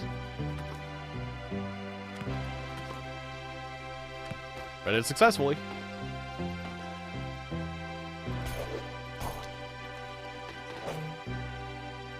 I will. Yeah, thank you for the lurk, J-Fox. Thanks for being here. I probably won't be going too much longer. I've been going... I'm almost at the 4-hour mark. But I really love this game. It's easy to play for a long time. It's one of those games that does get more and more exciting as you play it. Little by little. Something is invisible and in the way and must die.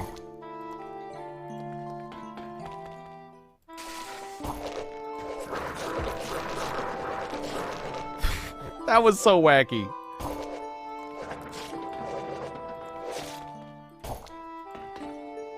Riding a minecart and getting spiderwebbed a million times.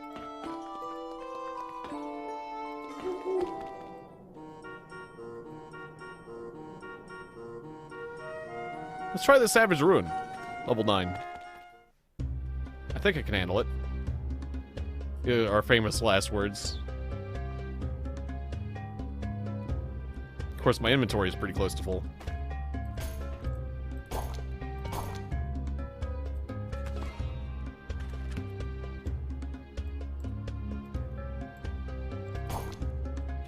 I'll just read this right here now. It'll be fine.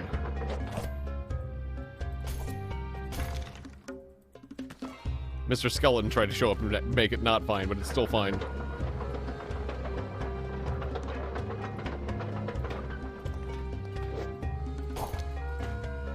I like the minecarts, but they scare me a little. I feel like I'm gonna ride them and get myself into trouble. I'll take those gloves.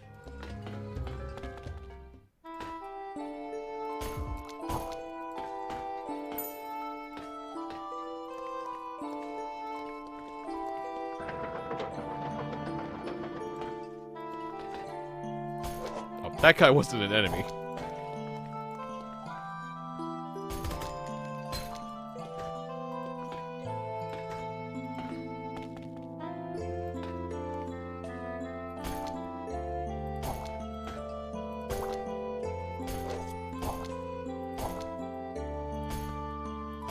Granite hammer. I could turn something into granite.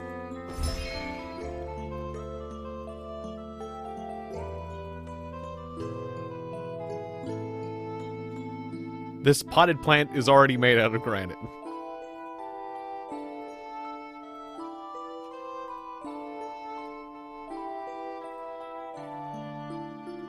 I have no idea what I'd really want to turn into granite. I'm gonna turn this food into granite. It's granite now.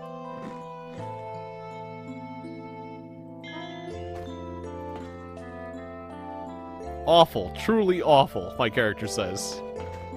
He doesn't like eating his granite.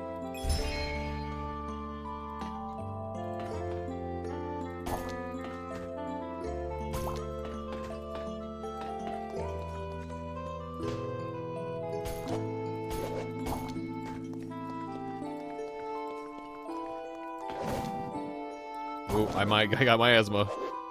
And I've been silenced. That's a scary combination for me, because I use magic to take care of the poison bandage. There we go. How dare you, Deformed Eye? I don't like you anymore.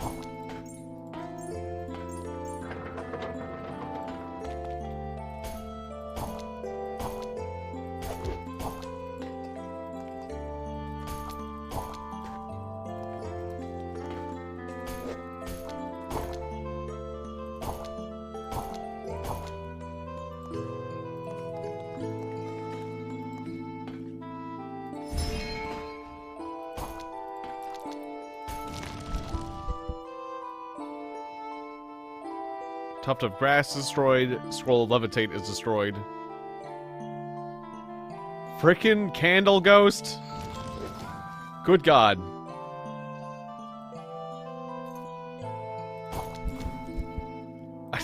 Those candle ghosts can be real mean sometimes.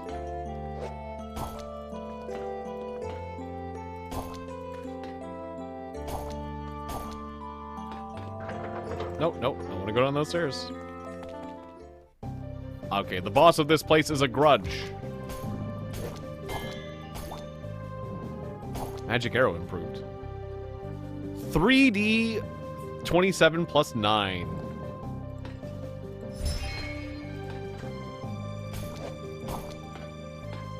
Spells are getting powerful. But they should. They're taking more and more time to level up, too.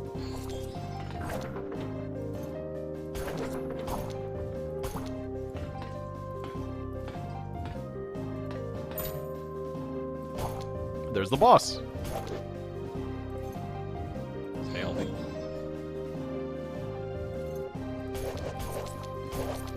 I'll just kill you with magic arrow. Yeah. And a wooden assault rifle.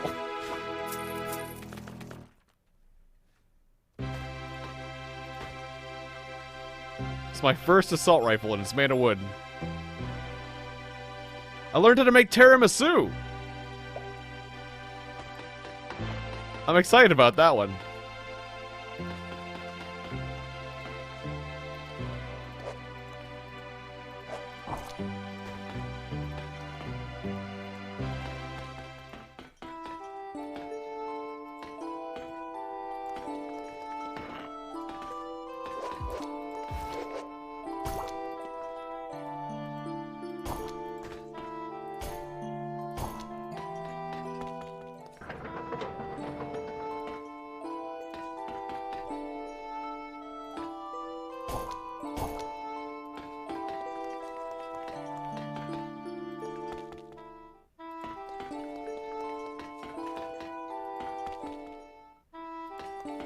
This is a pretty deep dungeon.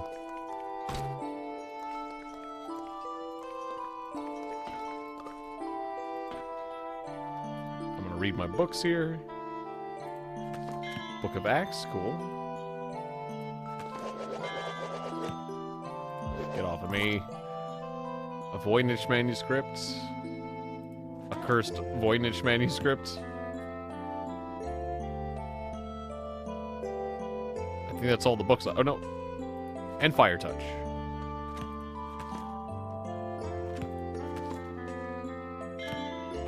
I have not been using Fire Touch in a long time. I should do some Fire Touch training. Fire Touch.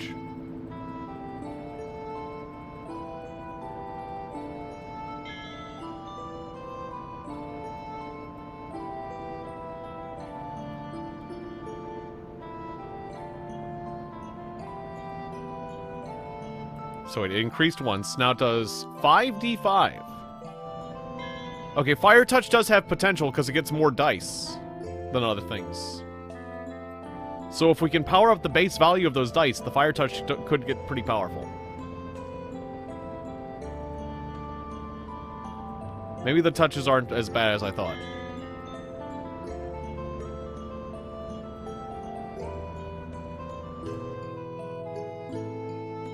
Still 5d5.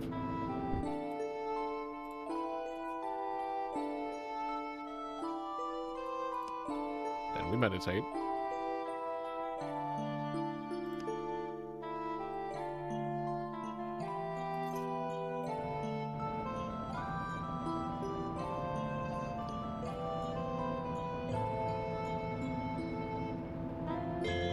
There you go. I basically used up all my Fire Touch, but now it does 5d6. Yeah, so it seems like I got pretty good growth. I'll do this cave too. Why not?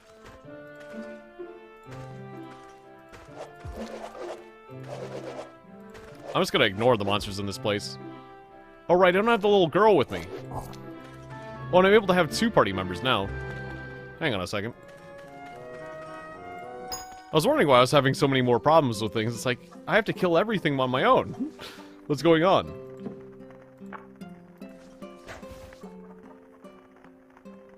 Alright, you punk. Join me.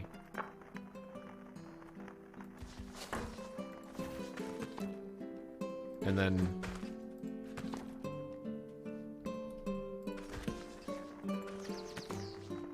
Wait, it's the residence board, yeah. Little girl. Find.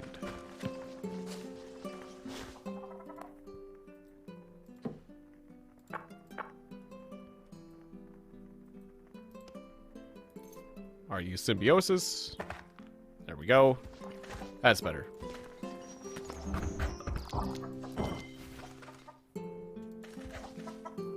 And actually, maybe I should turn these putits. These snow putits aren't really helping me much.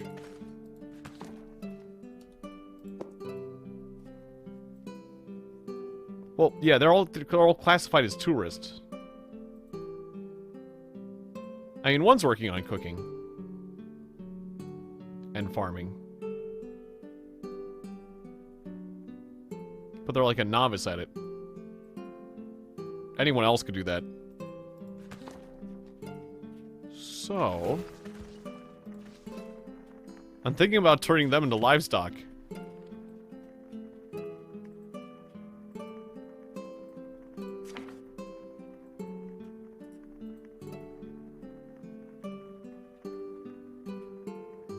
If you go to Ferris and buy the Whip of Love, you can change their hobbies. Well, that's cool.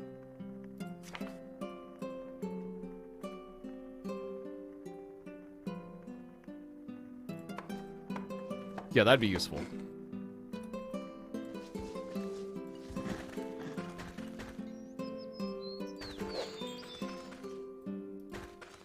I'll make a ranch area down here.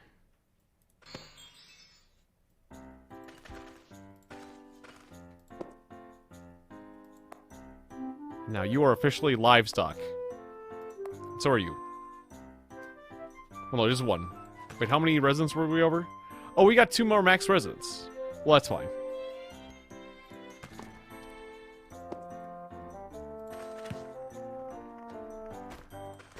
Alright, I'll probably get more gold when I sell all this.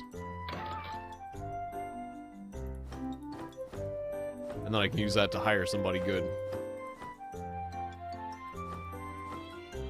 Wait, what was this? Oh, a queen bee. A rare craft ingredient. We'll keep that.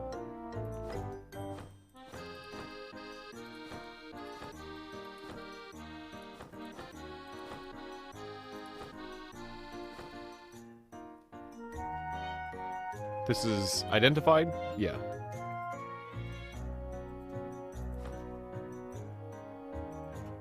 I guess this wooden assault rifle is also identified. I'll give that to... or this punk. Hey, punk.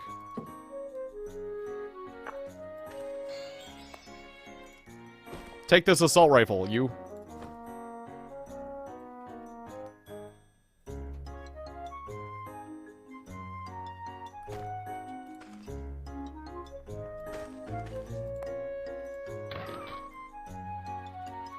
This stuff is just good.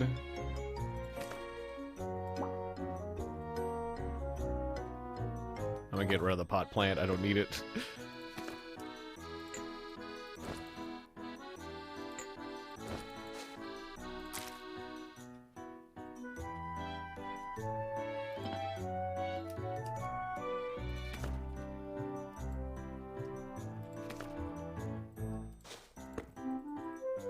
Keep that for bandages. Alright, my chest is full up.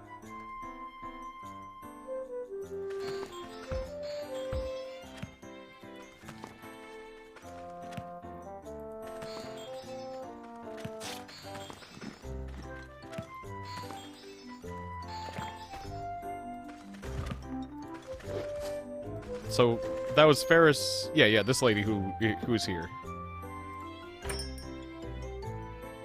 She can get a... Oh yeah, there is. Whip of Love. And Whip of Interest. I see. Tool that changes the interest of the residents.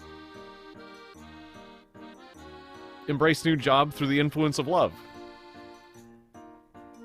Oh, the Whip of Love is expensive. I'll buy them both.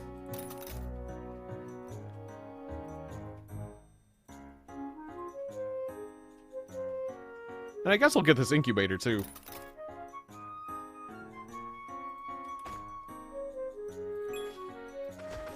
Because that can hatch those eggs that I've been finding everywhere.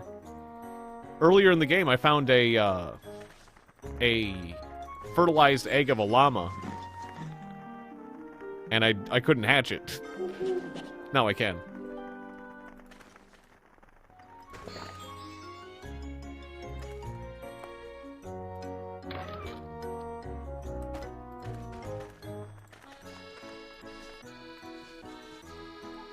Alright, well, I think I've reached my limit for tonight.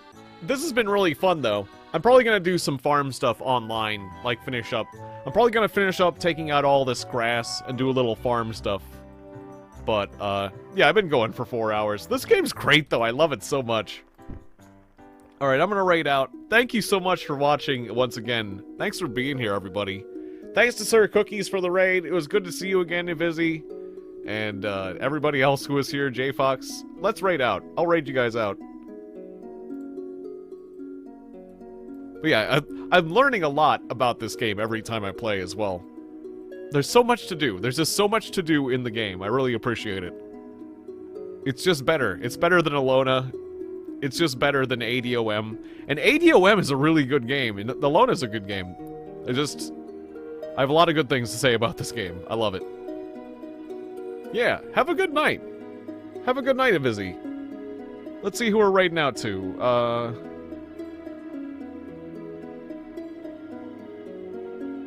I'll send it to P-Labs. He's doing a game called Beyond Galaxy Land.